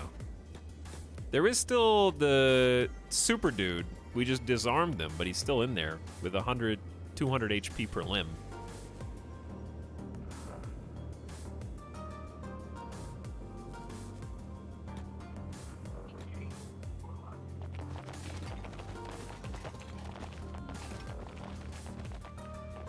All right, I'm just gonna chill on the bottom floor and...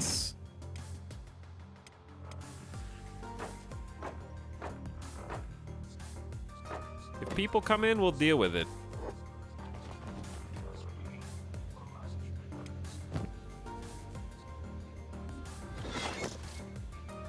All right, somebody lay down. Oh, that's the bounty. Okay, so someone has to carry the bounty. Or just keep knocking them out, I guess.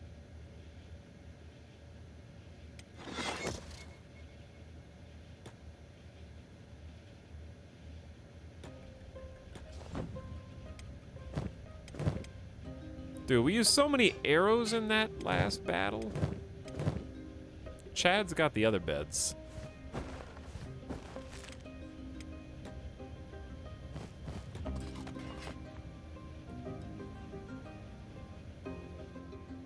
Oh, I know what this song is, huh?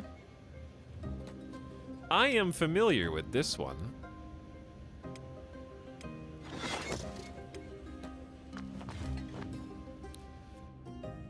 Okay, I don't know how long we can possibly camp out inside the Skeletower, but I'm not gonna send Yeagletooth up until I'm confident. 'Cause there's still at least a couple guys here. They just don't know. And the ones from down below may wander in to fight. But it is nice to have a place to get... the bonuses here are 4 times normal heal speed or 3 times, something around there. I don't know. Woo!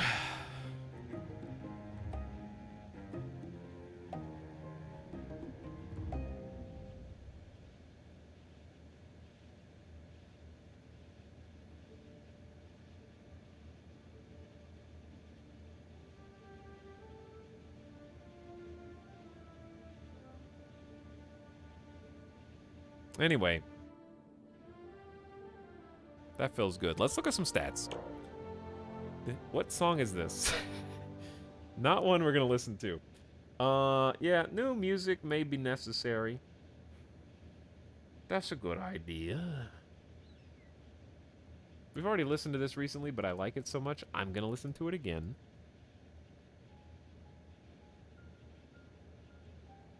Sim said, good to see you, Etalyx. Just waking up from a nap. Doing pretty good today. I'm going to start taking some more naps this year. I'm going to aspire to take more naps. Fringle made it to 35 toughness, 37 dodge. Starting to become the dodge god, but still got knocked out. Horse, 40, surged over 40 toughness and in the mid-40s on attack and defense. Got a ton of XP from that. Eagle Tooth's almost at 50 melee defense. Gonna be our first 5-0. 40 in heavy weapons is good too. Also 45 toughness is good. Greasy's getting the perception, which is great for the crossbows, and avoiding the friendly fire is nice. Pez is up and coming still. Kind of went out fairly early in that, but that's understandable. There were a lot of bad guys there. He's a scientist, so just having some good melee defense is acceptable. Crossbow and training Joppert.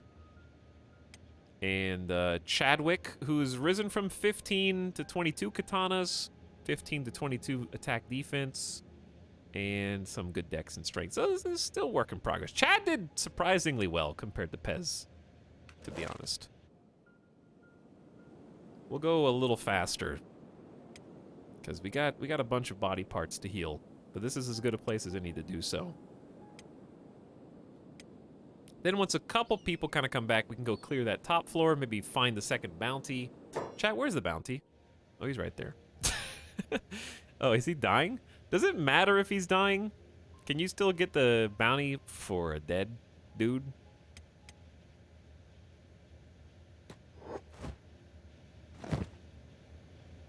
How did he get this? Or do I need to do some repairs? There's 2 kinds of people who can nap and people who wake up from every nap feeling like they just got unplugged from the Matrix. I haven't napped in so long, I don't know which one I am now, because it does change over time. And that goes without saying. Obviously, as a baby, you take naps. That's not what I'm trying to say. I'm just saying.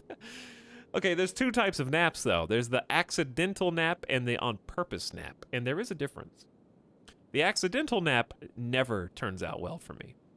It's always a mistake. And I have never woken up from an accidental nap and been like, thank God I needed some sleep. It's been like, I hate myself, and I hate what I've allowed myself to become. I didn't want to sleep. How much time did I waste? Oh God, what time is it? And now I'm kind of tired. And not only am I, but I can't go back to sleep. Because I already slept, and I'm supposed to sleep now, but I can't sleep. Where you just pass out. On total accident. Like in a chair. Or at a desk. Or in an uncomfortable seated position. But a purposeful nap. It's been so long since I literally lied down and just said, I'm asleep for like a few hours. Or like an hour and a half, 2 hours during the middle of the day. I don't know what it feels like. And that's interesting enough for me to pursue. Who's this? Oh, it's Punk. It's the other bounty. What up? The original one that I bonked. The other 20k cat bounty. Getting chopped right now, dude. You didn't know that I inhabited your tower, did ya? There's a new Skelly in town, and it's me.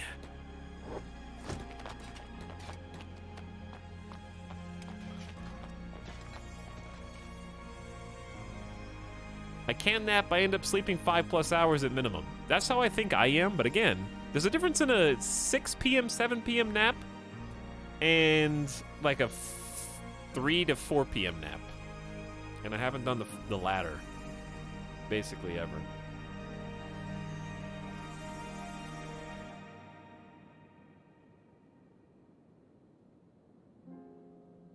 Why do I feel bad for Robot? It's the evil robot. You shouldn't be feeling the bad. Don't worry about him.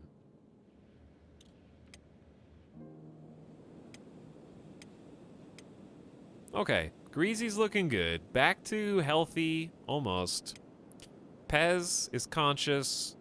Horse's arm is functional. Horse had some emergency katana training just there. But was a total badass. And while we're healing, I think I'm actually just going to take Fringle up, because he's at 85 stomach. He's pretty good.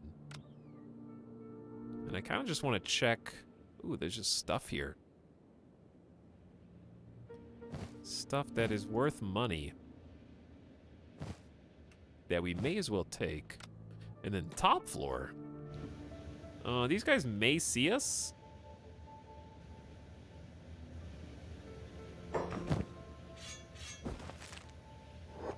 Yeah, I got the bonk one. Let's see how Fringle does here. Alright, he's just gonna... I guess the other two are just going. Oh, the gang's all here. They're gonna fight on the stairs, I guess. Chad, you kind of just walked into that, you absolute nerd.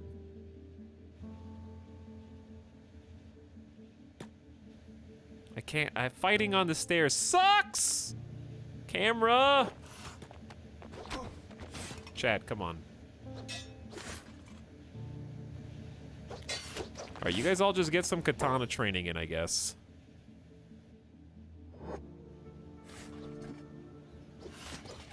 Fringle dominating this weak thrall! I don't know what that move was. There is still stuff up here, don't forget. And there's a weird person.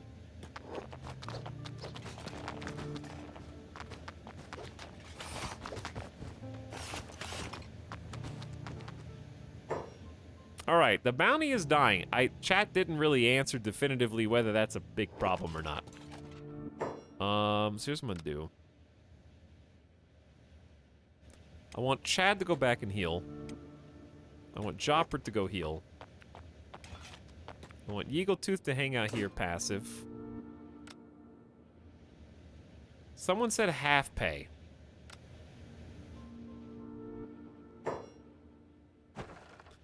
But do they know what they're talking about? Alright, fine. I will... You can heal people. You're supposed to be able to do robotics on people while holding them, right? Or no, is that only healing? He's rebooting in like 15 seconds. He's got plenty of oil. So he should be okay. Just pick him up. Now, Joppert, on the other hand, this dude is dying.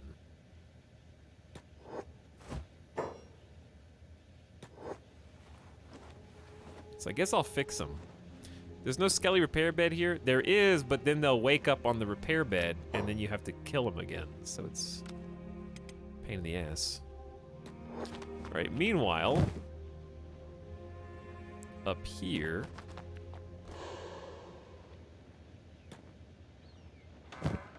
Ooh. Okay, we have too much stuff. Fringle, back down you go. We need to exchange some things so we can free up some inventory space so we can loot.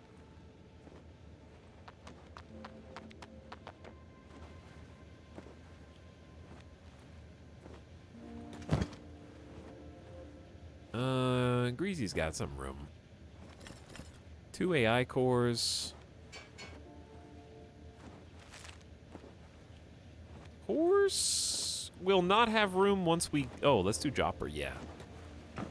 Because Jopper's got the stackables packs. You can have like 9 Skelly repair kits all in the same.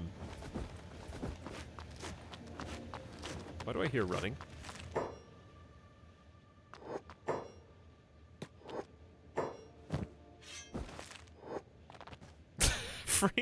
First of all, where are these dudes coming from? And second of all, get absolutely demolished.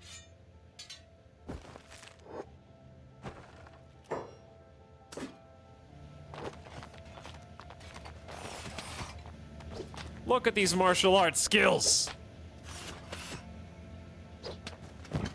Damn.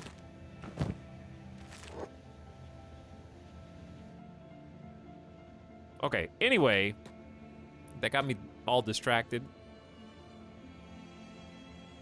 No, I don't want to loot.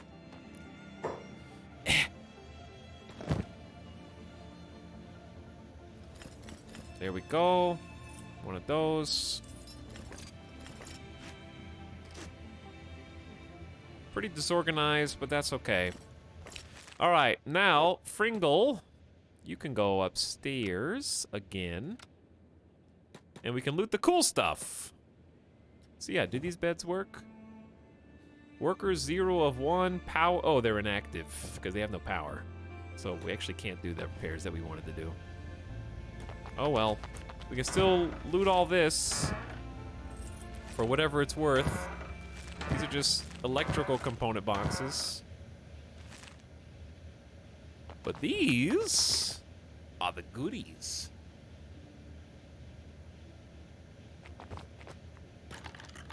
We got a bunch of lock boxes here. There's like half a dozen or more.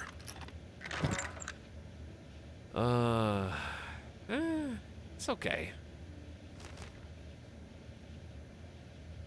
Old treasure map, that's good. This Nadachi's still worth like 34 hundo, so I guess I'll take it. Alright, what's on the map? Show me. Old treasure map.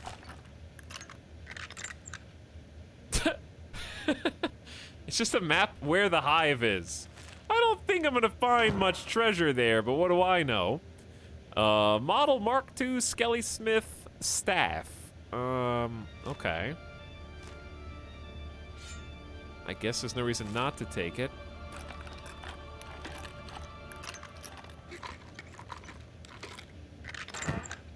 Ooh! A Masterwork Industrial Lifter Arm worth 25 grand. Wow. It's a right arm? What's mine? Mine's a left. So I could actually have 2. And then be super strong. There's still a lot of moolah.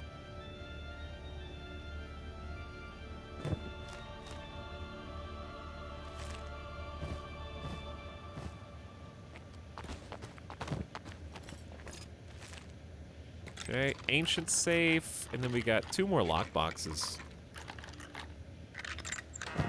Okay. KLR Masterwork also worth 27k moolah.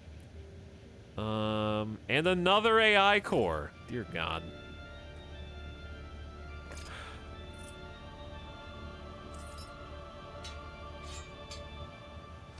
What am I supposed to do with all this stuff? HP 290? Not the fastest, but a heavy-duty leg like this will keep on running when a normal person would be limping, so the cannibals won't be able to catch up to you. Won't get any more of your limbs. That's a good point, yeah. Can't munch on you. A decent little longsword.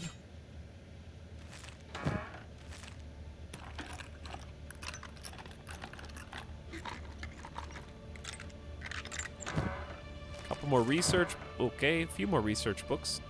Out of trading range. Oops. Rest in peace, Hobbs. Well, Hobbs did his best. Okay, so this dude is still here. I am laden with things.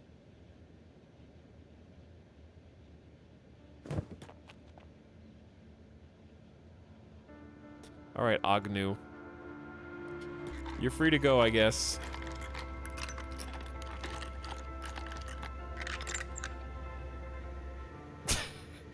What?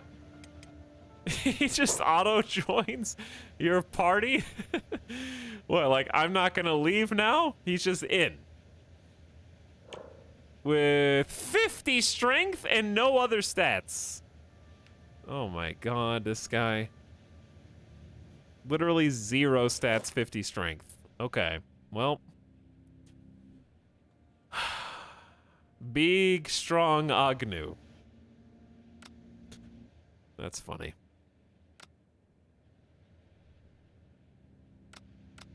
Well, I guess we found our next group member. And do I have just the weapon for him?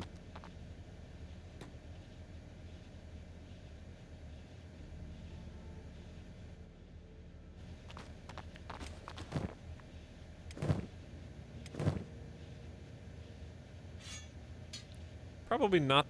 Actually, though? Okay, well, I just realized that, yeah, Horse should be getting the heavy polearm. Not like the Me Too polearm, not the Naginata. I don't know which one he's been using. But do I have just the weapon for my new heavy boy? We could do the Model Mark III plank. Or we can do the Me Too saber. That's so light, though. Trying to organize this inventory is going to be a pain in the ass.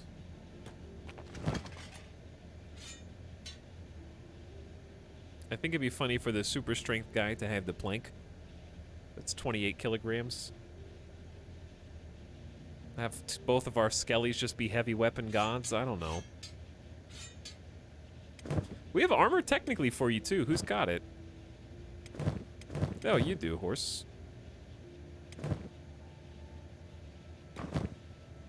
Yeah, you may as well just wear your captor's gear, right?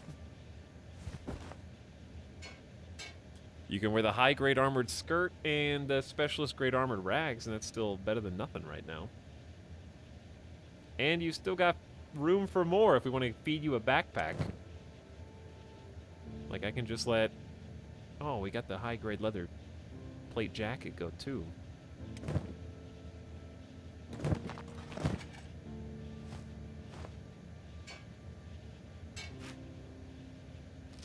So what's better?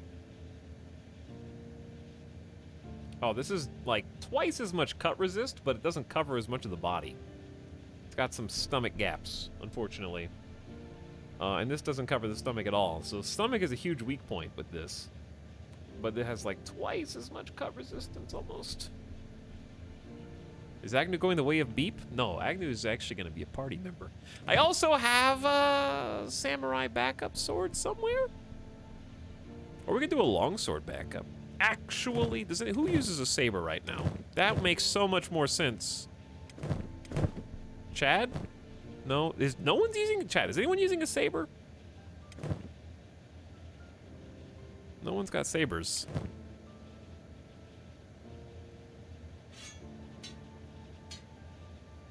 Okay, well, that would be awesome though, because you have a main hand saber and an offhand saber. But instead, I guess I'll just give him a default ninja blade for now, unless we got something better. I don't like what I hear.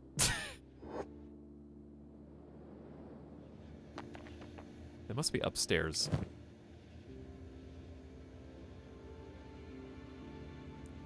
This is, 7,000 value saber versus 14,000 guardless katana, but that has terrible defense. The ninja blade has -4 defense as well. This has a defense bonus. Okay, I like that better for you. So Agnew, you can have that for your offhand. Okay, chat, I'm gonna take a gamer death break. We gotta do some resource management here. We got a new cast member. This our new boy, Agnew. Rocking his captor's gear. Got a sick new plank, 50 strength and no other skills. We're gonna have to give him a backpack with a bunch of stuff in it, I guess. He looks like a badass. Head like a security camera, yeah? Basically. Do you own the tower now? No, I just been resting up in it. Horse is back. Greasy's back. Pez is not, and Chad is back. Everyone's almost full healed. But yeah, I'm gonna keep playing. I just want to take a quick BRB. Go get a snack. Snack attack with the pup. Take him out, and be back momentarily. I'm gonna leave the game paused this time. Also, this is the good song. I have to be back to hear that. Chat, thank you for hanging out with me tonight on these wild and crazy Kenshi adventures. I feel like we've squeaked by a little bit. We're gonna keep it going as soon as I return. Ah! I'll be back in like 6 or 7 minutes.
Okay.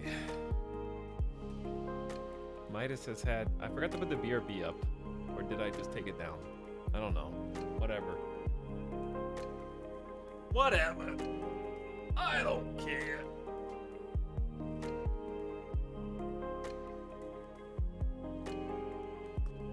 No, I do. Very unprofessional. It's the BRB music, though, so it should trigger the Pavlovian response in your brain. It says, I'm not here.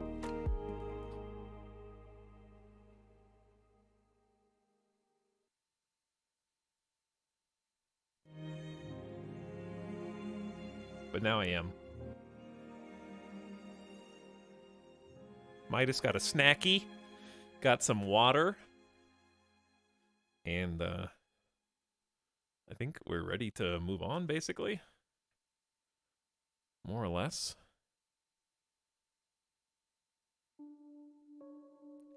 Game audio? Mod check? I just got here and was really confused and didn't know where streamer was or when he would come back. Sure. Sure you did. Okay, I believe you. That's your first message of the day. Well, I'm here now. I just forgot to click one button. I'm sorry.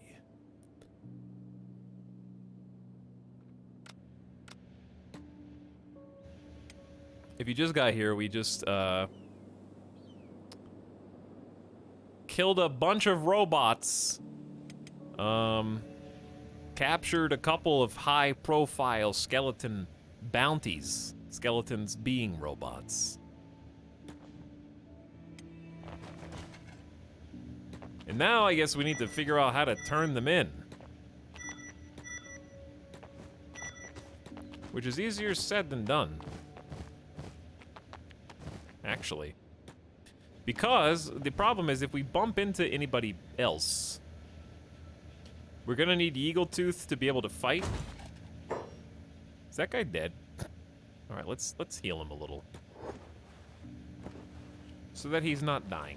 We need Eagle Tooth and Horse to be able to fight because they're currently carrying the entire party.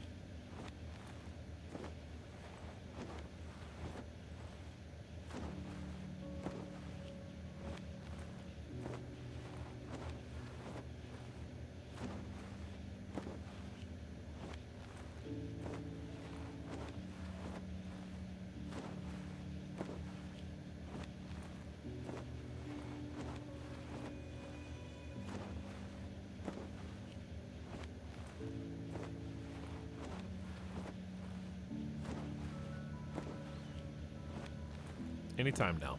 Critical condition.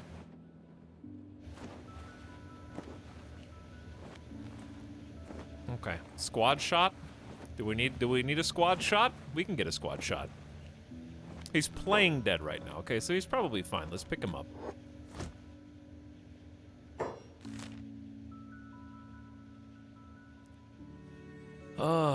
Where can we turn this in easily? Flats Lagoon is a tech hunter mecca. I don't know if they have a bounty station. I guess who has the bounties on these guys is the question. The bounties are United Cities and Holy Nation. I'm assuming for both.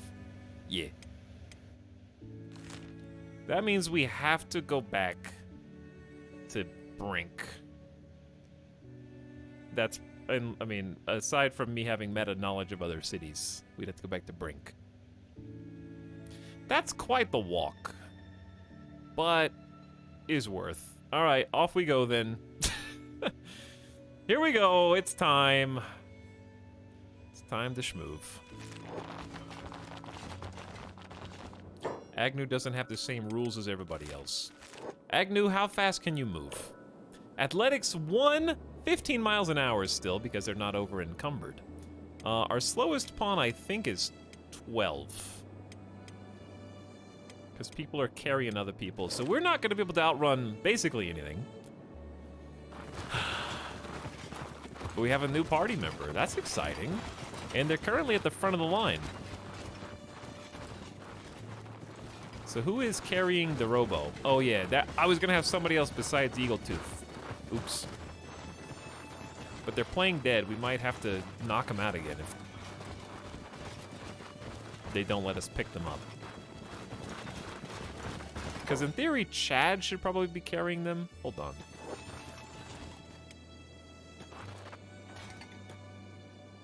All right, now don't try anything, buddy. Chad, there you go. Get some weight training. Who's the leader of this group? It's Fringle. Fringle put the whole team together. Grar!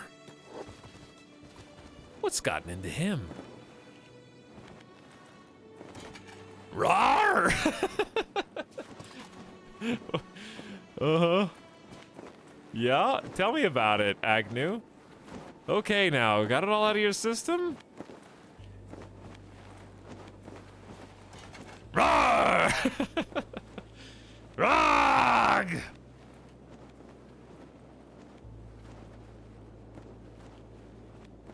Well, it's cool character.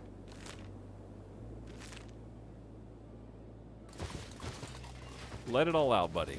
He's been caged up in there for God knows how long, and I'm sure he's got lore that we don't even know about yet.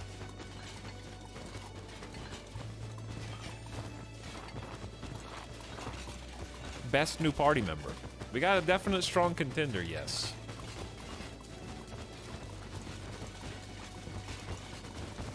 Okay, now we're off to claim the bounty. 40,000 cats is still a lot of money. Nothing to sneeze at.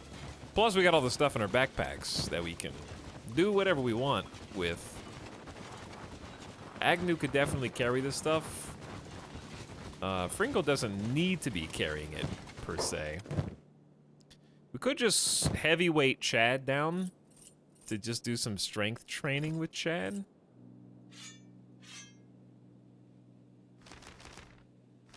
It's a decent idea.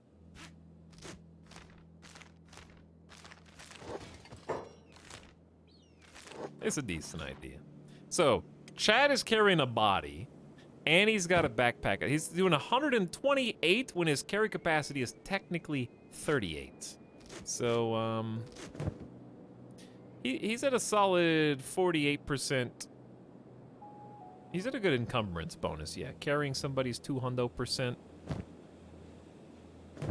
is hefty. Now, who do we not want to run into on this trip?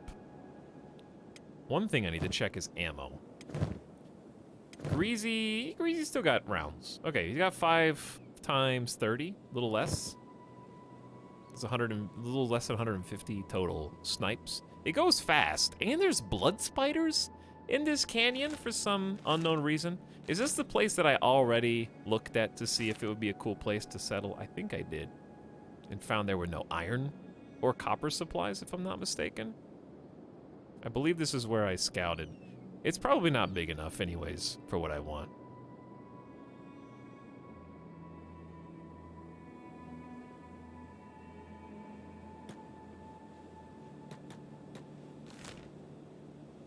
All right, we're heading, yeah, like I said, back to Brink. Believe it or not, this is 2 times game speed. Like, everyone's running in actual slow motion, so when I have it 2 times, it looks like how it's supposed to look. Because Chad is going 8 miles an hour.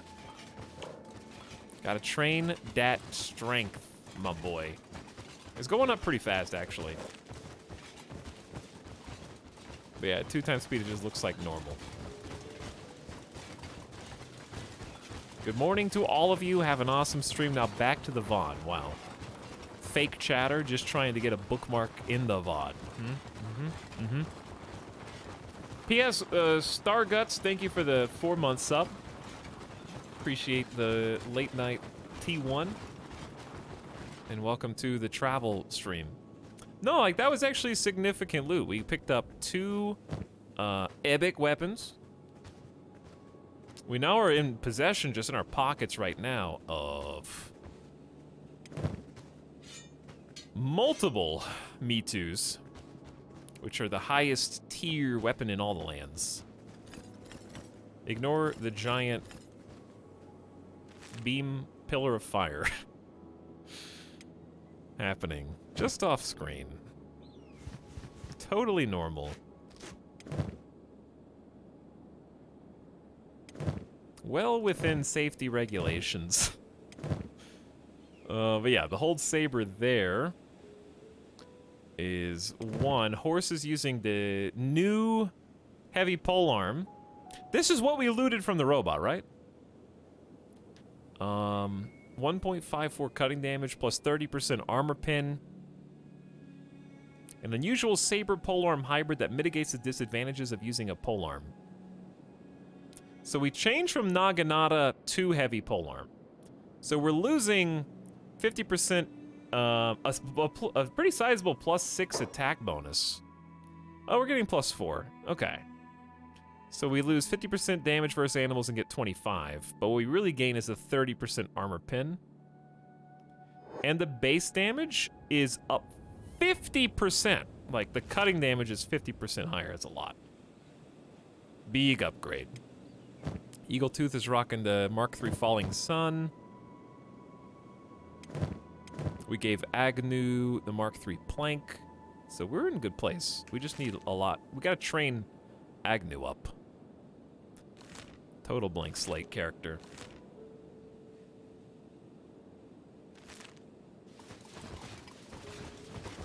We're jogging all over the place. Armor pin probably helps against skeletons. Yeah, I think so. It's gonna be real good against any soldiers who are just like samurai, you know? Very good against that. Icy Bison, what up? Thanks for the brand new sub. Appreciate the $5 sub.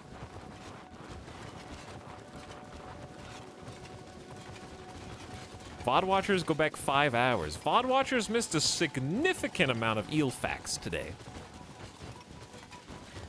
Some of the best eel facts to date, in my opinion.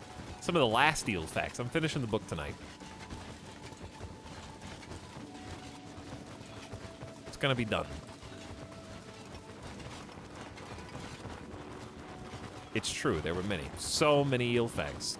There were so many eel facts that somebody got mad about the eel facts, and then chat ganged up, vigilante style, to time them out.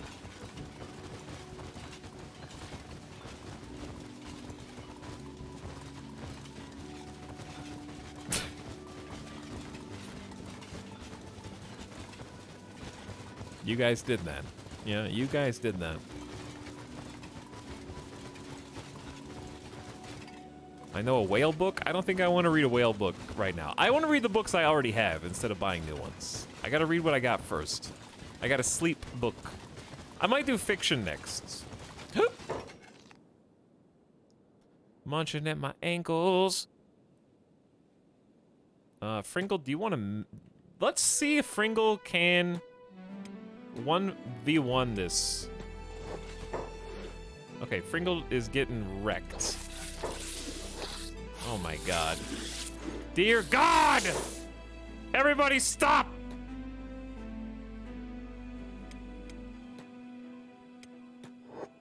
It's just 2 spiders! And even those 2 spiders are just murdering people. Oh, I'm glad we stopped you from running, actually. Grr. Agnew taking their first licks. Oh, hi.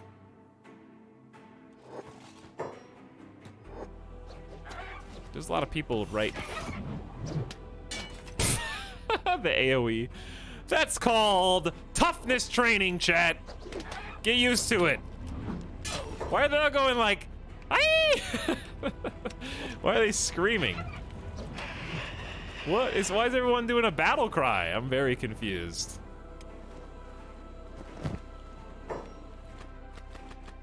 I don't know. I love how we were all super healed and now... How did that hit every single... Oh, wait. Was there an invisible solar flare? Because these guys have equal... That's why they were screaming. There was an invisible laser or something? I didn't see it.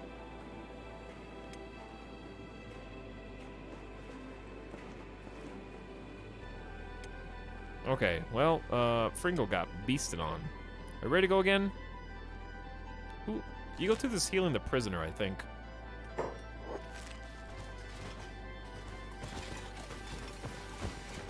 Toughness training laser. I wouldn't be surprised if it didn't even help, because I don't think acid rain trains toughness, does it?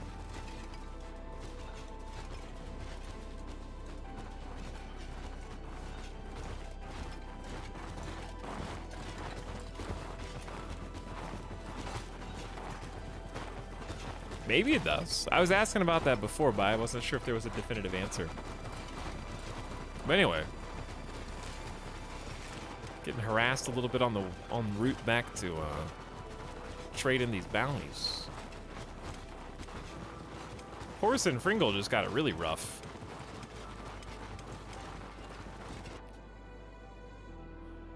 We'll keep our eyes peeled.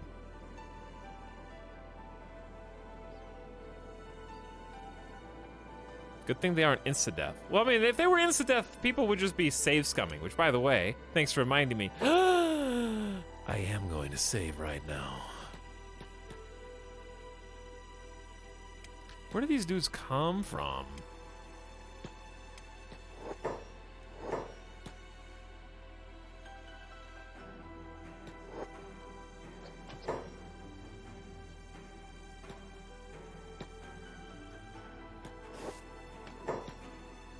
All right, Pez. Get in here, Pez. Oh, Greasy's gonna lose a leg. Pringle, do something. Help us out. Guys are ridiculous. So much base damage. Insurmountable. One hit, almost lost a leg. Whose leg was that? Ah, Greasy's gonna be running like really slow now. Okay, we need to get out of here though. Don't graw at me. Don't you graw at me. Okay, we got places to be.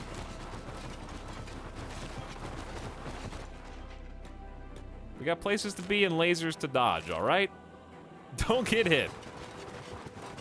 And I don't know where the blood spiders are even coming from, but they're out there.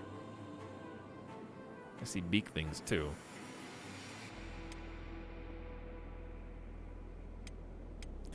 Well, I thought we weren't going to need that big of a rest, but prisoner escort missions are like this in games and movies, in books, doesn't matter.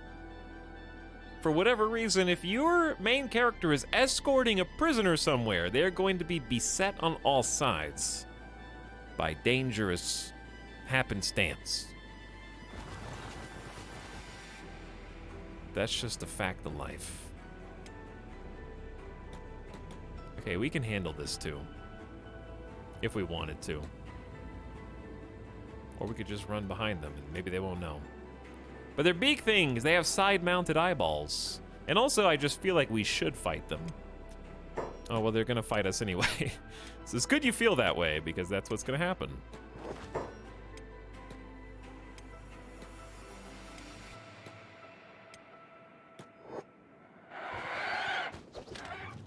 Get him! Get him, everybody! Get some of that training in. Pez, maybe you should turn around and fight that dude.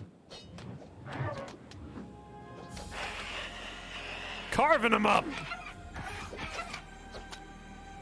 I see Agnew getting some hits in too. Fringle dodging deftly out of the way and getting a jump kick in.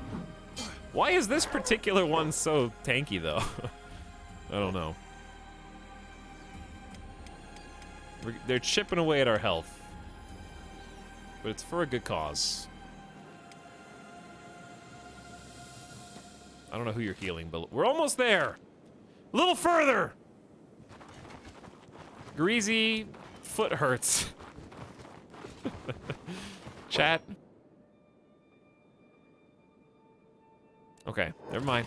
I thought I was missing one of the bounties.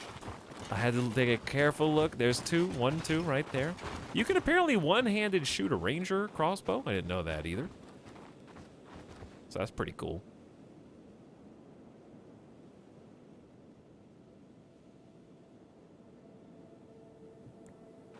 Oop. Didn't mean to swing the camera so far around. Easy. Where the hell is horse going? Why is the game loading so bad? Chugging! Come on, horse. Get over here.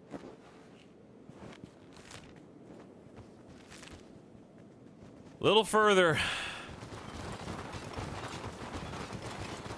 I feel like we're at like a Labor Day or like July 4th. Greasy looks like he's doing a father-son like three-legged race right now.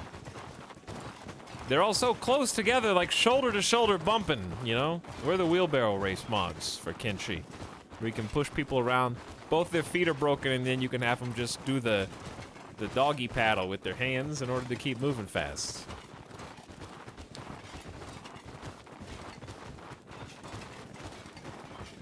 Instead of just carrying them up over your shoulder.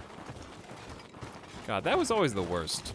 In PE, having to do, like, those outdoor sports activity days where you just randomly paired up with people to do all those goofy, dangerous races.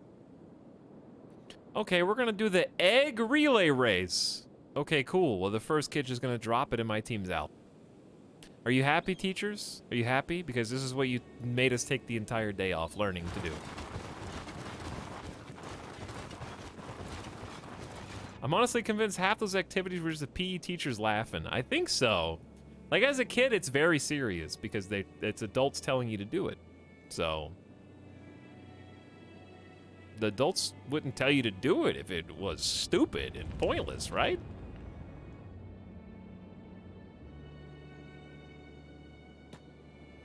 The only fun ones were the ones where you got to do something yourself. Like, for me, I like the baseball throw. It's not just because I like baseball. I was just good at throwing the baseball. Or like the discus, or the long jump, or the high jump. Like, just some of those were kind of fun because it was interesting seeing what you were capable of doing, even if you weren't capable of doing much. Like, I never won any foot races, let's say. I was never going to beat anybody on the track. But hey, I learned that about myself.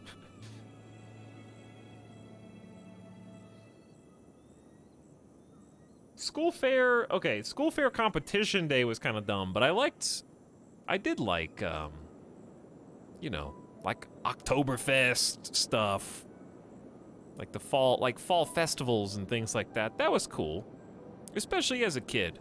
How come spin art is the most mind-boggling thing a 7 to 10-year-old can ever see? Why is that like the magic key that unlocks the imagination of a small child? If you've never were able to do spin art as a kid, did you really even live? Or make your own tie-dye shirt? Spin art is an art form that uses paint, a canvas such as a glossy cardboard, and spinning platform. It's primarily used to entertain and expose children to the process of art creation, though it can be enjoyed by people of all ages. Here is the spin art GIF from Wikipedia. There's a bunch of people asking questions about what it is. So here you go. This is spin art. There you go, chat. The thing spins and you make shapes and lines. Like a snowflake. Comes out different every time. How come I never got to do that? Because your school didn't love you. Alright, is there a police station here? Yeah, there is. I've got some wanted robot bounties to turn in, officers. I expect a large reward. Who has the other one? Chad.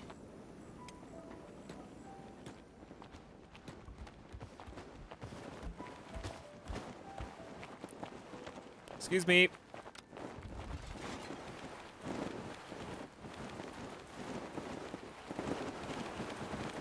You guys having fun up here? This person is not even being healed.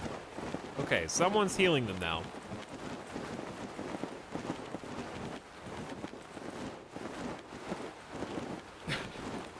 They'll come down eventually, I guess. I guess I could go up to them, but... the dude I need to talk to is, like, in the cage, I think. They've got a lot of captives here. I'll just wait. It's fine. Couple of us could actually stand to heal. Or, like, Fringle could stand to heal.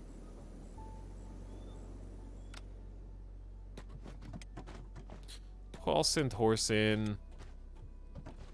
Pez. Alright, everyone else is good. Where are their swords? Their visors are down. They're doing Jedi training. Where is the dude?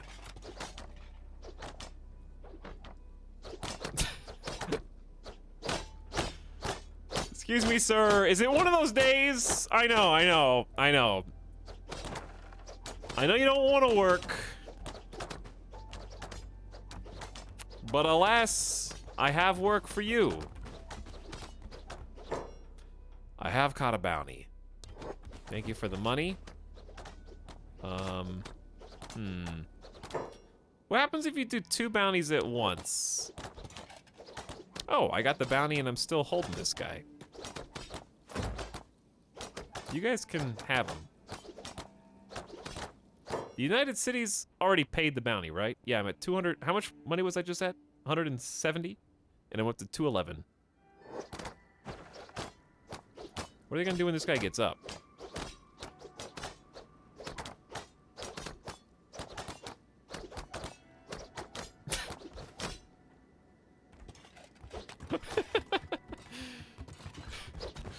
Gonna get pissed, is what?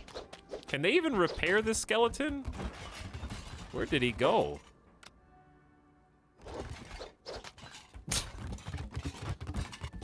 What are you gonna do with him? They don't know how to capture skeleton bounties, I don't think. I don't think their AI knows how to put the skeleton in a cell. This guy just exists. The police chief now is permanently carrying Punk of the Thrall Masters. And then they're just gonna keep attacking this one until it bleeds out and dies. Unless I specifically put them in the cell. Which I think I could do, actually. Let me try.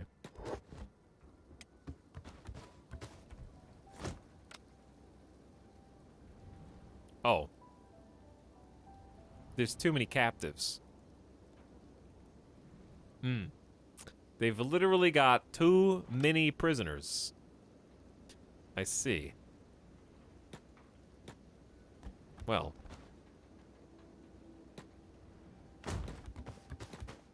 I'll be on my way now.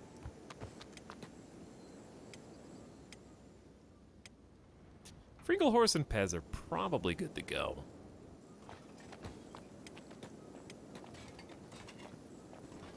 Yeah, that explains things. That explains things. Where to next, though? Now that we... Oh, let's sell some stuff. Yeah.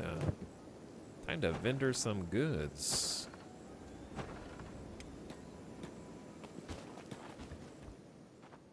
Almost forgot. Oh, hi. I didn't see you there. Okay. Hey, you've got 25 grand. Do I want to keep a Mark II staff? Or a heavy jeté? I don't know how to pronounce that. Heavy jeet? This thing's not that good. Model Mark II staff. I'm just gonna sell instead of hoard.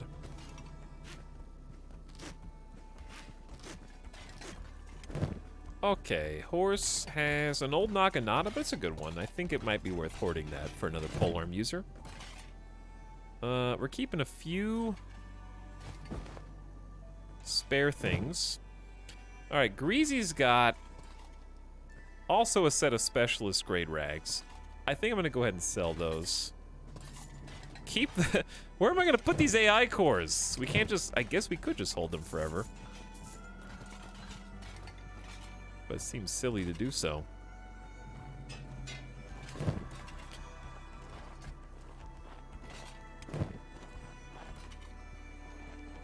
Chat, what would you rather have? Specialist grade armored rags that don't cover the stomach basically at all, and that have 63% cut resistance, or a high grade black plate jacket with 100% arm, stomach, and chest coverage, but only 36% chest or cut resistance instead of 63.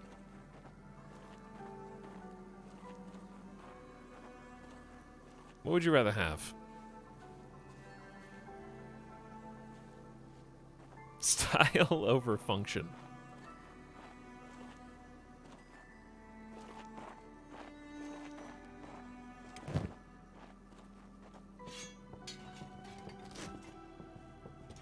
I'm gonna sell this Nadachi. Nadachi's pretty cool, but we can do better. Oh, shopkeeper's broke. Okay, shopkeeper is broke. How about clothing shop then?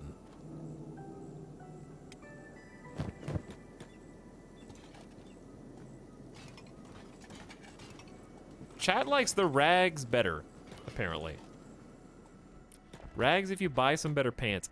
Nobody has armor shops. They all have weapon shops. Or just regular clothes like this. Instead of actual plate. I know you can look up where to go, I don't care. Anyway. Robo components gone. Should we hoard the prosthetics?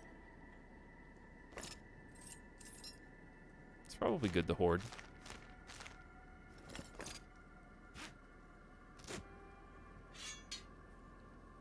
Okay, yeah, I'll hoard a little bit.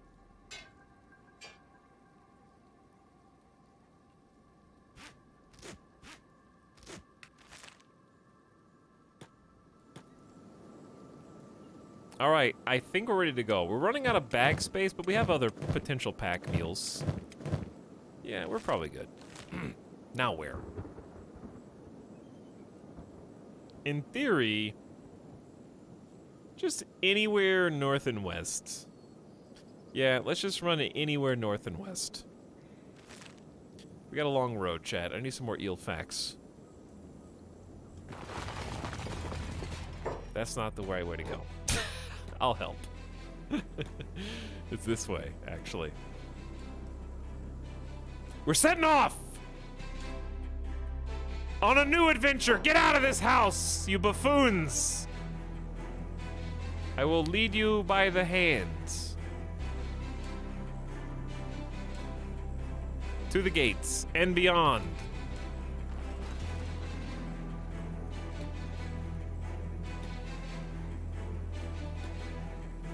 All right, we're out.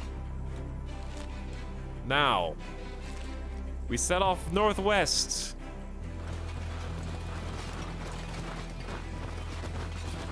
For two reasons. More ruins and more unprospected land.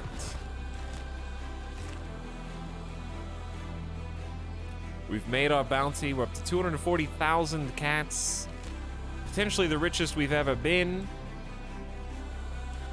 And, the plan is to find some juicy spots to maybe eventually call home. While also maybe dipping our toes into some more dangerous locales. I'm probably not going to go in there. We're just going to kind of hang. That was not a pun. Just in between these two hotspots and go that way. I'm trying to get away from this area because I already built an entire colony before. So I'm trying to figure out where else I want to build a base. And I need to just go somewhere I haven't been as of yet. And that area is either Holy Farms, which I don't feel like messing with, or Northwest again, even though we've already been here. Yeah, we do still have stuff in Catton and Burns Tower. There's still things. Now what I could do is train the scientist in athletics and then just roam, like get them to that crazy 30-mile-an-hour mark. And then roam with them and do some prospecting. But I don't know what... Hello. Who are you? Scavengers. They're decent, actually. This is the actual spook. They have numbers, and they have rangers. And they have a lot of them, actually. And they all run like 18 miles an hour.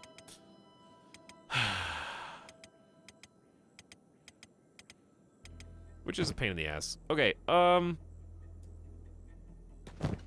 we can just give the backpack to Agnew.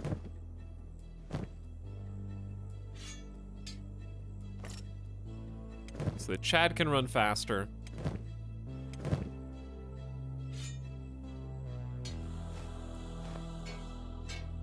Increase Pez's speed. These are 5 kilograms each.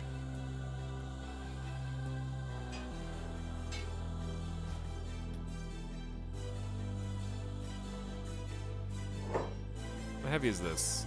12? Oh God! They hit me with it! I'm not ready!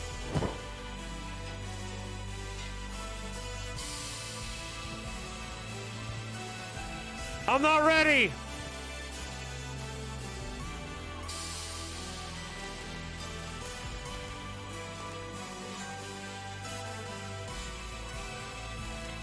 All right, everybody, make a break. Chad, why are you so slow?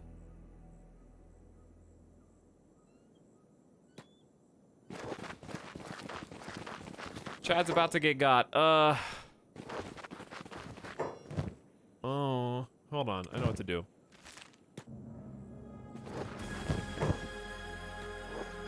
Ow.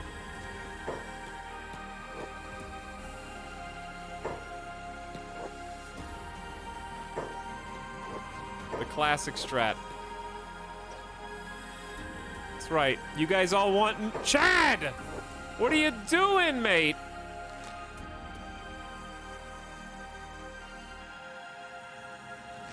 Go!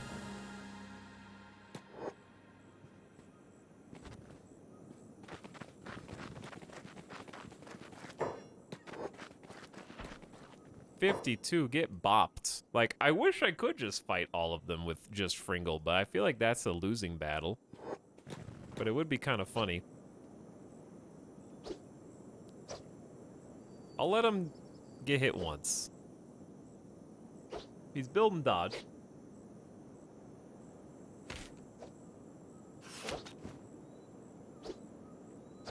I'm worried about the combos a little bit. I see a beak thing. Yeah, I do. I see a beak thing. Agnew. Pez. You guys should be able to handle that by yourselves. Well, not necessarily. I'll get the Jopper come help you.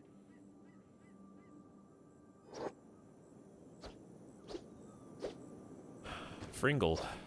Killing it right now.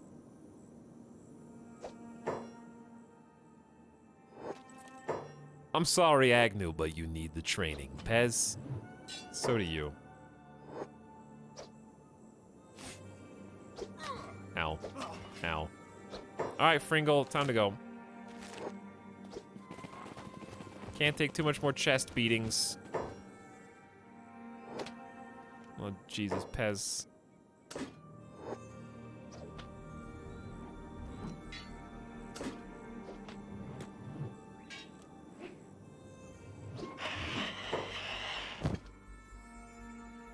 Oh, their armor.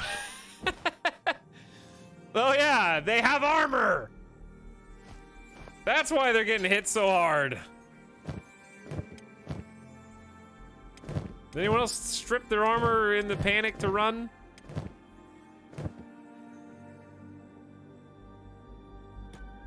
All right, you guys meet up here. Everybody relax.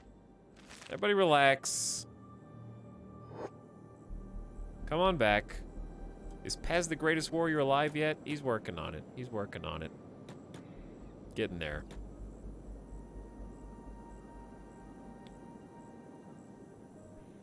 Okay, if anybody else comes up, we'll just handle our business. Well, Pez, that's one way to train toughness. Just strip your armor and take the hit, I guess. This always happens right after we heal.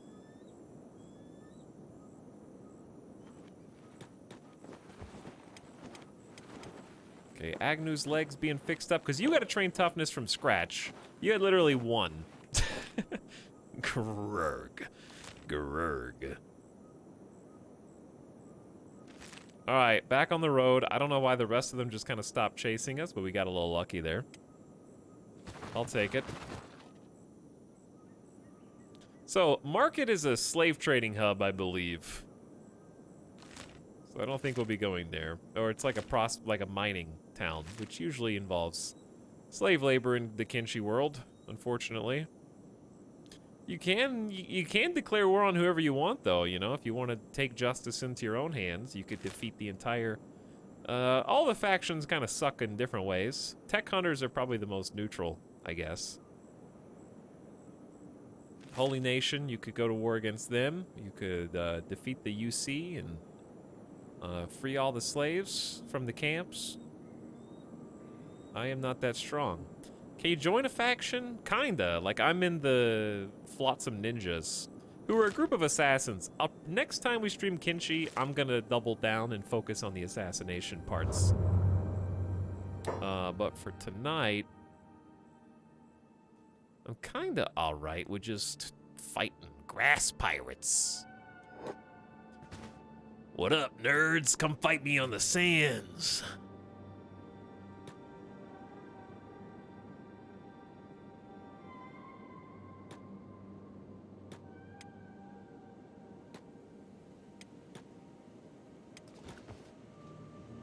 Yeah, I see you. Alright, you can micromanage a teeny bit, but, like, grass pirates is chaos, so...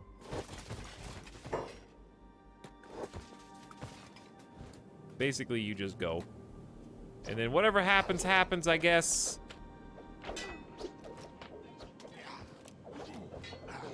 I love the ones that always try and go for the... Jesus, what's happening over here? Horse, Pez, and Fringle are just kind of like, what the hell is going on? Does everyone have their armor on? Okay, I'm just double checking.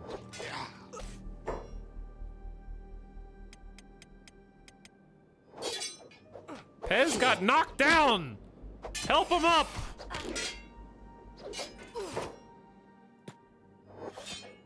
Greasy, help Joppard over here. Joppard, help Greasy over here. That's pretty much the only micromanagement that I try to do. Everybody just needs some training is all! Fringle, killing it. Get him! Big kicks. They're getting kicked with the bionic leg, too. Why is this one in particular so strong? Alright. It looks like there were just a lot of really small wounds. Agnew probably got wrecked the worst, but that's also because Agnew has no skills. Agnew went from 1 to 8 melee defense in short order and 1 to 7 toughness, also in short order. And you know what? There is the benefit of training robotic skill, which is how you basically do first aid on robots. Why is Horse using a katana? That's a great question. That's because I took the heavy polearm so he could run faster. Because it's like 12 kilograms. Oops! Good call. That's why he wasn't doing so good. Makes a lot more sense now. We're just gonna leave him for dead. Some of them will get back up and heal. But I'm just gonna, like, you know, do what we need to do. Get out of there. Let them clean themselves up. I'm not here to capture them and sell them into slavery or anything else like that. I'm just trying to get some training, defeat some bad guys, and put them in their place because they're just attacking me for fun. That is Way Station, which I'm kind of just gonna go in between, I guess.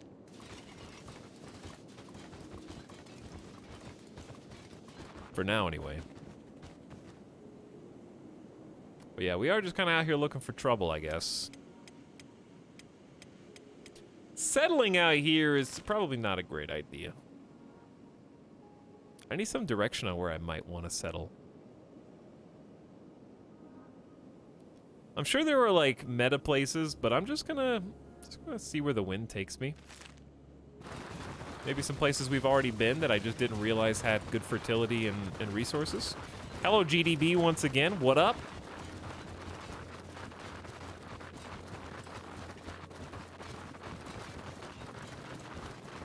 Etalyx Gamer Deathbot alert. As is so often the case.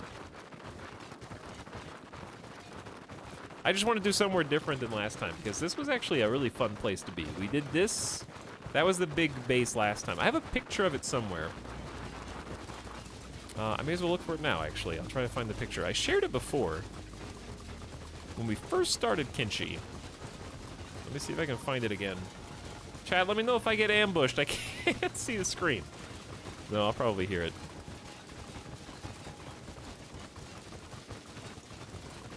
Ooh, here we go.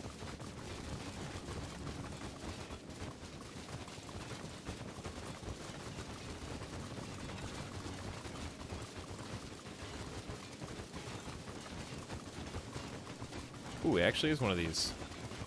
You want to see the old base? I found it faster than I thought, even.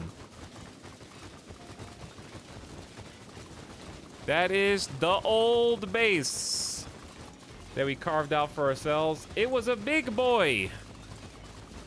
Huge base. Keep running.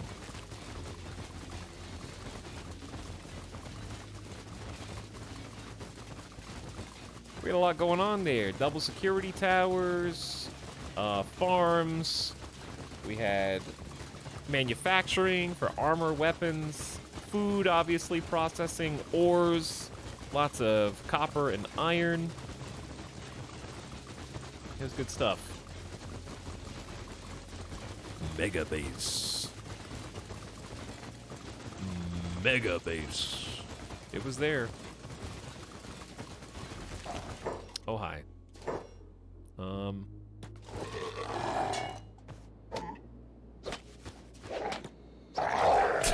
Sorry, doggo. I actually didn't mean for this to happen, but wrong place, wrong time. Planning stream? Eventually, yes. One day. One day it will be time to plan a base and start acquiring the resources.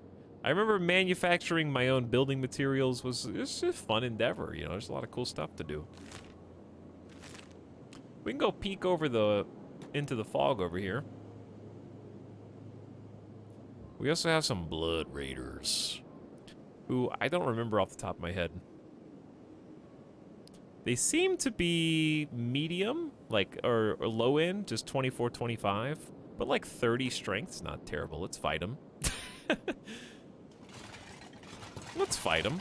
Little heart plates blocking their heart. Little chest armor. They don't even know what's bearing down on them right now. I don't know. I think we could take them anyway. Was that like 8 people?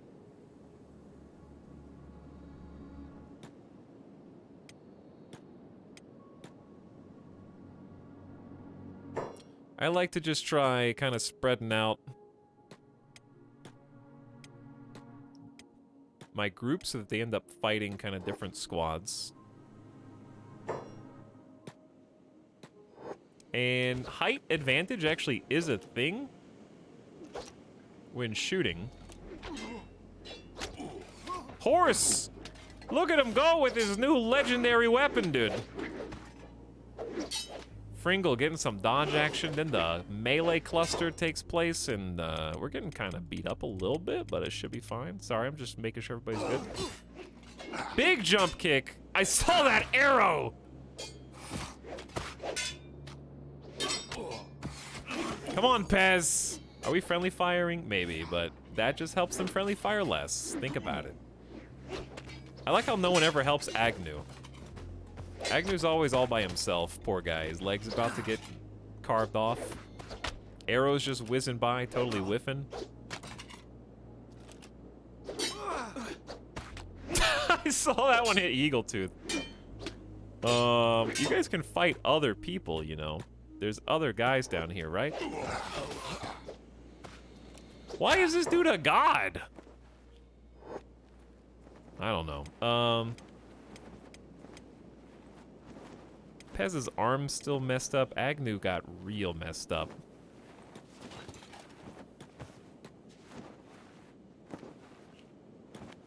Can you actually both? Yeah, 2 people can repair at the same time. Is the plank in a backpack? Oh, thank you. I don't know how I keep missing this. Yeah, the plank's in a backpack, so he was doing some saber training. Hasn't even started heavy weapons training. Cool. Well, the sidearm's important to have anyway. It's good to have both. But yeah, good point, good point. Mobby. We haven't even gotten to start with the meme. Okay, Robit's healed. Another squad decimated. We can, like, head this way and just see what's over here just for fun. If you call it that. The Gray Desert. Ooh. Don't worry, we'll get him back. He is the strongest warrior in the world, after all. What?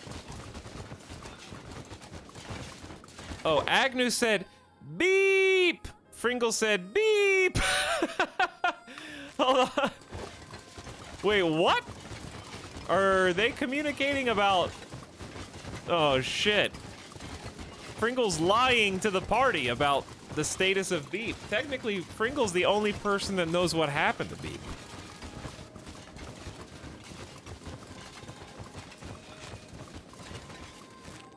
Huh. Oops. Now you have to rescue him. Do I, though? He's out there. Somewhere. Where's Greasy? Oh, he's here. He's still here.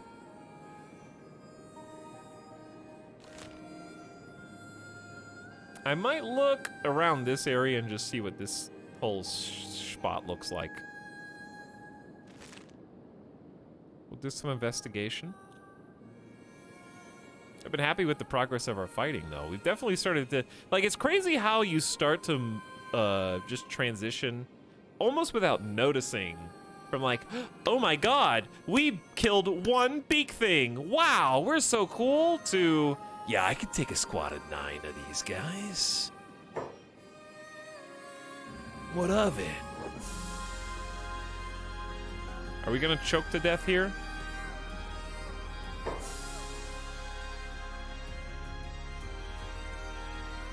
Cloud ninjas? These guys look a little stronger.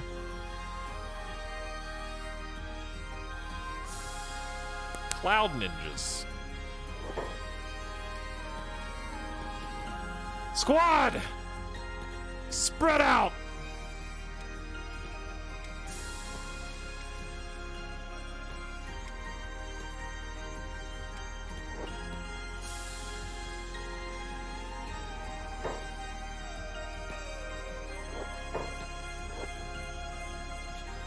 Aim ready. Total whiff so far.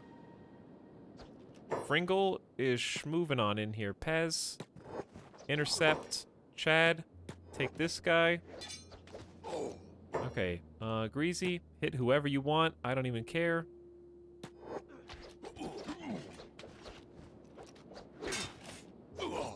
Oh, Fringle. Oh, Fringle.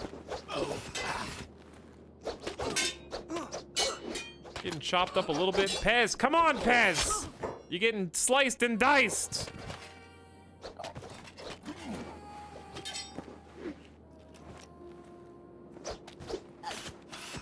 I love the 1-2 punch. Arrows are doing a lot of heavy lifting here, I think. Some of these dudes are kind of crawling away. I don't know where you guys are going, but come on back. Question mark, exclamation. Uh-huh. Where are you guys going? This guy is, like, not going down. Anyone try to squad off all Fringles? What, just all martial arts dodge gods? We hit 30 martial arts, by the way. That's a big, stepping stone, in my opinion. Almost 40 toughness for old Fringle. Keep this show going.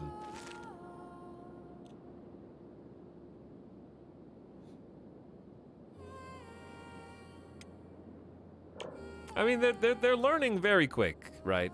1 to 13 melee defense for Agnew.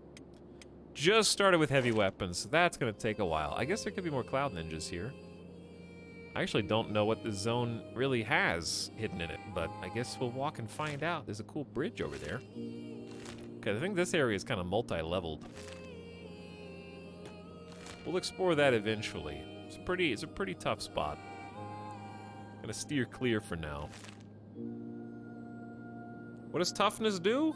Basically, like 4 critical things. Effectively think about it as how much health you can lose before collapsing. That's the main thing. But just to reiterate, it also gives you raw damage resist. So 9 toughness is 52%, for example, whereas... Wait, what? Hold on. Why is it... Yeah, level 36 is 17. Maybe it includes armor. It increases martial arts damage? Chance to resist stealth knockouts and knockout time. So they are knocked out for longer? Or you're knocked out for longer? Anyway, I'll just read the stats instead. Over here. Bonuses if you are fighting while critically wounded. Once your health drops below your KO point, your health becomes critical and you won't be able to get back up again. So yeah, it changes the threshold over which you go into that coma. Minus 52% to minus 17%, so it's going up. Oh, I see what you're saying.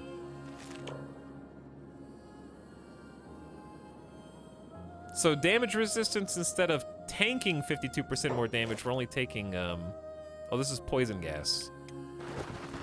Oh, yeah, that explains a lot. It's patches of poison gas. So think about like having negative dodge. It's kind of like that. So toughness brings you back closer to a normal threshold, I guess. The Iron Valleys. This actually looks like a neat spot. I'm just gonna scope it out over here. Take a peek. But yeah, strength conversely increases your max carrying weight, attack speed with heavy weapons, chance to break free or resist kidnapping, increases martial arts damage, and helps you with a whole bunch of stuff. Dexterity is basically how fast you attack and block. All good stuff.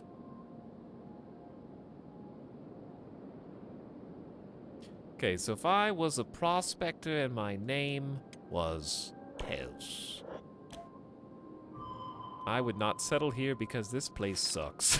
I was curious. I know it's sand, but, like, I don't know. I was just looking. This is a scary place to cross. This is just a scary place in general, actually.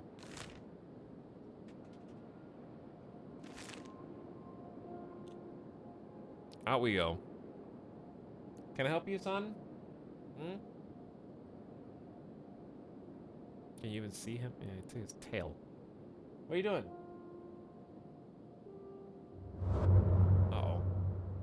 Can we even beat skimmers yet? Can I help you?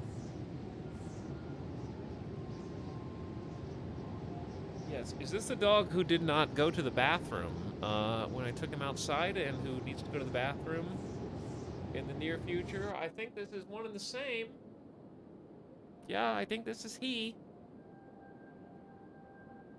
Yeah, I think it is. Thank you.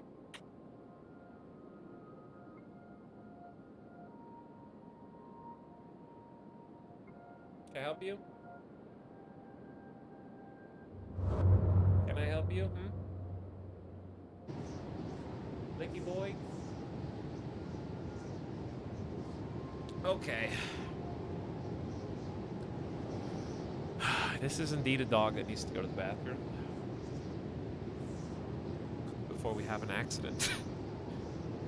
And go to live stream fail. That would be bad. Wouldn't it, my son? Wouldn't it? Yes, it would.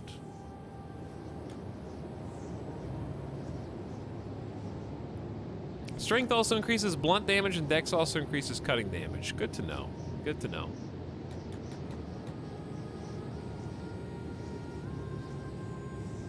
You can just sit in my lap for a second. I actually didn't see these guys here. Oh yeah, we should be able to fight them. Here's what we're gonna do. Chad, you go over here. Agnew, you go over here. Everyone else passive mode. Joppert, you help that. Fringle, you fight that dude. Greasy, you help this. Good luck, everyone. I wish you well in your endeavors. These guys attack kind of fast and they bouncy. Agnew just took 73 damage. I bet that hit the leg. They only have 60%. Yeah, your pants suck, Agnew. 60% coverage is not good.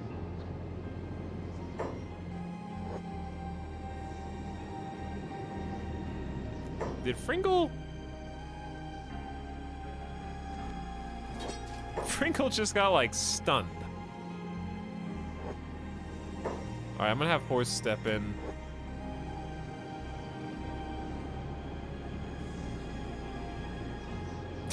Good ragdoll.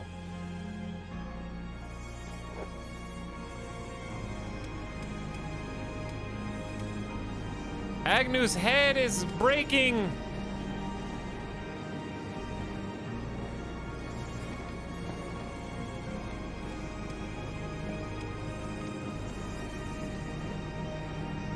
I think they're doing repairs now. So skimmers aren't that strong, but what they have is speed.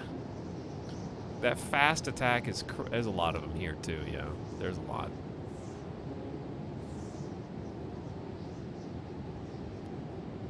I think that just because they attack faster than beak things is what makes it annoying. Beak things are run much faster, so I think I'd still rather see skimmers, because then you can just, you know, outrun them. It's not that big of a deal.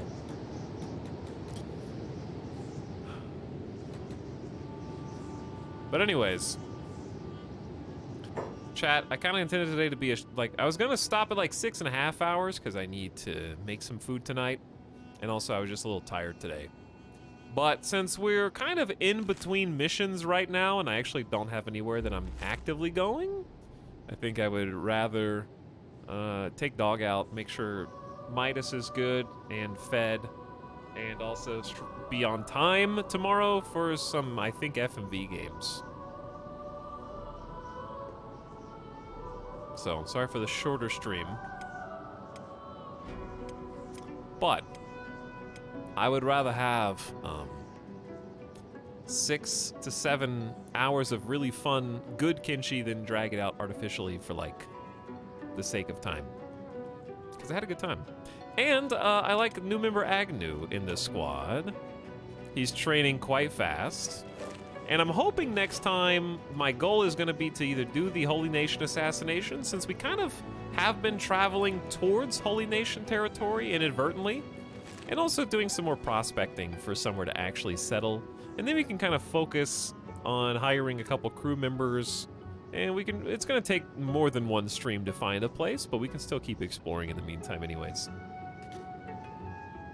But yeah, the whole allergy thing is, I know that sounds lame as hell, but it's actually bothering me. It has been the whole stream, and I don't know why. I think that's what's bothering me the most. Like, even now. I think I sneezed like 8 times today. Only when I sat down to stream. I have no idea why. Divinity Original Sin is here, I guess. The soundtrack before this was Gris. Spotify is actually bugged. And on my desktop is still Nick Cage in a hat for some reason. I don't know why.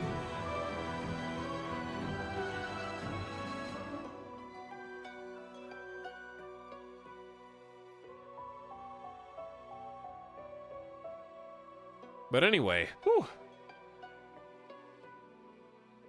Whew. Sorry, I had to blow my nose real quick again. Try to get these allergies in check for tomorrow, where it'll probably be another like 6-hour stream, do some FMV games, but then we'll have done 6 days in a row last week, 5 days in a row this week. It'll probably be around 5 p.m. Pacific again for the start of that. I was only like 20 minutes late today, tops, so hopefully it'll be just more on time. But I want to thank you all for watching and for hanging out and having fun. I enjoyed it. I hope you liked the eel facts today as well. There won't be any more after tomorrow. Okay, maybe we'll do beginning of stream closure on eels, and then I'll try to get the FMV games ready to go. Chat, I am going to send you all to the void today. Go into your hole. Don't come out until tomorrow. Lycans, thank you for the fresh prime sub. There will be more Kenshi this next week. I'm going to be off Saturday and Sunday, by the way. Off on Saturday and Sunday. Did anyone clip eel facts? No, it was like 45 minutes. It was like close to an hour of eel facts. It was pretty jam-packed today. There was a lot to talk about. But it's almost come to its natural end. But thanks for new follows, new slubs. Again, thanks, Lycans. And anybody else who contributed today, and just for typing in chat, or just lurking, whatever the case. Good night for now. I'm going to turn this off before I get DMCA'd. Never mind, it's actually endless space, so I wouldn't get DMCA'd anyways. But good night. I'm going to go before Midas has an accident. Yes, it's you. Hungry dog. And I will catch you guys for the Friday stream tomorrow. Good night, and I'll see you then. I appreciate each and every one of you. Except for a couple of you. You know who you are. Now get out.